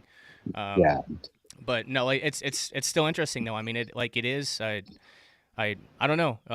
Whether it's actually happening or not. I'm not sure. But plus coming from these news sources, I mean, is this just another FUD factor where they can be like, Bitcoin's bad because Iran's using it for this and that? That's a good angle. A good angle to look at it too. Yeah, a demonization angle. Iran's using it, so we have to further regulate Bitcoin. Which I mean, obviously, whatever the excuse is, whether it's this or anything else. But yeah, no, that's always good to keep in mind. But nonetheless, even if just for historical purposes, it's cool. Yeah, I guess it would be cooler if they accepted if they were like, fuck all of this KYC crypto stuff. We're just gonna accept Monero and not even have banks anymore and just go this straight decentralized crypto route. But obviously, they're a nation state, and that's not gonna. That's probably not going to happen. But yeah, still interesting. Very cool. Yeah. So this next one, which again from your European connections, I found out about this from you, and it's just kind of a note. I'm not, it's not a smack on the company. I don't know what's going on. But 2 fiat, the number 2 fiat, it's a prepaid card service that you can pay with pretty much any crypto. But yeah, the service is down for I think it's been a week. It was supposed to be back up yesterday, but now it's June 1st. I don't know what's going on. I'm not worried about it, but hopefully it's back up on June 1st. Hopefully it's just due to a major improvement in their system or something. But yeah, I don't know. Just thought I'd pass it along. But you got any information on this, Shadrach? No, I've talked to them. They said they're working on it. But I know a couple people who really needed to get one, and I think. I think they should really do a deep dive into what happened if they want some to keep doing business. I would agree. And if there wasn't a connection like you, I wouldn't. And I didn't have, I might have had like $5 in Monero on there or something. So it's not like I would have lost much. But if I didn't know the people behind it, I would be a little more concerned. They can be an exit scammer, but it's probably just maybe they found a bug, maybe they're improving, whatever it is. I don't think it's anything nefarious. But I'm certainly not suspicious or anything. I mean, I know a few people who have hundreds of dollars on there, but I mean that's not that much. But no. I more want to use it, and I love Silent Link, and I love the guys behind both companies, and nobody's questioning that. We're just this is I hate this feeling of reliance on the legacy system that people are under. I want to be able to do more with our currency in kind than having to go through these rails. But it is what it is. Yeah. Yeah, no, I'm with you. I'm with you for sure. But no, like it's and I mean I use these solutions, but I'm not necessarily dependent on them. Like it's not like, but there are people who it's a question that comes up on Thane Show all the time. So yeah, like it's a big yeah, to fiat again to find vetted and trusted services. Don't just go on any search engine and just search for one of these, because there's a very good chance that one of those ones in the top 10 is just going to take your Monero Bitcoin and not send you anything back. So yeah, these vetted solutions are where it's at, and need more than just to fiat. And there are more out there. I don't have any off the top of my head. There are always more services like this coming out. Just got to make sure they're vetted, not going to take your shit. Yeah, and I just a quick comment. I think we've done pretty good as a community. I haven't heard of a bad rug pull of anybody within a couple degrees of my circle in some time. So yeah, we're everyone's hopeful for to fiat. So Yeah, I will say that for sure. Yeah, 100%, 100%. So I guess I'll move on to this next one. I'm not sure. Have you ever heard of there's I guess it's still up, but their services are down now. But Hack Liberty, or the Hack Liberty forum? no. Okay, so it's kind of a smaller outfit. But they I got a link back on my website because someone posted second book on strategy or something there, and it was a really cool. They had Simplex. They had a bunch of Simplex relay. I think it probably had a bunch of service. I don't know what the full extent. Maybe a Tor, a Tor relay. Hosted some stuff. But I guess and I just saw about this, and they don't have public routes really. So I check like once or twice a month on their platform, and I saw it. But yeah, so Hack Liberty services are down as of March 31st. There's some 1984 hosting shut down Hack Liberty services without warning for alleged illegal abuse activity, despite having our own clearly visible abuse reporting mechanism and our own, very clear whatever.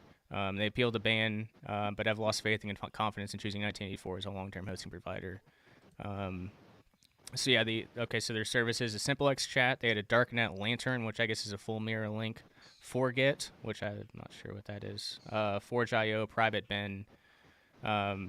All sorts of services are down, and I guess they're not going to be migrating. So that's unfortunate. There might be a niche piece of news. I've talked about the Hack Liberty before, and there's even a segment that's played on the radio network where I took a few posts from their forum, which all that stuff's still archived, but it's just nothing new in the future going forward. Yeah, another one. Yeah, Do you know them? I mean, that this is a problem with centralized providers. I mean, if we could talk to them about moving over to a fully decentralized model, that could be a fun project. Yeah. So I've tried to.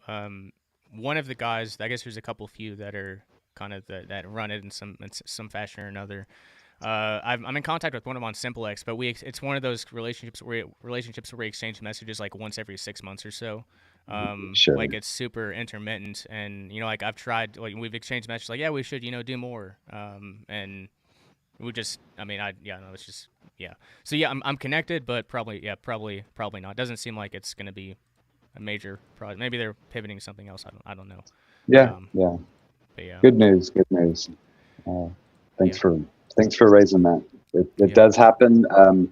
I've been working with Sovereign Hybrid Compute, and their whole model is we can set up edge data centers, decentralized, like smaller half racks and stuff. If you've got a good internet connection and decent power, plus they're doing a lot of off-grid oil and gas type of generators in the field.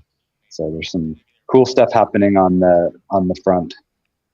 Yeah, no, certainly that, and that's not again, I know loosely about one dude, and I'm sure he's doing some cool shit, whatever he's doing, even if I don't know about it. And that's the best type of shit, that's part of the being over privacy and security. It's like I want to know about these things, but if I find out about them, then they might not exist. So I understand. I understand. But anyway, so we'll move on to this next quick piece of news. PAZCraft news.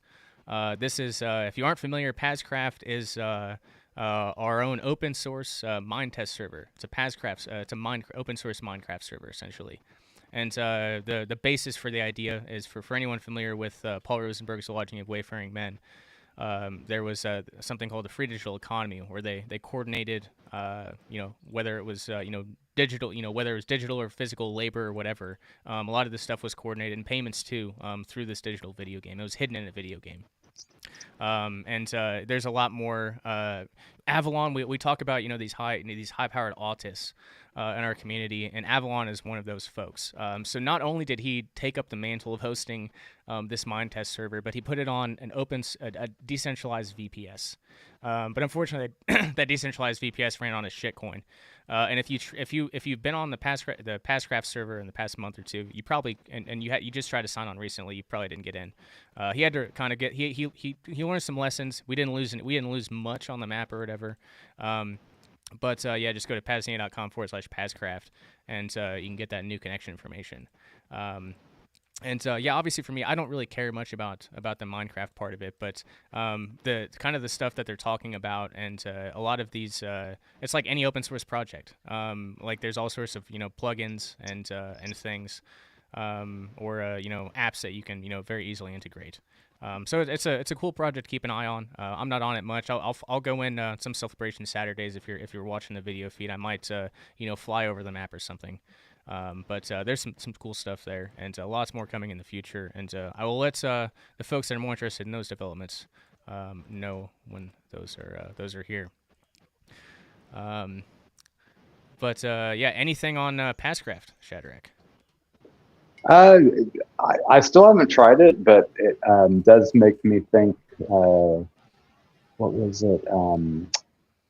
Spencer's stuff with Bowl After Bowl. They have an IRC chat, and they're quite interactive. So I was wondering, maybe have just times where everyone joins in, like on Self-Liberation Saturday. Just try and get as many people on during the show. Yeah, could be fun.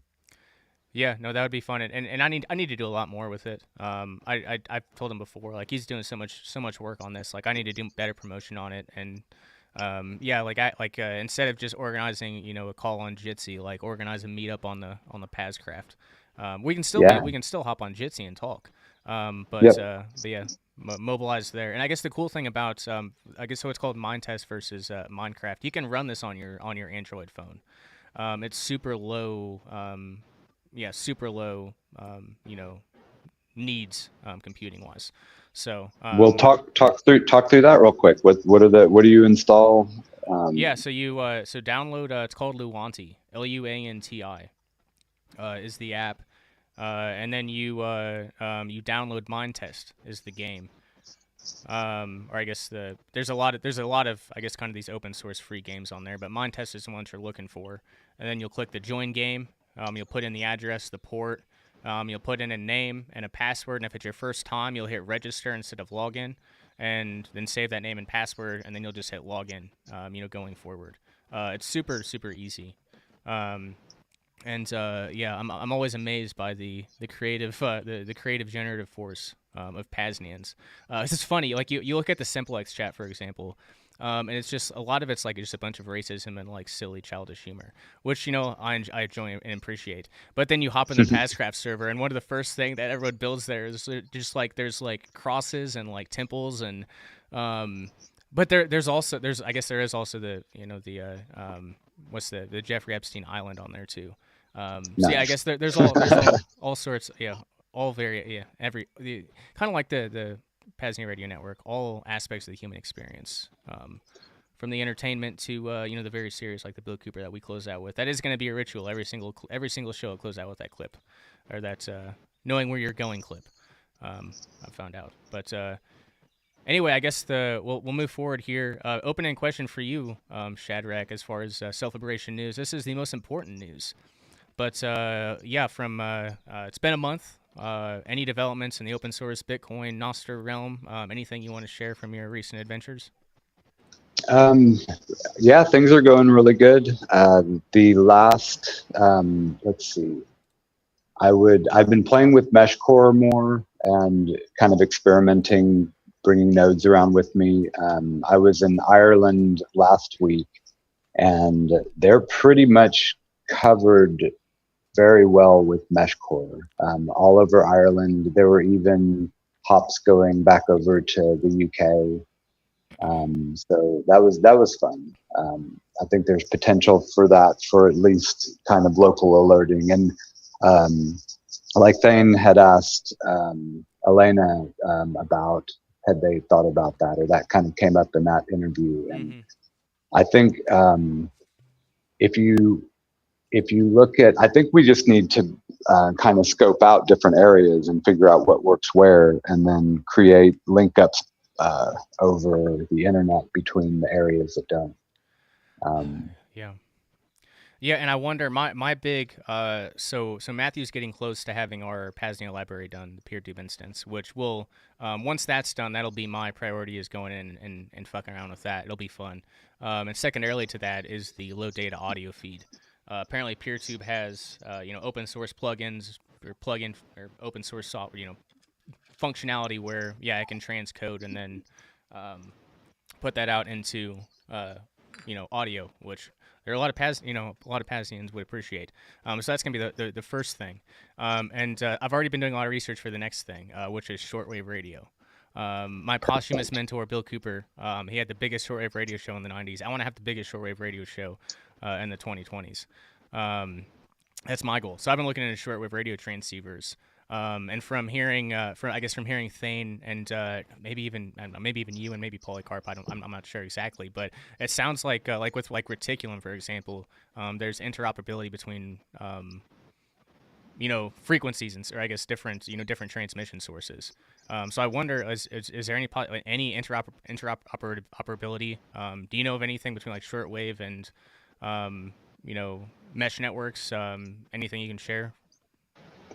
Not that I've looked into really myself. I'm kind of more looking into because I'm working on the node project, and my kind of hopes is that we can have where your node can talk on any of the different frequencies and then share it out among the other ones. So you might be able to pick something up on Meshtastic and broadcast it out Mesh Core. Because on some level, we're looking at device interoperability, not just sending little messages and stuff. Because we've been chunking and encrypting data. Oh, it's like we just lost Shadrach. Hopefully, he hops back in. Maybe he's on his phone. If you close out, if you just lock your phone. Close the Jitsi app, so maybe that's what happened. We'll hope he joins back here momentarily. It happened mid-sentence, so I'm guessing that's what happened. But yeah, I've been looking quite a bit into the shortwave radio sphere, and I found a really cool looking one on eBay. And I guess the thing I asked Jamin about it too. We had a private call a year and a half or so ago. It's been a long time. I need to have him back on the show to talk about it, but. With I guess 3D printed devices and chips and things, it sounded like he had better possibilities than kind of the off-the-shelf solutions today. But I found a couple like that. There was that one that looked really cool. That it looked like it was more kind of R&D. There was some like R&D to it. I just want to buy a transceiver and have it kind of work. But I don't know enough about it myself to. Figure out if I buy this $400 transceiver or whatever, if I'll be able to actually, transmit across the U.S. or across the world or wherever. So, I put out a couple of feelers. I've done some initial research, and as we build up some more PAZNIA funds, we'll be diving into the shortwave radio transmission very, very soon. But it looks like Shadrach is back. I'm back. Sorry about that. That's okay. That's no problem. No problem. I was just informing listeners on my R&D into I guess off the shelf shortwave radios, and the feelers I put out like in the range of Jamin and folks like that who might have better solutions, that might be cheaper and more DIY, that sort of thing. But Yeah, no, very cool. Very cool. Yeah, and I need to. It's been a while, but I feel like Jamin. Actually, no, it was probably Jamin. Jamin was talking about how there's a lot of ways to make these things communicate with each other. So yeah, I need to have Jamin on to go a lot deeper into this. But for sure. But yeah, I guess anything else from your adventures, or I guess any Bitcoin Lightning Noster open source news before we, I guess, jump forward here. I didn't take any notes. I'm just winging it. So nothing that pops into my head at the moment. Hey, no worries. But the Bitcoin Film Fest is coming up, and that's the MoneroCon is running alongside that. So it's like a mutual event. So that's pretty cool that they're doing that. And then Prague is coming up, and there's a Freedom Tech Summit the day before the Prague conference. So there's a lot of really good talks, and I'm doing one as well. So I would say yes. When's Reb Huddle coming up? Is that it? We've got about 14 minutes. So yeah, if we've got anything to talk about, we can do that. I had a Richard Greaser song or two ready to go, but yeah, I'd rather talk if we got stuff to talk about. Cool. Yeah, I just thought it was interesting that you mentioned like you knew the Michigan Freedom community but didn't know him, and I'm just getting more and more of that, and I think it's really good to start reaching out to other freedom communities, and I think we're kind of at this tipping point where people are really starting to be curious about data sovereignty, and I think people are just don't know they're in the second realm yet, but they're thinking it. So yeah, even if they're in the second realm, then these various networks and communities don't know about each other, or if they do, I mean, there have probably been half a dozen various communities for the past few years that we've been trying to connect with each other, but for some reason or another, it doesn't pan out. So yeah, like really, I think like there are these disparate communities, these disparate networks, and now I think it's been one of your big focuses, and other folks in your Meshadel sort of space too. I can't recall off the top of my head, but that's kind of where we're at now is connecting the disparate communities. And yeah, that's kind of where we're at. Yeah, and it is funny, like I thought, the only reason I'm into all of this shit is from the Michigan Peace and Liberty Coalition, the Midwest Peace and Liberty Fest. I started going to those back in 2015, and up until last year, I'd gone every single year. It's where I met my free wife, and it's where all the first 30 or so people that, the vetted first circle of trust for PAZNIA, those were probably 90% Michigan folks.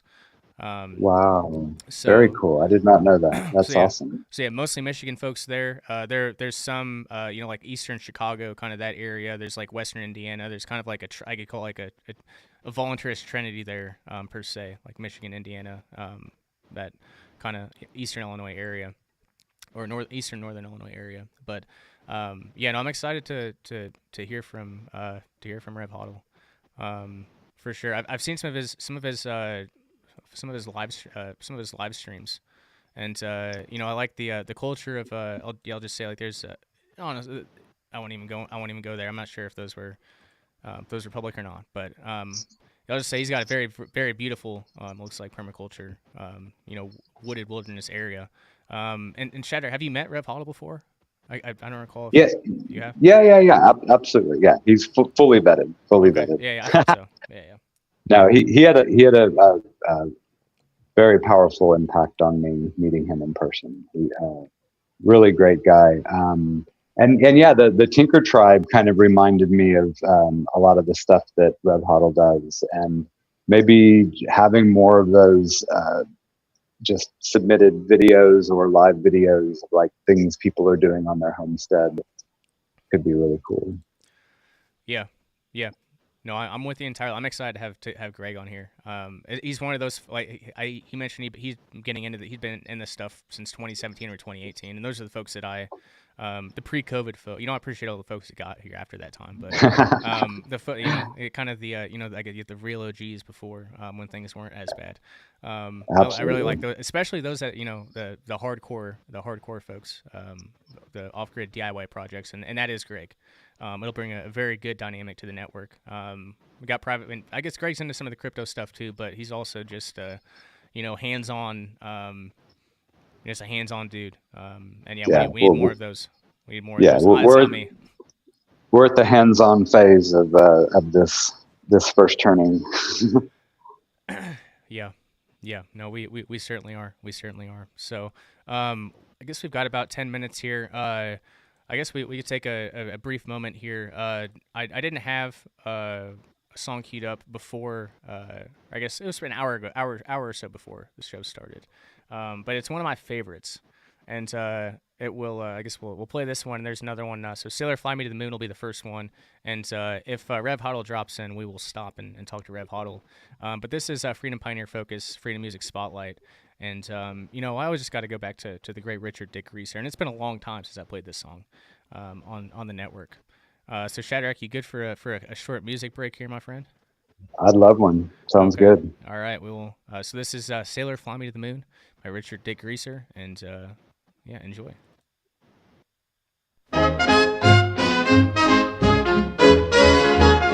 Mr. Sailor, fly me to the moon on your Bitcoin rocket ship. We'll record in the podcast room, play some fiat games and even touch tips.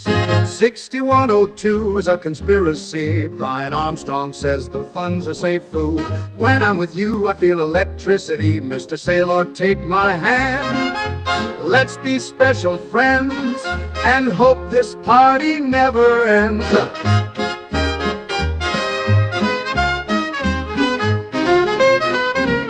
You're the man I have eyes for. Can I listen to you speak some more? You are pumping my bags as hard as my heart is pumping now. Bitcoin is going to the moon, and I'll let you be Big Spoon.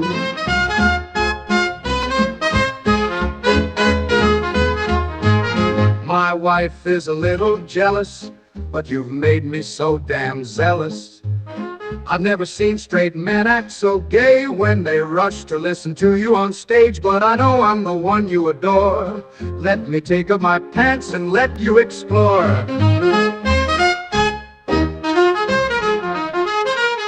Mr. Sailor, fly me to the moon on your Bitcoin rocket ship.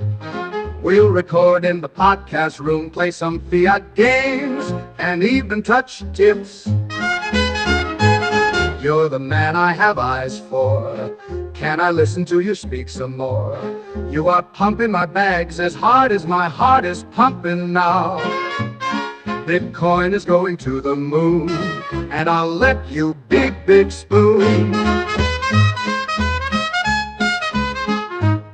Mr. Sailor, fly me to the moon on your Bitcoin rocket ship.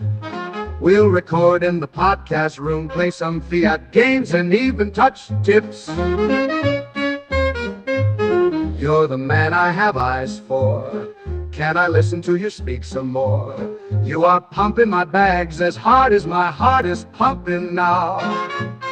Bitcoin is going to the moon, and I'll let you be Big Spoon.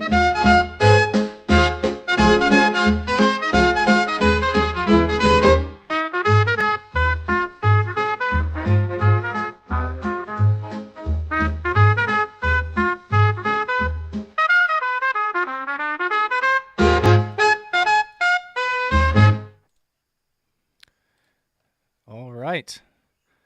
That was our Freedom Music Spotlight. Sailor Fly Me to the Moon, a wonderful classic jazz track from the 1970s, 1870s actually, from the great Richard Dick Greaser, produced on his typewriter. So welcome back, folks. Looks like our guest, or I guess our Freedom Pioneer Focus guest for the evening has dropped in. This is Rev Huddle. Rev Huddle, are you with us?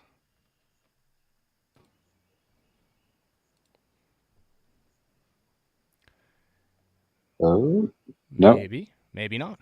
There he is. Not me. Hey guys. Yeah, sorry, I couldn't find a mute button there. No worries. What's going on? No worries, brother. It's great to have you. Thanks for taking some time. I know it's a little later where you are, an hour later. But yeah, welcome. And I guess for the folks, I don't know much about you. I know you're. I think I know you're a permaculture farmer from Michigan that's also into Bitcoin. But I guess inform me, my ignorant self, and also our listeners too, on who you are and kind of what you do in the freedom realm. Well, I've been trying to just get separated from the fiat system as much as possible over the last 10 years, maybe a little longer, while I've been doing this work in this 20-acre homestead here in Southwest Michigan. And so that started off with me, working from the permaculture angle first. And I did that for several years. I got a permaculture design certificate in 2016, which when I say I got that certificate, really what that did was it gave me permission in my mind to actually start to implement some of the design ideas that I had for what I'm working with here at the homestead. And so that's sort of went from nothing, there was no existing fruit trees or anything here, to where now I've got some Katahdin hair sheep, some East Frisian dairy sheep, a couple Haflinger draft ponies, a little mini pony. I've built a little 20-foot yurt, a 20-foot tiny house. I've got fruit trees, a mature food forest, which grows both perennials and subsistence style crops. I produce maple syrup. I grow cannabis, and my cannabis is integrated with my rabbits. So I'm producing rabbit meat as well. Making maple syrup, foraging for mushrooms on the property. I'm doing a whole bunch of different stuff as far as the natural capital side of things is concerned. And in addition to that, after, getting all those systems rolling, I kind of simultaneously was learning about Bitcoin, and Bitcoin was really kind of the missing piece to this permaculture lifestyle that I was living. Because if you know permaculture, there's three ethics. There's earth care, people care, and the third ethic I call non-extraction. Now, the founders of permaculture, David Holmgren and Bill Mollison, they define the third ethic as redistribution of the surplus back to the system. But I think that this non-extraction way of saying it is a little bit more, it's a simpler way to get at the same point. And if you look at, these centralized fiat systems, they're ultimately very extractive systems. And so if you're trying to, practice permaculture ethically, you should be trying, or ethically, I am trying not to participate in that. And it's very difficult to not participate in that if the only money that you have access to is these fiat currencies. And so where Bitcoin comes in is it allows me to opt out of those systems and still be able to have some sort of money that is instead of extractive, generative. And so when I started using Bitcoin, that meant that now I started finding Bitcoin meetups, and that gave me market access for my homestead goods. And so now I'm going to a Bitcoin meetup once a week, at least within a 2-hour range of the homestead, to sell the lamb and the maple syrup and whatever else I might be producing. And, I also use, because if you're all in Bitcoin with your financial capital, and now it's all in Bitcoin culture as well, you should probably participate in Bitcoin to the highest degree possible, because, this is your life at this point. And so that leads into, I should probably own and operate some hash rate in addition to running the node. And so I have converted my clothes dryer to mine Bitcoin. My hot water heater mines Bitcoin. I grow my cannabis starts, my vegetable starts with a Bitcoin heated cold frame. I load balance my solar power system with Bitcoin miners. You get the idea. I integrate Bitcoin mining into almost every aspect of the homestead. And this has gotten to the point where now the only way I acquire Bitcoin is either through mining or through earning it. I don't have to touch the KYC systems at all. I have access to liquidity for my Bitcoin for fiat when I do need to get back into the fiat system through the meetups. Mm-hmm. And I really am living this lifestyle of producing as sovereign as I can be, right? I'm producing some of my own power. I'm producing some of my own food. I don't have to touch the dollar as much as I used to, less and less so. And I guess that's been the last 10 years for me. No, that's yeah, energy, money, network. Yeah, like that's the kind of a big few things. So I guess so Shadrach kind of talked about this before you came on here, but my entire path back in 2015, pretty much I got into anarchy and freedom and all those things pre-Bitcoin for me. But I found out about the Midwest Peace and Liberty Fest put on by the Michigan Peace and Liberty Coalition, and I think you're up in Michigan, and I thought I knew every freedom community up in Michigan, but apparently I don't. So I guess could you give me any insight, I guess, on kind of any community or network around you, where you are, and kind of anything you can share? Well, so yeah, those guys are now kind of starting to overlap with I'll say the Michigan Freedom and Peace. I forget the name of them, but Michigan Peace and Liberty Coalition. So you're familiar with them? Yeah, they got on my radar a few years ago, and I've been basically participating in the Bitcoin meetup side of things. So there's almost like these two cultures that are, it sounds like, operating in similar channels that don't really know each other or overlap. And so I think this year is going to be one of the years where they finally do create some sort of overlap in the territory, because at this event here at the end of July, at the beginning of August, the Lake Satoshi retreat, I think that their festival there is going to be it's going to follow the Lake Satoshi Bitcoin retreat, and it's going to roll right into that one right afterwards at the same location. Okay. So That's cool. there should be some commingling of the two cultures now. That's so good to hear. That's absolutely amazing. I think I might miss Lake Satoshi this year, so I'm just going to put that out there. Something's come up that I can't refuse, and it's I'm sacrificing for all of us by doing this, but I'm probably not going to be there this year. Well, hey man, that's all right. There's going to be plenty of other folks from the Meshtadel and elsewhere hanging out, and you'll be missed, but man, the party's going to go on either way. It will. Fundamentals said I should go with this other thing, and that it would be rubbed in my face for all eternity, but it's gonna be worth it. Well, sure. And Lake Satoshi at this point has been happening every year for the past several years, and so it'd be safe to assume that it's going to happen again. Oh yeah. You can't make every single one, whatever, you know. The meme is and I know we've already met at Lake Satoshi, hung out there, but yeah, you know, for the people that haven't made it to Lake Satoshi, usually the way it works out is that you hear about it, it sounds amazing, but you heard about it a little too late, and you want to get there, but you can't quite get there because it is a little bit of a tricky place to get to. Yeah. It's not like right next to an international airport or anything. So it's camping, you know, primitive camping to a large degree. And so there's some logistical things that you got to put together in order to get out to this event. Yeah. Sure. Yeah. So let me see here, pull up my outline here. So I guess I've also seen I need to pay more attention, and hopefully I will after talking to you. So there's a Meshdale group on Signal, and I've seen you post some stuff about live streams on Nostr and things. Talk a little bit about some of the content creation and that sort of angle that you're doing. Yeah, I guess that's another.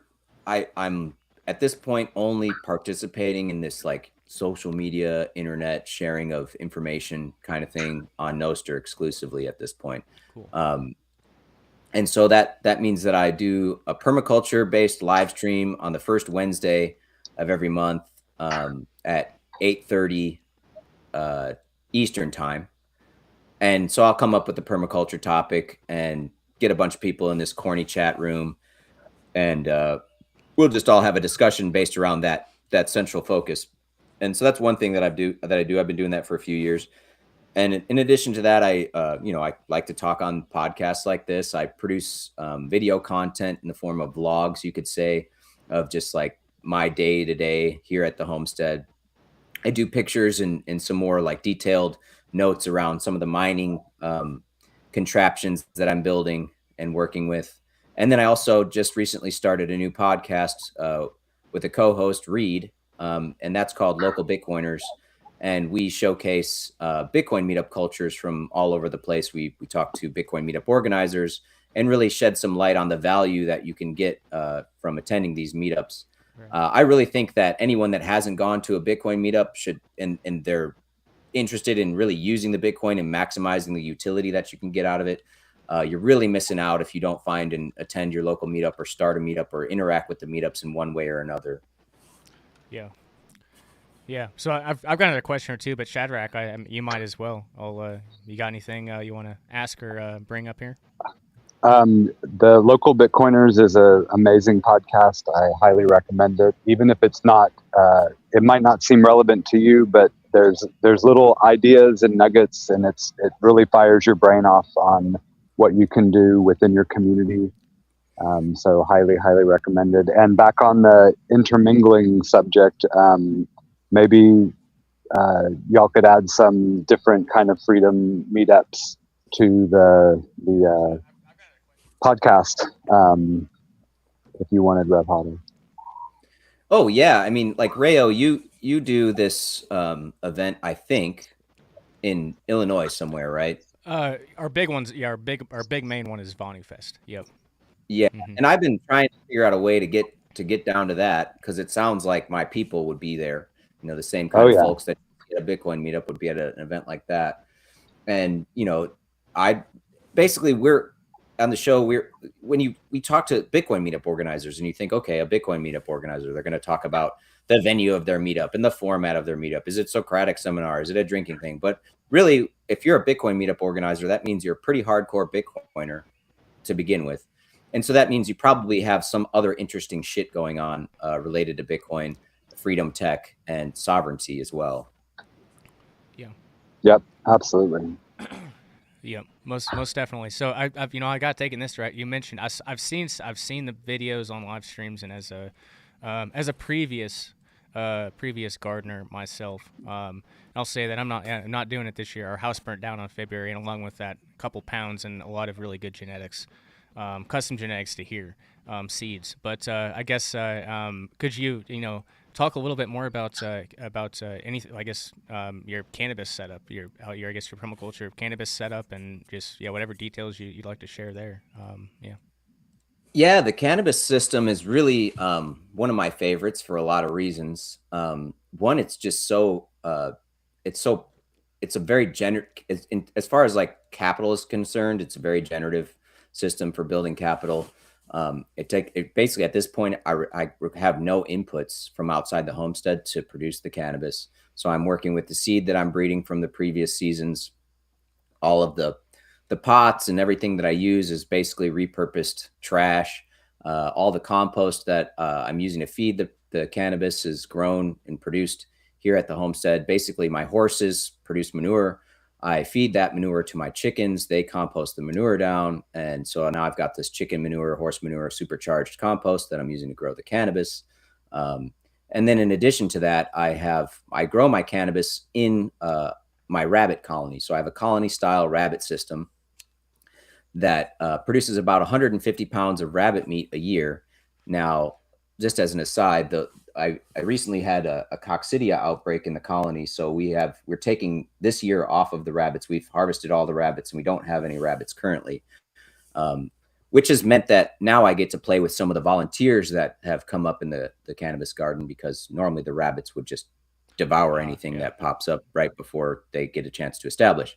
But needless to say, when the rabbits were in the system, what I do is I exclude the cannabis from the rabbits with a cage, and I allow the cannabis to grow up through that cage. And so any of the branches that grow through the cage that the rabbits can eat, they have access to eat that cannabis. So the cannabis is, to a non-insignificant degree, providing some food for the rabbits. And they're doing your I guess your maintenance work on the plant for you too, kind of.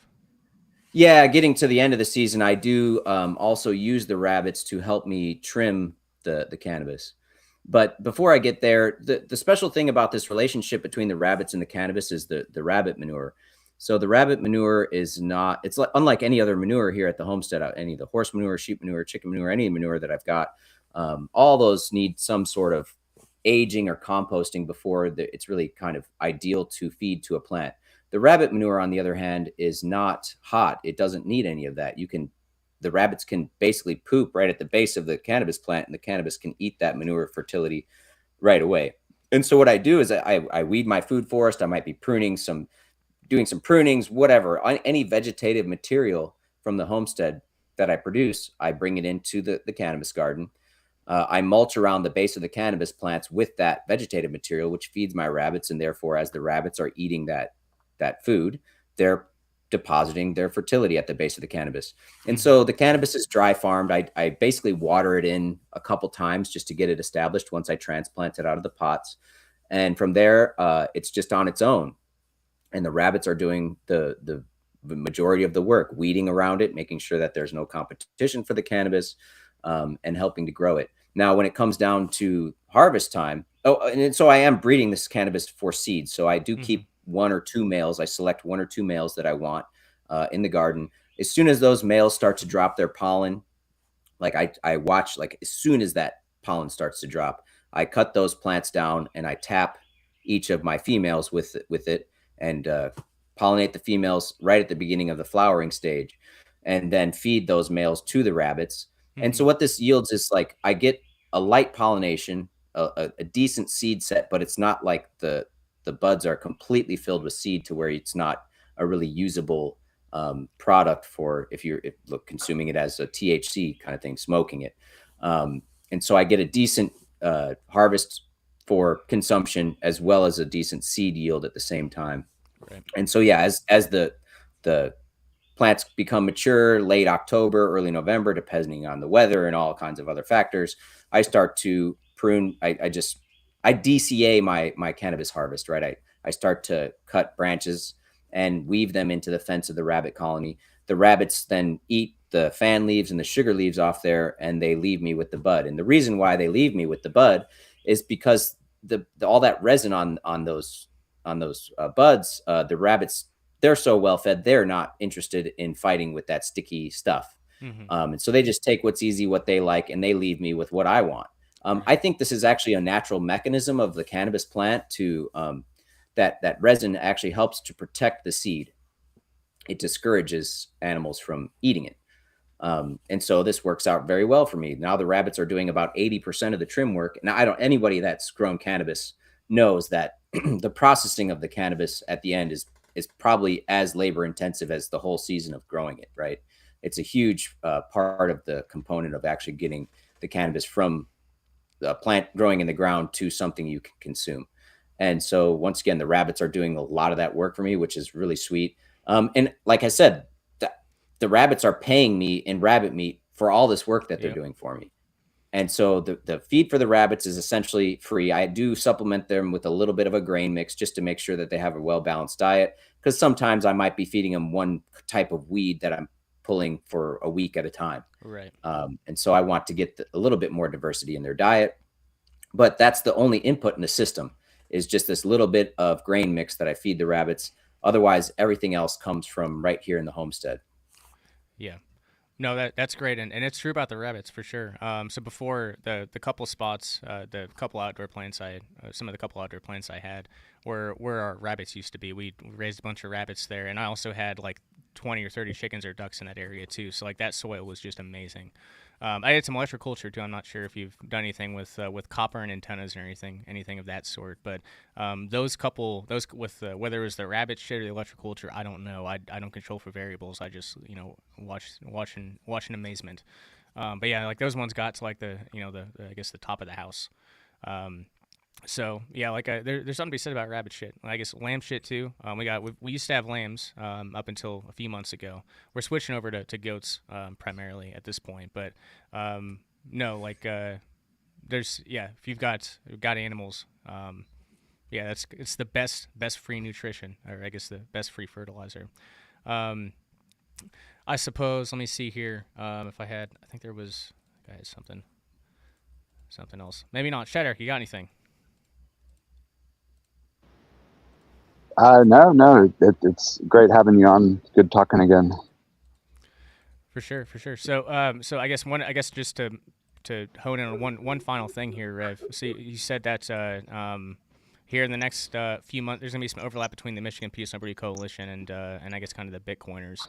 Can you provide, I guess, the specific details for that event before we let you go?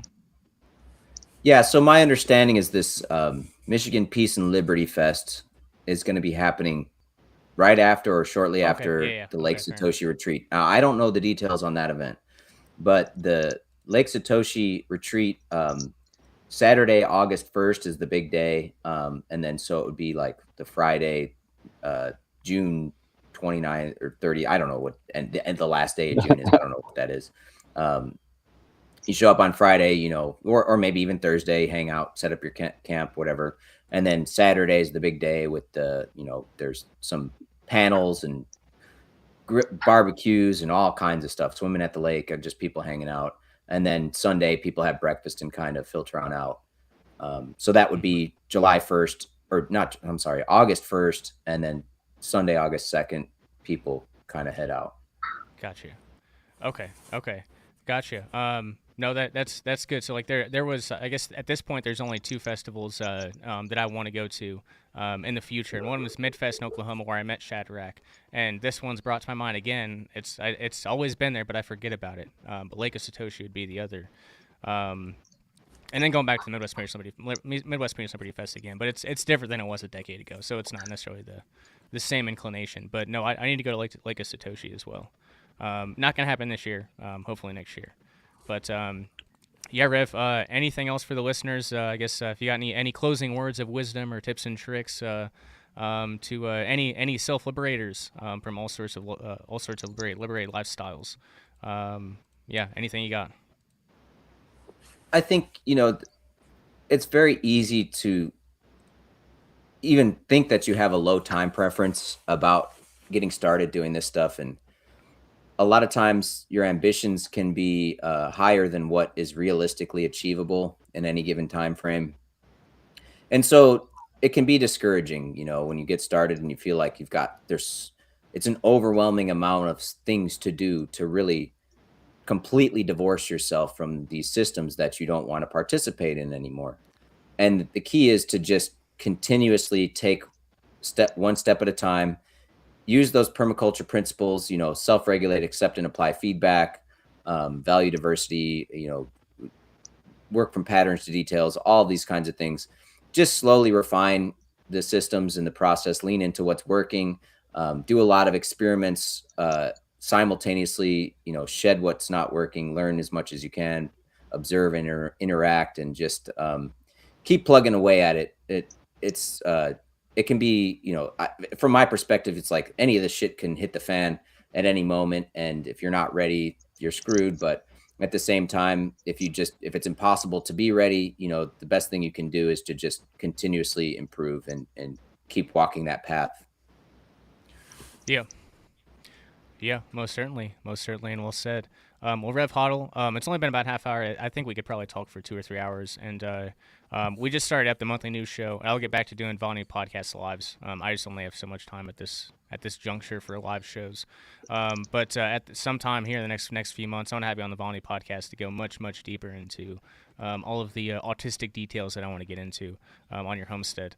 And all of those angles. But yeah, Rev, it was great to get acquainted. Thanks so much for coming on. It's been great.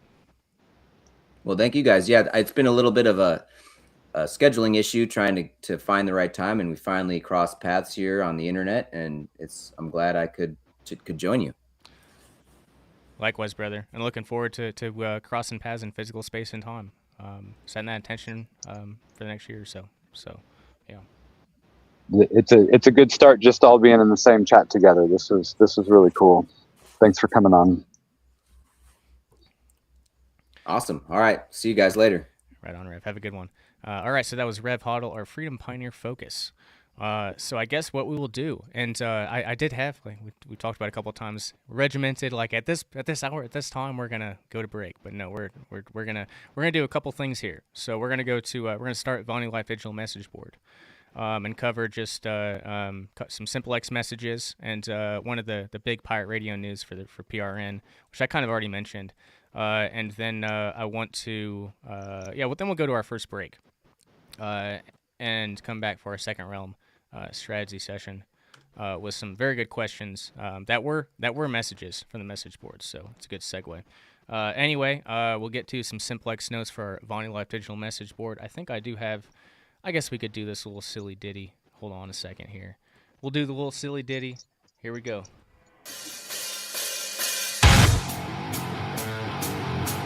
It's that time again here on the Life and Times of PAZNIA, wherein we deeply wish to hear from you, dear PAZNIA Radio Network listener. Have a lead or tip for us to pursue? Got a question? Got some shit to talk?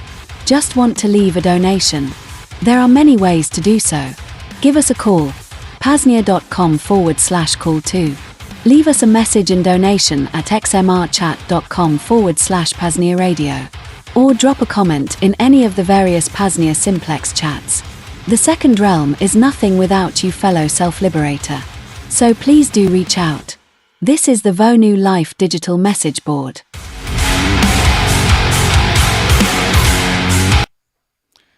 All right. I got to adjust all the volume settings again.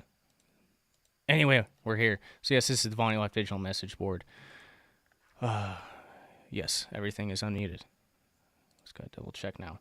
So this first one is from, I think it's from Fagdul or Avalon. I think it's Avalon. So I made a comment about looking for more places to stream. Just jumped on Kick, and he tossed on, he tossed 100 links, as he usually does. And let me see if there's any. I'm trying to remember if there might have been one or two of these I wanted to shout out. But yeah, there's a bunch of these. Maybe not. I don't remember why I put that in there a couple weeks ago. I guess that's it. Rayo needs more social networks. Here's a bunch of stuff. Thank you, Avalon. Much appreciated, my friend. Now, the biggest and most important news. Beat me to the punch. PAZNIA Radio Network was always intended to be a pirate radio network in some fashion. Didn't know how that would pan out. But thanks to that self-liberational, self-directed, energy. Tech Libre posted on X, May 6th, the official embassy of PAZNIA in Greater Peru invites you to listen to our free English language podcast. Learn English 100% free of Monroe Doctrine and communist propaganda, broadcasting live on 3 watts, Pirate AM and MeshNet. So if you happen to be tuning in from the Greater Peru area, you don't have to listen through these blasted internet lines. You can just go straight to pirate radio, which is what we're hoping to do. It's just infrastructure is not easy. It's not easy when you have millions, billions of dollars of infrastructure, or money, stolen dollars for infrastructure, and it's definitely not from the ground up. But yeah, Shadrach, any thoughts on our words are being transmitted in Peru right now? To maybe a million people driving in their cars on pirate radio station. Who the hell knows? It's crazy to think about, right? No, I think that's amazing, and I'd really like to make a box that you basically plug a line into, and it's like the PAZNIA transmitter box, and we've got a stream going 24/7, and you can just for $50 get there's a minimum watt you can get for going to a drive-in theater. They have those FM transmitters you can get. And it'd be cool to just have all kinds of different transmission mechanisms going. Yeah, for sure. But no, that was a great thing to. I hear from Tech Libre every once in a while, and I did message him, and some Saturday he's going to come on and talk.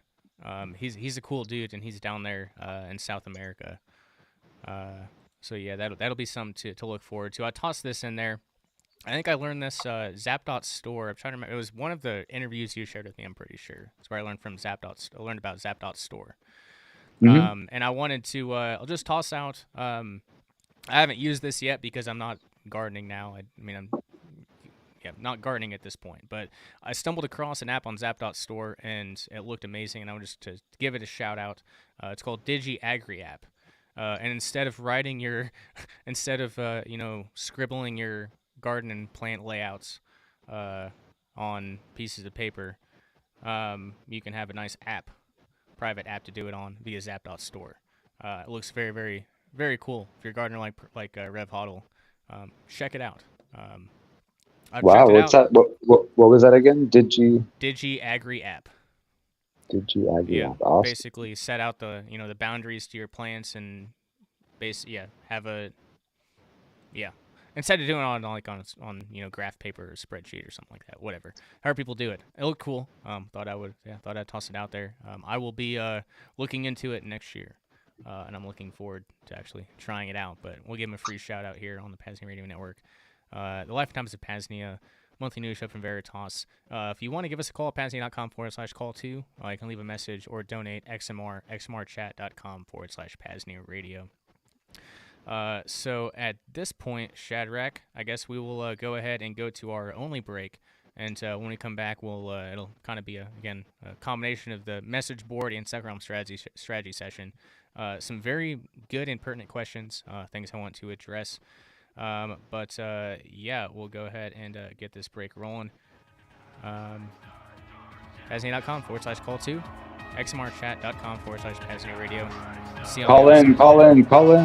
Please do call in. Yeah, please do call in.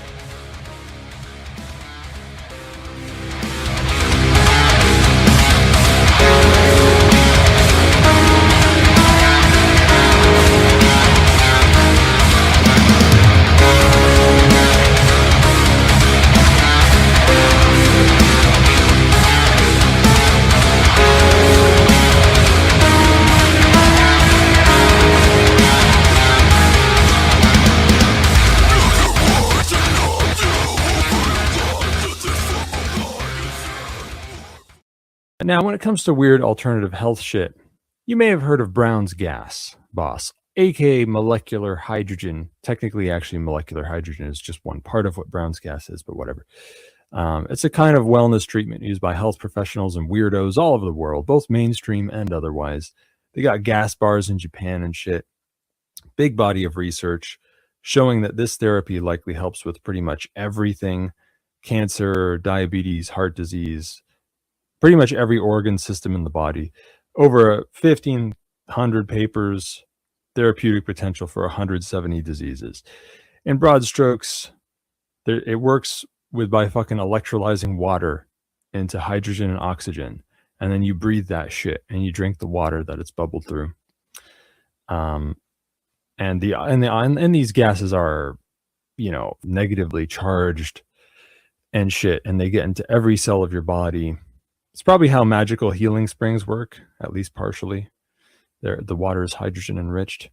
Now, the PAZNIA Department of Health and Wellness has run R&D on these machines for about 4 years, and the top machine being recommended right now is the Lord's Hydrofix by Holy Hydrogen.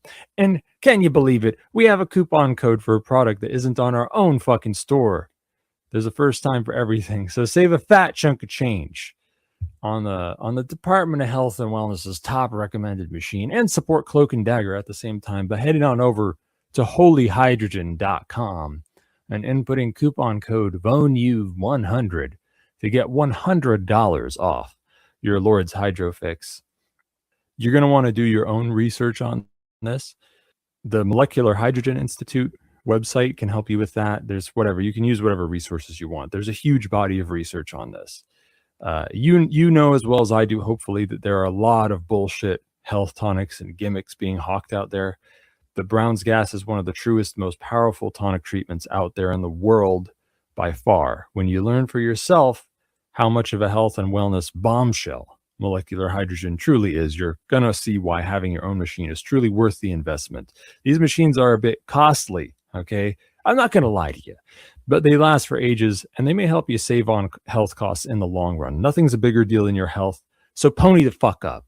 Go to holyhydrogen.com, use coupon code VONU100, Victor Oscar November Uniform 100. get $100 off. Hey guys, Scott here for Liberty Under Attack Publications. Looking for a Liberty-focused publisher? Liberty Under Attack publishes books and strategy guides for individuals looking to increase their personal freedom. They assist authors through the entire publishing process: proofreading, editing, cover designs, paperback and Kindle formatting, and full audiobook narration and post-production. Tell them Scott sent you and get 20% off a full service deal. To get some one-of-a-kind books or for more information, visit libertyunderattack.com.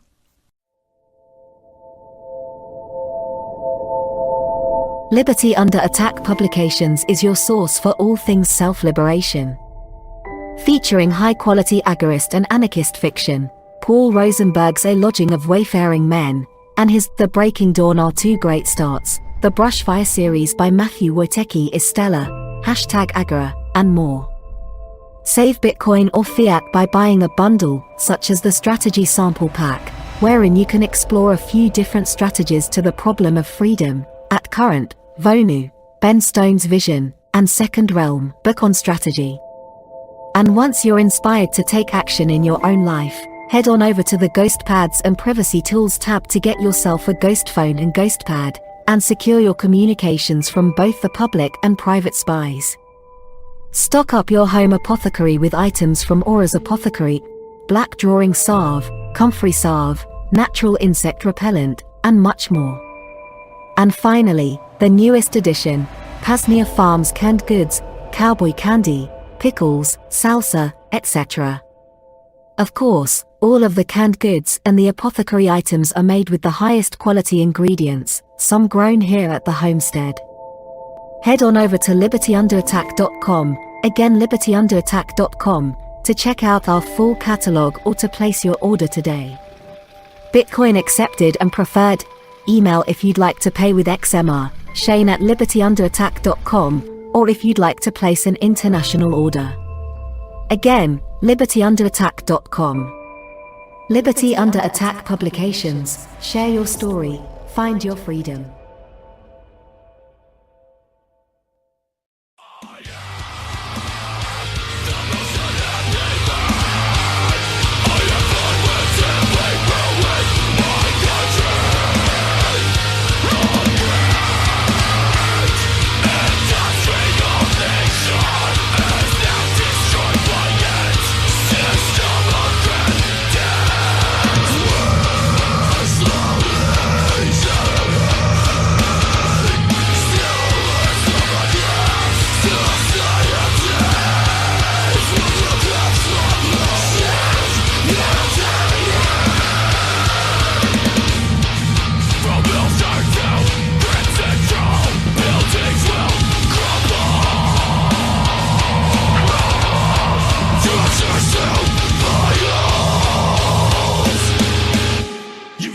Rayo, Shadrach, hide the guns and the drugs. We about to be back on the air.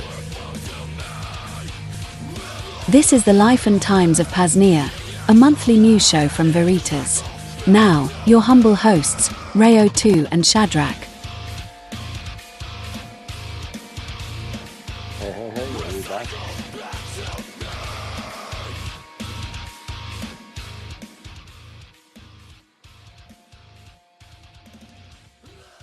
Don't want to do that again. Welcome back to Your Lifetimes of PAZNIA, a monthly news show from Veritas. Here from Veritas, and I don't even remember where you are, Shadrach. Yeah, I'm in Switzerland, and it's 3:18 a.m.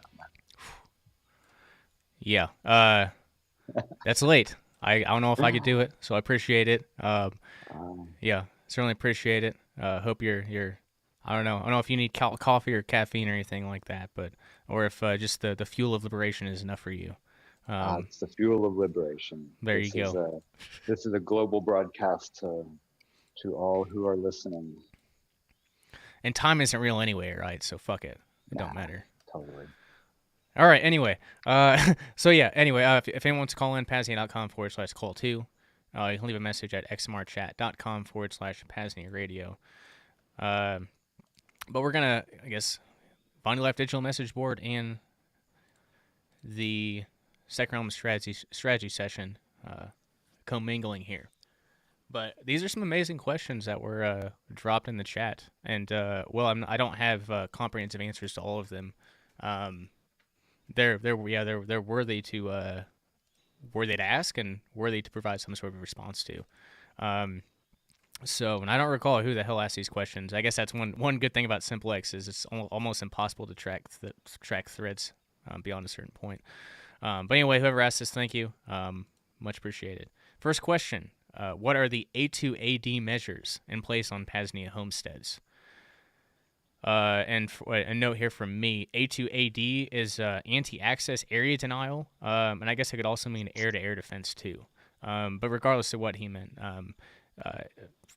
furtherance of his question, gates, guard posts, fences, walls, or berms, and how do you think about freedom of movement on your own land when satellite and drone surveillance is a threat?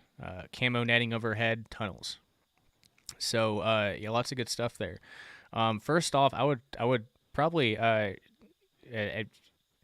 every node at the every PAZNIA node is different. Some are in the cities, some are rural wilderness. Some semi-permanent autonomous zones are probably on federal land in the west somewhere. So it's general.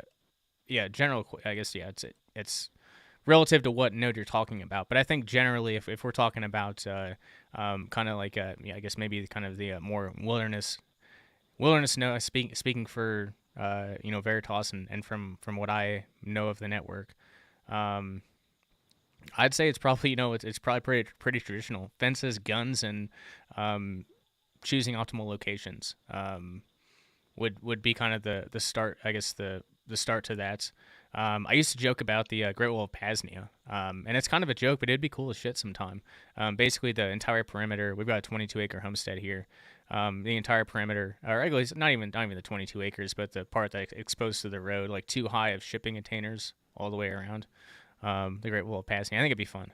It'd be cool. But jokes aside, no, that's yeah, fences, guns, location, deterrence. I think those are probably the primary ones. Obviously, Thane's Thane's done a lot of talking about, and I'm very much watching the geopolitical situation in the world now. That Ukraine's still holding on, and it's because they've got their fucking housewives building drones with 3D printers. That's the only reason they're standing a chance is from drones, drone warfare. But no, it's just the world's different. The world's entirely different, and it's interesting. Lots of things to venture out into. But yeah, as far as defense now, I think it's probably more the traditional methods with more to come and more that if there's actually developments, we won't talk about it. So well, a couple things from the view from the air is from the sky is real. I mean, just make things look as inconspicuous as possible, and know that if somebody wants to, they can look pretty close. So just don't do anything stupid out in the open. And I think for air-to-air defense, I think focusing on the defense part, if we're able to deploy drones, we don't have to be able to shoot things, but we need to know where things are. So maybe think about systems of sovereign cameras and drones that can do detection. Also, you can use Ray Hunter to find out if new signals have come in your area and tools like that. Yeah, certainly. Yeah, no, the satellites and such is one thing. I don't know, like it's going underground is like the way to go. I'm not sure if there's really a way to hide. But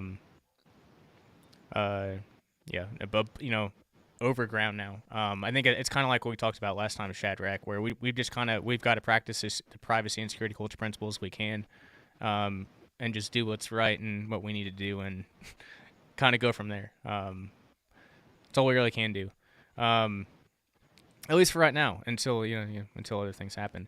But trying to think. There was one other. You mentioned something that was it was a point that I was going. I'm gonna give it a second here to see if it comes back. But Camden overhead tunnels. No, I guess we'll just. Yeah, I guess we'll just kind of leave it at that. It's probably more traditional defense at this time, encompassed with the security culture principles, which gets to another question of his. And I guess we'll get to that one. We'll get to that one next because it's in order. So this question is responses to a threat can be fight, direct action or self-defense, flight, mobility, or freeze, privacy, gray man, encryption, camouflage, etc. Is PAZNIA strong or weak in each of these areas? What is the biggest area for growth? And so the strong point, and Thane was on the ball with this, is especially with the freeze part, the default privacy and security culture considerations of PAZNIANs are pretty solid, even if not perfect. They're solid. So yeah, that's definitely an advantage. And then there are obviously the plenty of autistic paranoid folks like myself and others that go further. We'll go further with those things. So yeah, I guess the privacy and security culture is an advantage, almost maybe to a disadvantage. But I guess the line's not very clear. The other strong point is flight, mobility. Obviously that's like the core of Vonu is mobility. So and I mean it's one of the reasons that this entire thing is here to begin with is from van nomads essentially. So as far as strong points, flight and freeze are definitely the advantages. The weak point would be at this point, and I think it's just because like a lot of major nation states are now. Other than maybe the U.S. of I, they're all kind of adjusting to the new stage of modern warfare, which is basically there's no the enemy almost always knows what you're doing through surveillance. Like we were talking about with the satellite surveillance and drone surveillance and all of that intelligence. They know where you are, and they can shoot down all of those kind of old school, super expensive weapons packages. And even if they can't shoot them down, there's only so many that can be produced. And especially in this kind of Western military-industrial complex, private military sort of angle. This shit's really, really expensive. So if like a $1,000 drone shoots down your $25 million missile, that's kind of an embarrassment.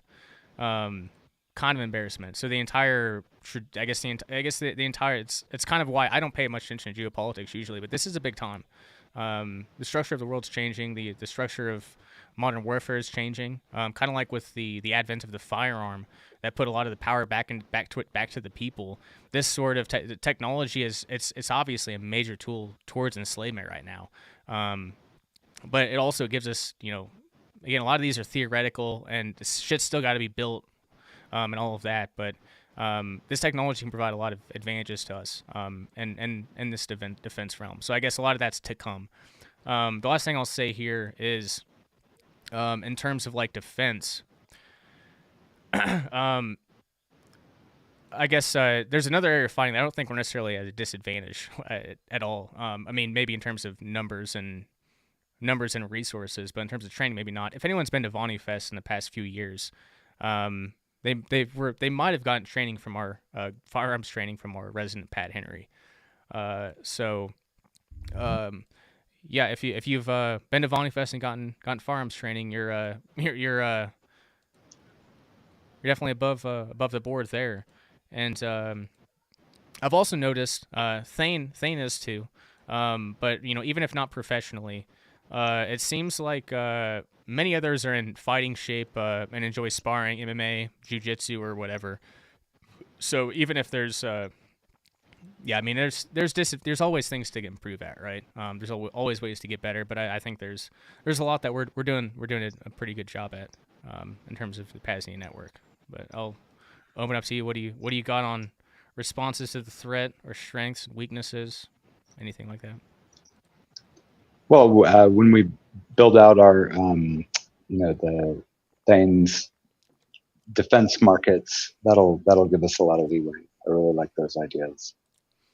And then I think for the fleeing part, I think the better coordination between the nodes. So those are some of the things I'm working on, and trying to program again, along with a lot of Thane's theories as well. Because I think fleeing is one thing, but you really need a place to go to, and possibly a place that is inconspicuous and can't be seen from the sky. So fleeing is best if you have somewhere specific you're going, and that's the coordination part. Yeah, and God, I know the shit's being worked on, but it need to be here like last year, 10 years ago, or whatever. But I know. so Sky Huddle, like one of the interviews with Sky Huddle said, he was talking like with the Bork engine potentialities, like plasma drilling. And that's one of the biggest, Rayo was working, going towards the underground route before, or I guess the troglodyte living, semi-underground, above ground. But it's like I think we're really on, just like with the energy portion, we are right on the fucking verge of, it's like a lot of the libertarian science fiction will talk about going off planet. It's like, no, you just go in planet, like. Just follow the course of every single government and ancient civilization that survived. Where the fuck did they go? They went underground, or if you want to talk about USOs, the underwater objects that come out from the ocean.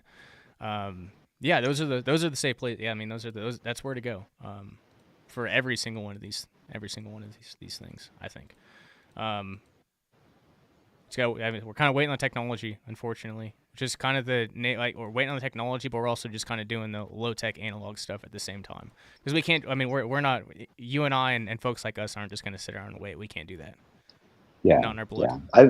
I'm loving the low-tech analog with the high-tech crossover. It was funny. I'm with some of the best programmers and thinkers and stuff, and everyone really wants to be a goat farmer. It's just like, we have to make this shit so that we can all go back to being goat farmers. Yep. But the difference is, and it's where I look back to Jamin McConaughey's and I's conversations from like a decade ago, and he was already doing a lot of this off-grid permaculture stuff, to where you have like automated you have automated systems that detect how much rain you've gotten, and it determines how much water to water your plants with. Based off of that and other inputs, the options are, whether for defense or whether for gardening, I think the potentialities for these things are huge. Time saving, liberating, all of those for sure. Yeah, I'm actually working with some people on homesteading, so we'll hopefully be manufacturing cool things for homesteaders that tie into everything, like Internet of Things, LoRa, control mechanisms. We've got a couple prototypes running in various places, but we should do an ad on PAZNIA Radio. We should, and I recalled what I was trying to think of earlier, and it relates to this too. But Thane's recent interview with Matt Hill, and I heard one interview of his on AI recently, and it was like, holy shit, this dude's one of us. We have to have a conversation with him to figure out. And then he came on with Thane and had like a 3-hour conversation, and he basically was like, yeah, all the things you're talking about, that's exactly like we're building that into StartOS. Like we're working that into like kind of the automated AI drone surveillance sort of stuff. Like those are in the vision. So we might not have to build again. Waiting sucks, but if you're waiting, it's different if you're just waiting for like some like vacuous technology that may or may not exist. It's a different story if it's actually like a company that's delivered and continues to deliver, and it's just the way that Start OS is. So yeah, I'm excited. I'm excited. I'm excited for sure. Oh yeah. All right, so well, this next one kind of ties in too. Everything kind of seems to tie into each other. A great business idea is making 3D PF components, 3D printed components, etc. that may be restricted in some regions. How can a person market these without compromising OPSEC? Product payment via XMR and dead drop delivery is the easy part. And Thane probably had more to offer on this than I do. All I really have is, sounds like a solid idea. The PAZNIA Department of Transportation, we've talked about the vision for the app, which hopefully, like the PAZNIA library, in due time it'll come into fruition. But until then, like it's just a theory. It's just kind of a vision right now. But the PAZNIA Department of Transportation and Logistics app,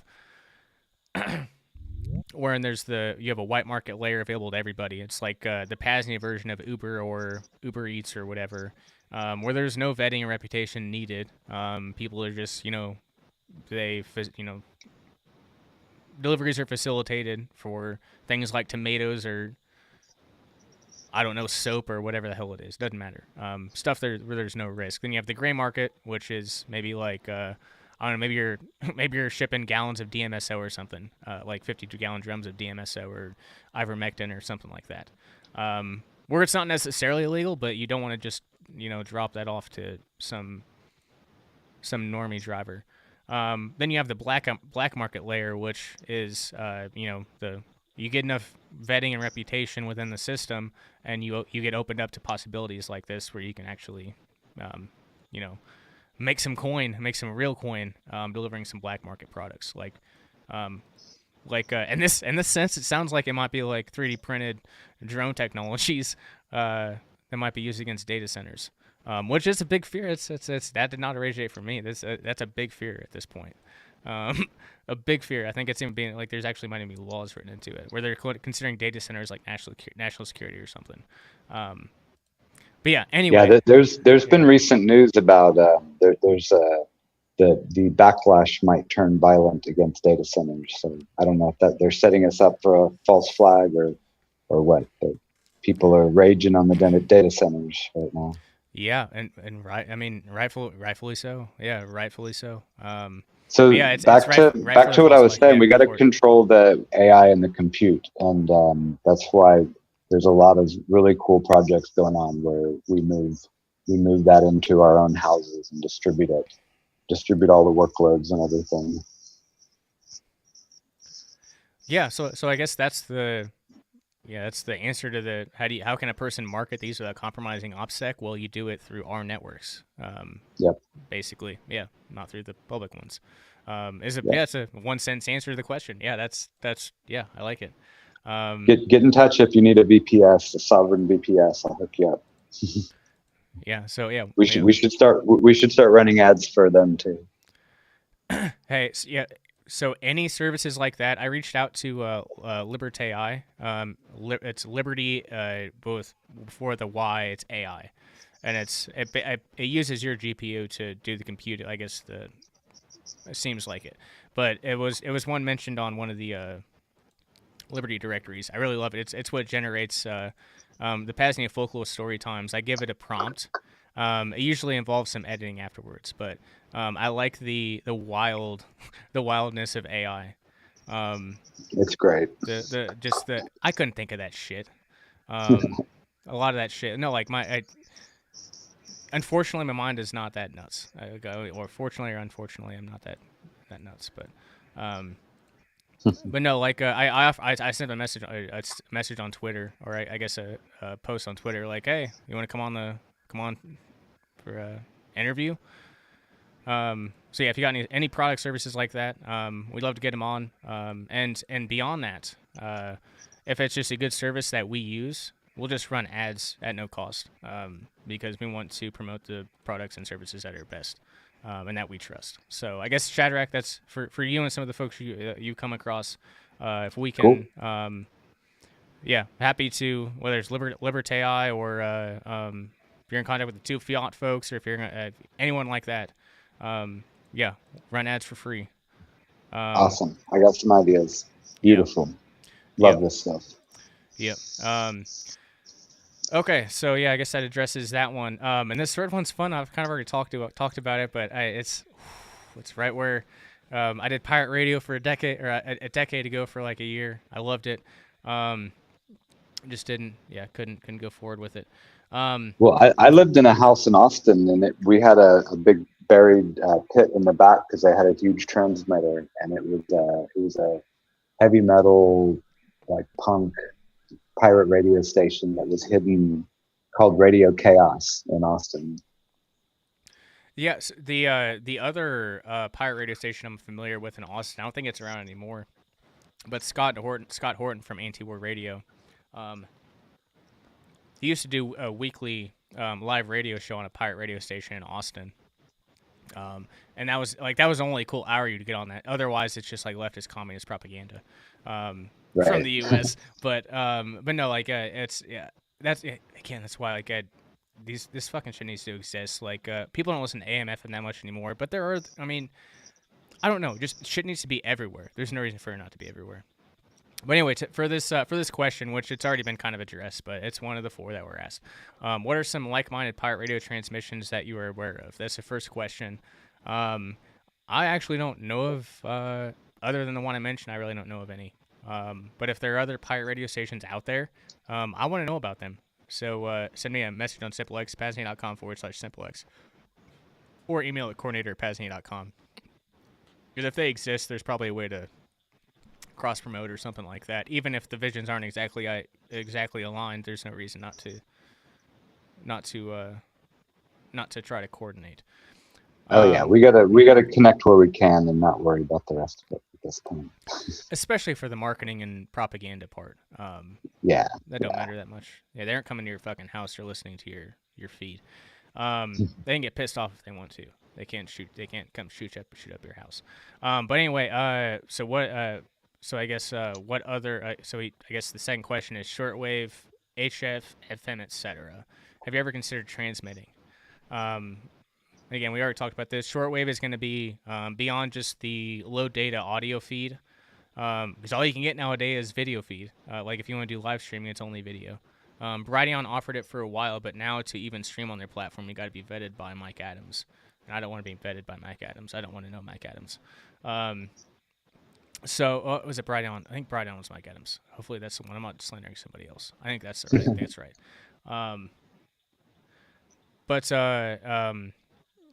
But yeah, after the PeerTube and the low data audio feed, it's going to be shortwave. It's going to be shortwave. There's that's the easiest way to reach the furthest distance. For my ignorant answer to shortwave, I've done some research, but I'm still an idiot, and I don't want to drop $400 isn't bad. I just got to make sure that it'll actually do something. And if someone in New York or Kansas or somewhere else can tune into the shortwave radio transmission, that's kind of the goal. I don't know. Yeah, I don't know. Don't know for sure. Don't know for sure if that's with a few options I have, but and there's also waiting to hear back from Jamin and out of the box solutions. But Shadrach, you're back. I'm not sure if you have a. Well, I don't know what you heard or what you didn't, but we kind of already talked about it a little bit. But I just want to throw the balloon conversation back out there. We really want to do a balloon project where we launch a bunch from the East Coast and then we put transmitters out to the West, and we should be able to do some cool tests. And of course, if I could be of any help in that test, or they'll go over your. We'll make sure they go near you. We'll have enough to make sure they go near you. Okay, good. Yeah. Well, yeah, that's exciting. Yeah, that's exciting. That's another thing too. Avalon's talked about it like balloons. Beyond just my big interest in balloons is airships. I want to have on the other part of the property. They had floating airships in the 1800s. This gets into some breakthrough energy technology we're not going to get into here, but they had floating airships back then, and I just envision, I've seen it in video games, but floating air houses. Yeah. It's I call it skysteading. That's what we need to exactly, build these amazing like floating cities. Yeah, no, I agree that it's the hard part is airspace is like in terms of legal interstices, it's an interesting thing, and I'm afraid. And I say I'm not afraid. It's just I'm kind of I kind of feel like before some of the things are possible, I might actually have to dig into some of the quote unquote like sovereign citizen remedies, like getting a local title over the lands, and acquiring my own airspace, because like any. At this point in time, any pesticide farmer can basically fly over and spray over or whatever. They can do whatever the hell they want to. We don't have control over airspace at a certain point. So that's one of those things I'm not looking forward to. I did my 2 or 3 years in legal research, 2016, 2015, 2018. I don't want to do anymore. That's why I've been resistant to it. Legal research sucks ass. I don't want to read the words of bureaucrats. It makes me want to kill myself. Hell yeah. But anyway, the positive part of the discussion is that, these things will be possible. These things are possible. They will be possible. It's just, it's gotta try to knock these things down. Like there's a priority list, and I think at this point it's kind of the communications is we got to make sure we can communicate to build the rest of these things. So I think that's kind of the first big step. And we're talking about the transmitting and all of that. Even if shit goes down, you can all like that. And see, that's the other part of this is even if everything goes down, we can always transmit the PAZNIA Radio Network over shortwave. That's the fucking end goal. Worldwide or US wide with hops or whatever. Shortwave radio is where it's at. Bill Cooper was on fucking point in the 90s. That's where we need to be. And when it comes to shortwave and like when it comes to shortwave and like amateur radio, there's no R&D in that anymore really. Like in Vandalia, where my legal address is, I'm not doxing myself or whatever. They have like they're on ham radio, meetings every week or whatever, like transmitters, receivers, all of that. Like it's beyond like it's kind of where mesh networking is probably going to be like 5-10 years from now, hopefully like 2 years from now. But you get what I'm saying. I think you reminded me. I do think even if we don't like, reticulum. We should be joining like some of these different groups in our local cities. So there's the Ireland and UK Mesh Core is like really, really built out. I think, yes, there's limited things you can do with it, but I think they have meetups. So it's kind of like they're sovereign in a different way, and they could be good allies. So I think doing different meetups would be good. Yeah, I don't think you're wrong. So there's a guy, I guess he's like the Canadian version of Rev Hoddle. He does podcasts and such, but and he's gonna come on Thane's show at some point. But he's busy in his beekeeping season in Canada right now. I think it was what he said. And I was like, I understand, no worries. Whenever you can come on, we'll be happy to have you. But yeah, he seems like the Rev Hoddle version, and he was trying to convince me on the call. He was like, I'm with you on the Gores thing, but getting a ham radio license is a good idea. I'm not sure if I'll get a ham radio license or whatever, but kind of like it's if like in these like with what we talk about like centralized communications, and that's what I don't think it's going to be like a necessarily like a catastrophic situation. It's going to be like a centralized shutdown. So you've got to have your alternatives, and what are the best time tested alternatives? Well, it's those solutions. The infrastructure is already there in like every single city, and I guess the furtherance that maybe I don't know if there's any way that reticulum or something like that could communicate with, where you could send it over ham and that could be transmitted over reticulum or whatever. Like I think that's really where the merging of the analog and the digital. That's really where it's at.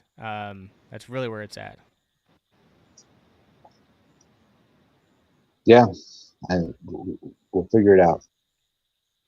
Damn right we will. Well, maybe I won't. I will try. I will coordinate the people to figure it out. If I'm not smart enough to figure it out myself, but I will do my part.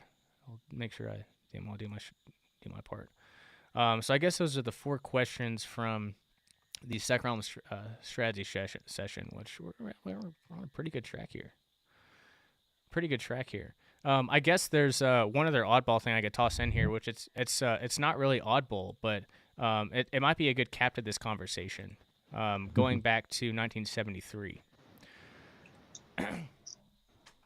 there was an article that Rayo wrote, the actual Rayo. It's called "What Is Big Brother Watching?" by Rayo, March 1973. So just think. I'm taking a moment here. Think about the time frame. And this conversation is exactly relevant to the question that was brought up earlier. Different technology that's publicly available, but exactly the same thing. Here we go. Quote, "There's no way to hide. They'll soon have satellites in orbit which can count the hairs on a fly's behind. So you might as well give up and become one of the sheep like me." End quote, etc. I have little inside information on Big Brother's latest sky spies, but I discovered that people who seem to delight in warning about them usually know less than I do. Here's what I've been able to learn. The devices which presently exist are costly and easily faked out. They are not in wide use. Item. There are a few things easier to detect with a heat sensor than a forest fire. It is much hotter than anything else in the woods. Yet last I heard, the Forest Service is still depending on human observers, some in watchtowers, some in aircraft, to spot smoke. They experiment with heat sensors and put out press releases now and then, but such devices are not common use. I'll break in. I don't know. I don't know where the technology on that is presently. But yeah, anyway, back to it. Item. Aerial photographs have been routinely used for map making since the 1940s, and such photos are reportedly used by local property tax assessors. Quite likely, large buildings and fields are being spotted. Small cabins in wooded areas are rarely spotted, even when no effort is made to hide them, according to property owners I know. I will break in there and say that this has probably gotten more intense. And I kind of know this from, we've got PAZNIA here. We have something close here that we call Status Camp. And you can call it pretty similar, but they basically have like cabins. Like you put like your like a backyard cabin, you put your ride-in lawnmower in, and they put a bed in there, and it's kind of like a vacation sleeping cabin. Well, there's some they know that's like, it's crazy how they know that stuff now, but it's very, very, as soon as you build a new house, as soon as you do something crazy, yeah, they can't, and especially if you hook up to their utilities, they'll know, and they'll track it down. So the easy point here is just you don't use their services, and negate some of it, but it doesn't negate all of it. That is something I think might not be necessarily accurate now. The tax assessors will always look for the fucking blood. Anyway, next one, quote. Item, squatters who have been discovered were first seen by persons, most often hunters, walking through the woods. The one exception I've heard of had an open campfire and was spotted from the air by the smoke. Yeah, that probably doesn't seem, They got to call the bludgies for them to care. At least in that case. Nevertheless, surveillance devices will probably be improved and come down in price. Some may be widely used in 20 or 30 years, so it's well to start learning what they can and can't do. One kind, which has been used in Vietnam, essentially consists of a microphone and a small radio transmitter. It is distributed on the ground, picks up sounds and radios them to processors which listen for human voices, internal combustion engines, clang of metal on metal, or other unnatural sounds. Although the individual devices are cheap, covering a large area with them is costly, and they are easily detected. Another category of detectors, which may be carried by aircraft or satellites, make use of radiation below the frequency of visible light. Such frequencies do not respond to as fine detail as visual light does, which is one of the reasons eyes sense the frequencies as they do. But these frequencies can behave differently than visual light, and the difference can be made use of. Example is clouds are invisible at some radar frequencies. Metal shows up white, regardless of its visual color, unless coated with a radar-absorbing substance. A hot black stove shows bright to infrared. These frequencies can be thought of as additional colors. I guess we're getting close. For analogy, imagine a land where people see everything as shades of gray, as does black and white. Oh, I guess we'll scoot forward a little bit. Yeah, he's just talking about infrared here. In Vietnam, there wasn't much investigating. They simply bombed anything at all suspicious. The result, they tore up much of the land and killed many innocent bystanders at a cost of billions of dollars without defeating their enemy. How likely are the Bloods to destroy all the forests of North America, as they had parts of Vietnam, just to get some people who only want to be left alone? The superstate may not survive in its present form for another 30 years. Even if it does, the Bloods are apt to be too occupied with day-to-day problems of staying in power to devote much of their resources to people who are not a direct and immediate threat. But assuming the worst, what might Vonuans of the future do? And I think that might be the most important part of this article right there, is especially at this point in time. Like, do they really care about van nomads? Do they really care about people being left alone? With all the shit going on in the world at this point, I don't know.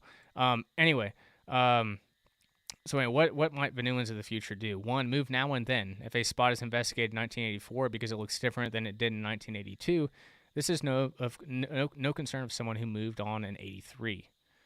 Create diversions is number 2. Number 3 is blend in. Blending into your environment. In the immediate future, I don't believe science fiction gadgets pose much of a threat. A human is a highly sophisticated system of sensors and information processors honed by hundreds of millions of years of evolution.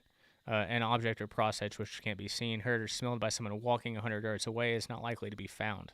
But artificial detection capabilities should be considered when developing new structures. My own guidelines, again, this is 1973, quote, keep structures small, low, and dispersed. Use irregular shapes which blend with the terrain. Build among trees and bushes. Do not use artificial heat. Build mostly of natural materials. Minimize tree cutting. Minimize use of metal. Use internal combustion engines little or not at all. No open fires. When digging, dispose of surplus dirt under bushes or in slide areas. Keep flexible and fairly mobile. Don't try to build a building or lifestyle to last 100 years. So I think, just kind of the relevant part. It's fun to look back 40 years. Like, he was on this stuff before anyone ever thought about it. He was one of those hyper paranoid folks. Or actually, no, he wasn't. He was trying to bring the hyper paranoid folks off the fucking mountain before they jumped off. But no, there's some relevant, like, I think there's some things here that might still kind of be true, but kind of the drone and satellite surveillance, and especially the AI technology, could cause some problems. But again, the AI technology isn't it isn't perfect by any means whatsoever. It's very often flawed. Depends on the input and all of that. So I don't know, Shadrach. What is Big Brother watching by Ray of Vonu Life, March 1973? You got any thoughts? That was really cool. That's interesting that he was that thoughtful. I think what AI is good at is exactly this kind of thing, unfortunately. Comparing different satellite photos, AI makes stuff like that a lot easier. So I think we're definitely going into the corporate surveillance new world order of it'll be fun. Yeah, that's it'll be fun in a lot of ways. Just in terms of being here to experience it. You look back across history, there were, like, individually, or I guess individually, or like 2 or 3 components at a time. Like, this shit's kind of happened, but not the this sort of technological advancement in this fast of a time. And I'll leave just one note here. and I'm gonna mess up on some details here, but so we're talking about the data centers earlier. So so if you do, I haven't done this myself, but if you take like a 1 terabyte hard drive and you weigh it before adding information to it and you weigh it after adding information to it, obviously there's like a micro, like there's a micro difference to it. But if you consider like the amount of data that's being stored today and all of the data centers, like every single human activity monitored and stored, and we talked about the why there's kind of a revolt against these data, like the amount of water and cooling that these need, the amount of rare earth minerals, all of these resources that are needed to power the tools of mass surveillance. It's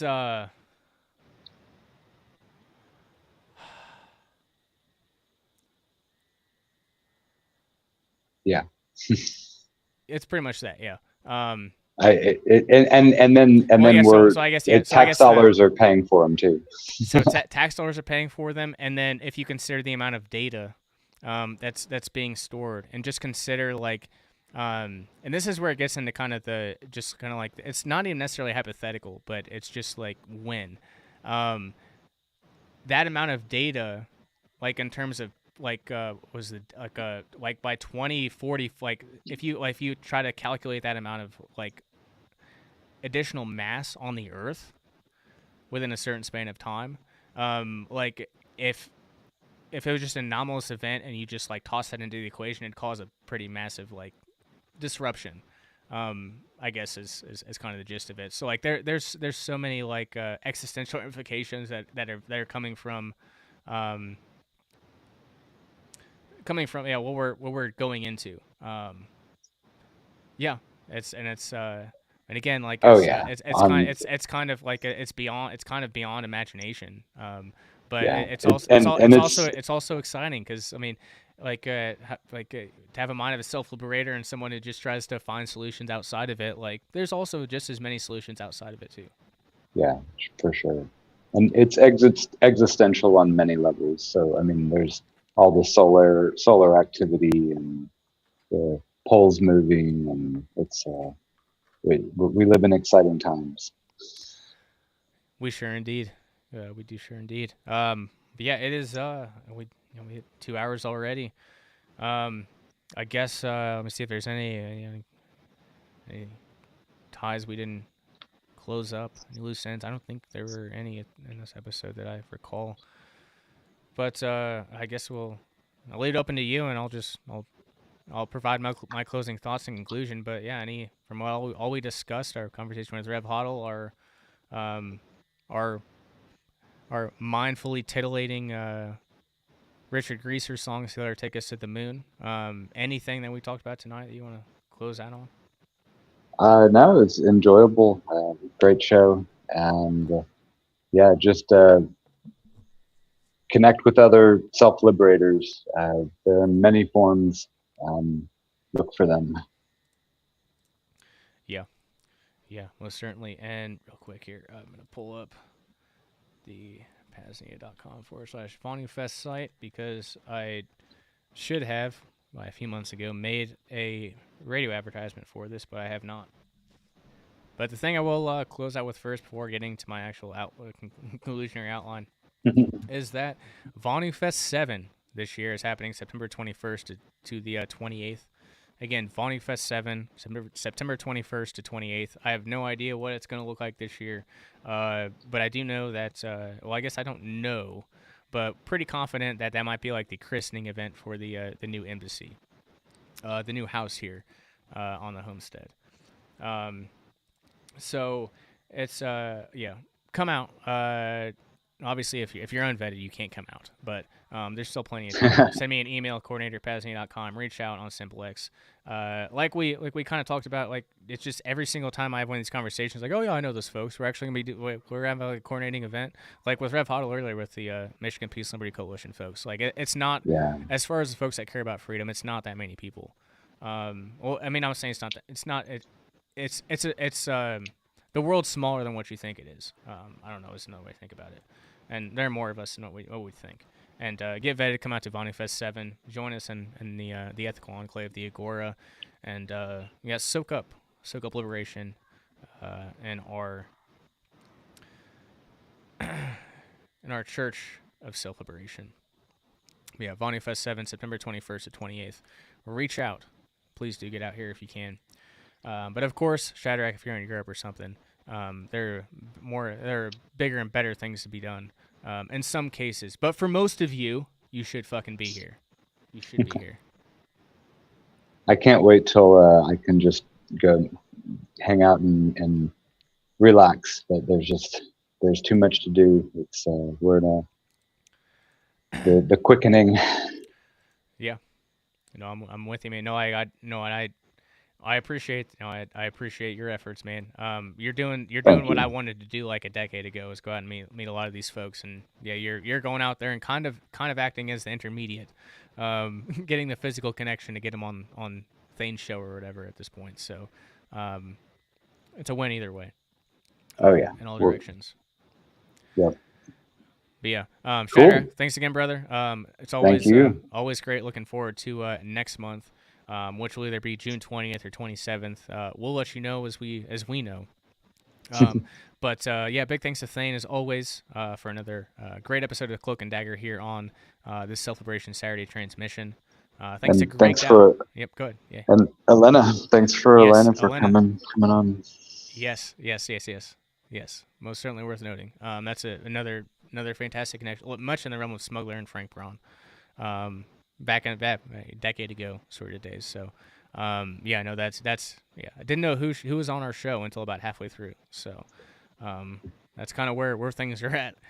Even for me, who's in the mix of things.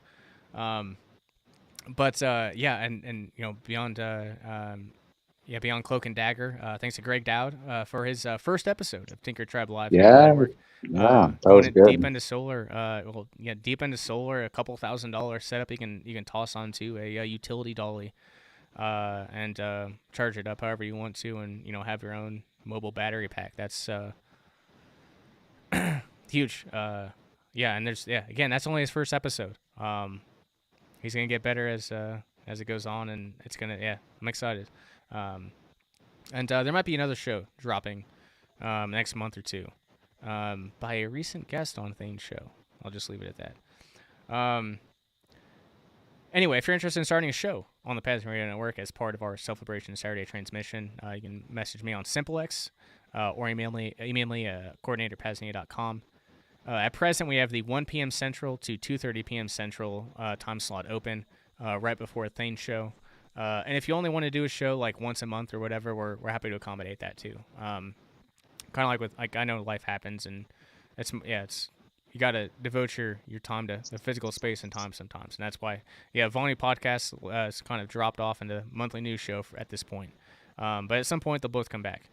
And likewise, I know your flexibles or your schedule might not be flexible, so we're happy to accommodate it however we can. But PAZNIA.com/radio is the main link for all things PAZNIA Radio Network.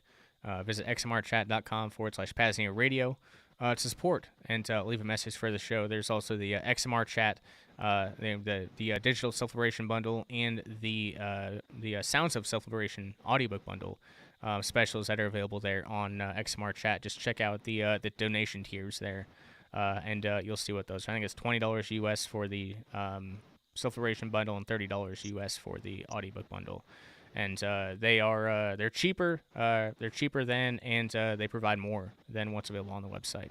So send us some Monero, and we all win. Oh yeah. I suppose libertyanderattack.com is the place to go for books, privacy tools. We still offer Ghost Pass and Ghost Phones. Pain Liberator is selling like a hotcake. Thankfully, started advertising on the Republic Broadcasting Network, which is more of a traditional. It's been around since mid 2005, something like that. Located Austin, Texas, traditional terrestrial radio, and been advertising on there, and that's been a nice little another nice little component. And hopefully more in that area as well. VonuPodcast.com is obviously the place to go for all self-liberational media. It's where I post all any podcast archives, Thane's show, Self-Liberation Saturdays. All of that goes. Not all of it, but most of it goes out on there. Rumble really is like kind of the main place right now because it doesn't require any extra work from me. So yeah, I guess Rumble and the Vonu podcast site, which I hate promoting Rumble, like that fucking boomer right-wing platform, but it's truly the best and most reliable out there at this point. Yeah, real listeners, and most of you are there. I appreciate the hell out of you. Just please make sure to follow up on our platforms. Yeah, really appreciate you tuning in, Shadrach, of course. Love to have you here. Yeah, as always, we got a little bit of PRND programming to close us out. Only about another 10 minutes or so, but I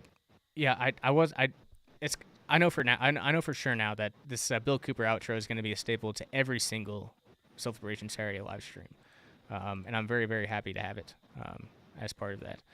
But anyway, PAZNIA.com/radio. Please enjoy. Have a great rest of your evening, and we will be with you next time. Live free with dignity. You're listening to the PAZNIA Radio Network.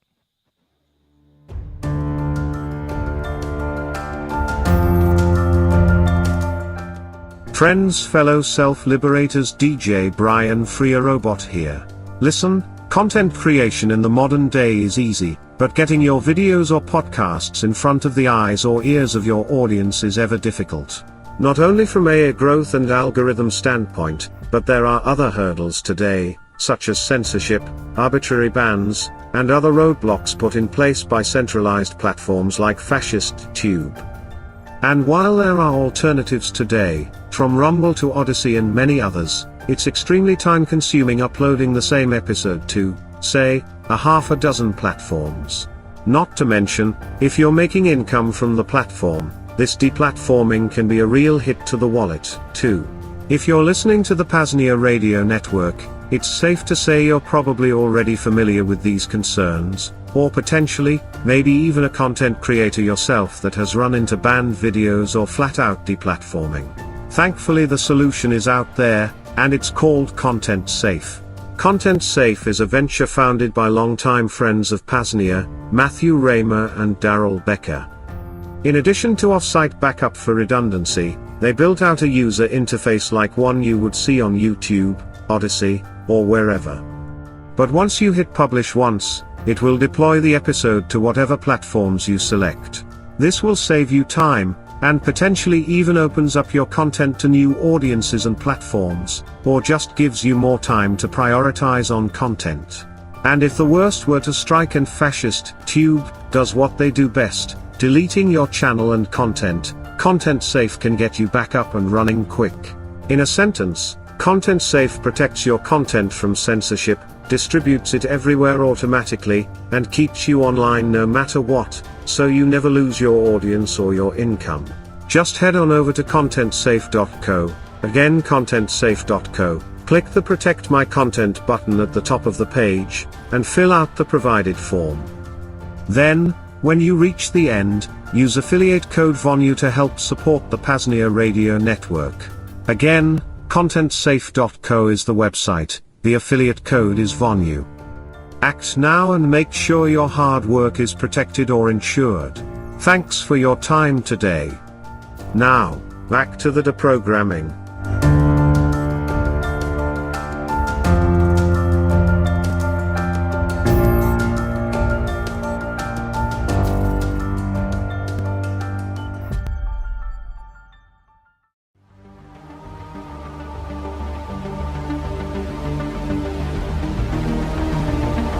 Hello friends, fellow self-liberators. If you're new to the PAZNIA Radio Network, the overarching vision is much bigger than just the best, most valuable, and most entertaining radio network in existence. We are building the Second Realm, a parallel network founded upon the principles of truth, voluntarism, and peace. That is, the rebuilding of all necessary institutions upon these frameworks: Department of Transportation, Health and Wellness, Department of Technology, etc. And thankfully, We're at a point where some infrastructure is being deployed or will be very soon. This means ongoing hosting costs, maintenance, and more. We have a little bit in our PAZNIA Monero fund at current, but a good chunk went to the PeerTube instance, aka the PAZNIA LBRY. Other projects include our own Mumble server, think an open source, privacy-friendly version of Discord. This can be used for the PRN call online, in addition to just a cool persistent chat room. A low-data audio-only feed is forthcoming as well. There are always endless projects on the docket, so this could go on. For now, though, the point is, your financial assistance will greatly expedite the bringing of this infrastructure into fruition. To make a donation to our PAZNIA General Monero Fund, just visit PAZNIA.com/Monero. To make a one-time Bitcoin, fiat, or Monero donation, visit PAZNIA.com/shop and use the custom one-time donation option. If you want to donate silver or some other metal, email coordinator at PAZNIA.com and I'll get you mailing information. And finally, if you aren't able to support financially, that's okay. Just talk about PAZNIA, promote PRN, share links to the website, the PAZNIA audiobook, or whatever. It all helps. Again, those links are PAZNIA.com/Monero for Monero, PAZNIA.com/shop for a one-time Bitcoin, Monero, or fiat donation. And reach out to me, coordinator at PAZNIA.com, for metal donations. Thanks so much for being here. Onward to the second realm, but for now, back to the deprogramming.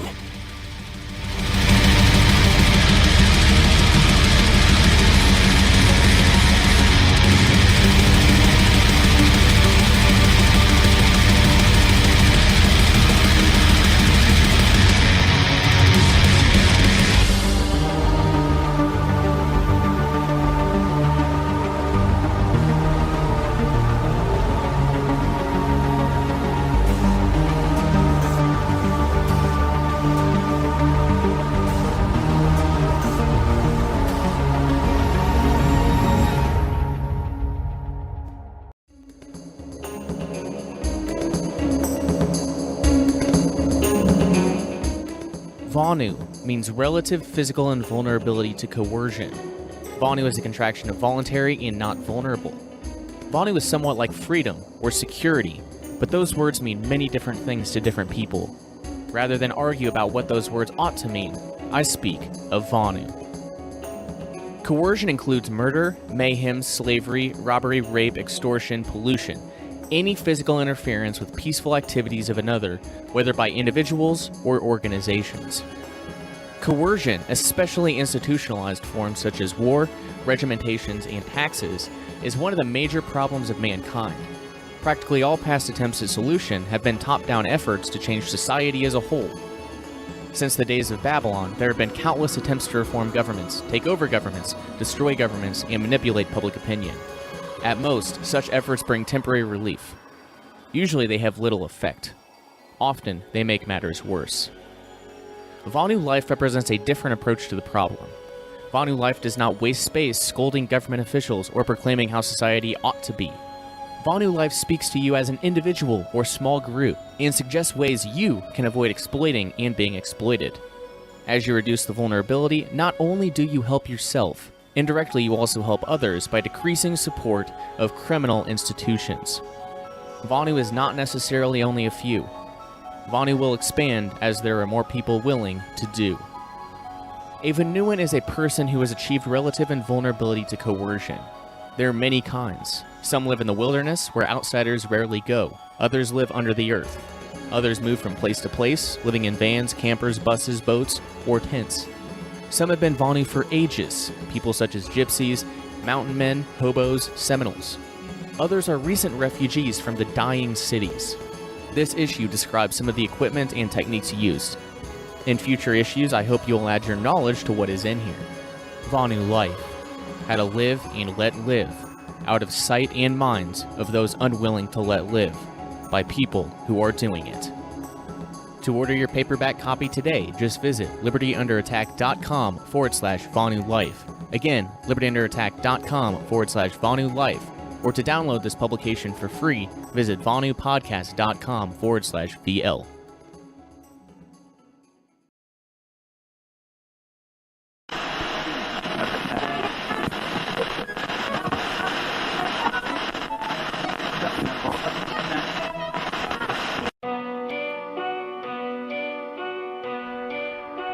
This is the basic law of life. And dear listeners, it is spiritual in its nature. If man failed to do everything in his power to protect his life, as a result of such neglect lost his life, then the destiny for which the soul came to earth would end there.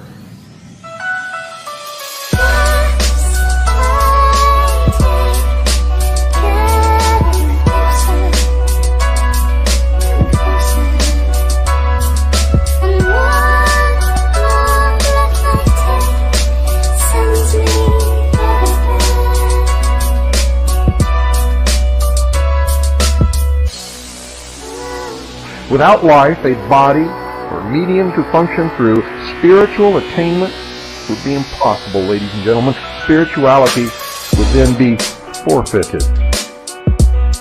You see, if man's life was threatened without cause on his part, and he failed to do everything in his power to prevent death, he would then be guilty of three actual crimes. He would first of all permit the enemy to commit murder.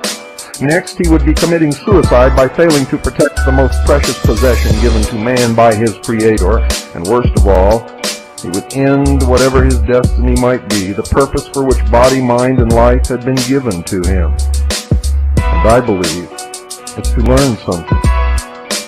In one respect, man is forced to be a warring, not a murdering creature.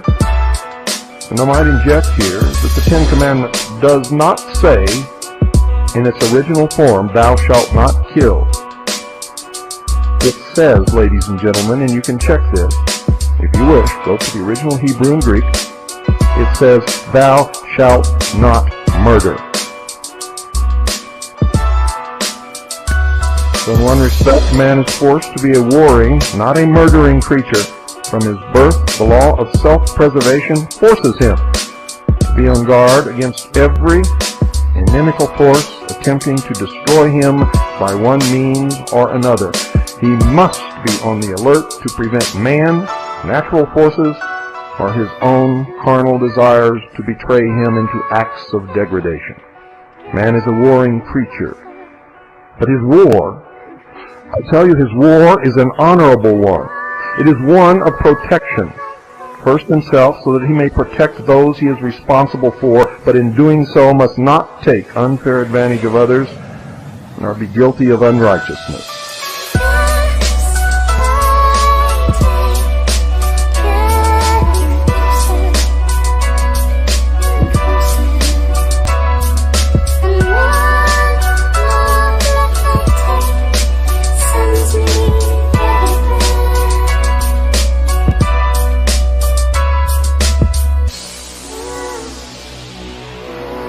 The nature of this was and is actually spiritual.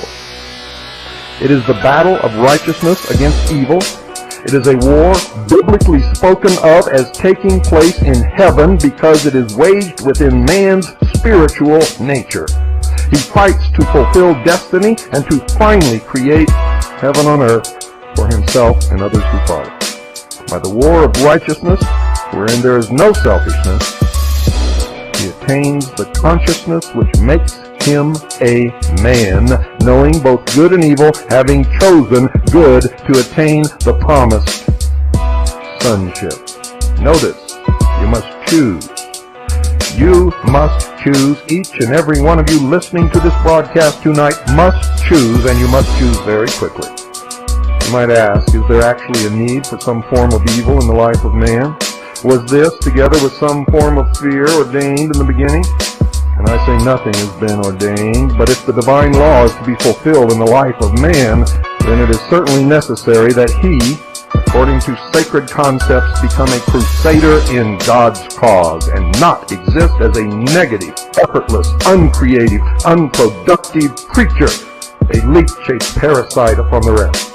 The first command is that he must become a man in the true sense of the term, and this implies that he must prepare himself to meet the enemy that is ever alert to destroy the best that he has created. He must meet evil as the soldier meets the enemy. Doing this in the righteousness of his conscience neutralizes fear. Many of you call and ask me, Bill, aren't you afraid? My answer has always been and always will be no. No, no, and no.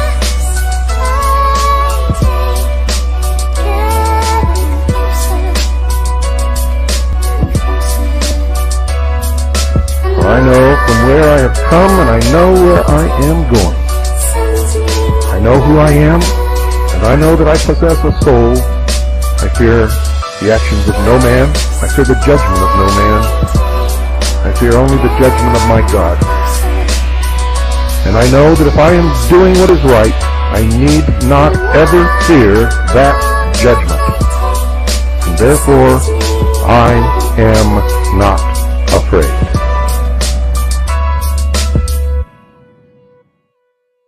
You've just heard a transmission of the PAZNIA Radio Network, the entertainment and propaganda arm of the Free Republic of PAZNIA, a public service of the PAZNIA Free Press. Long live the Second Realm.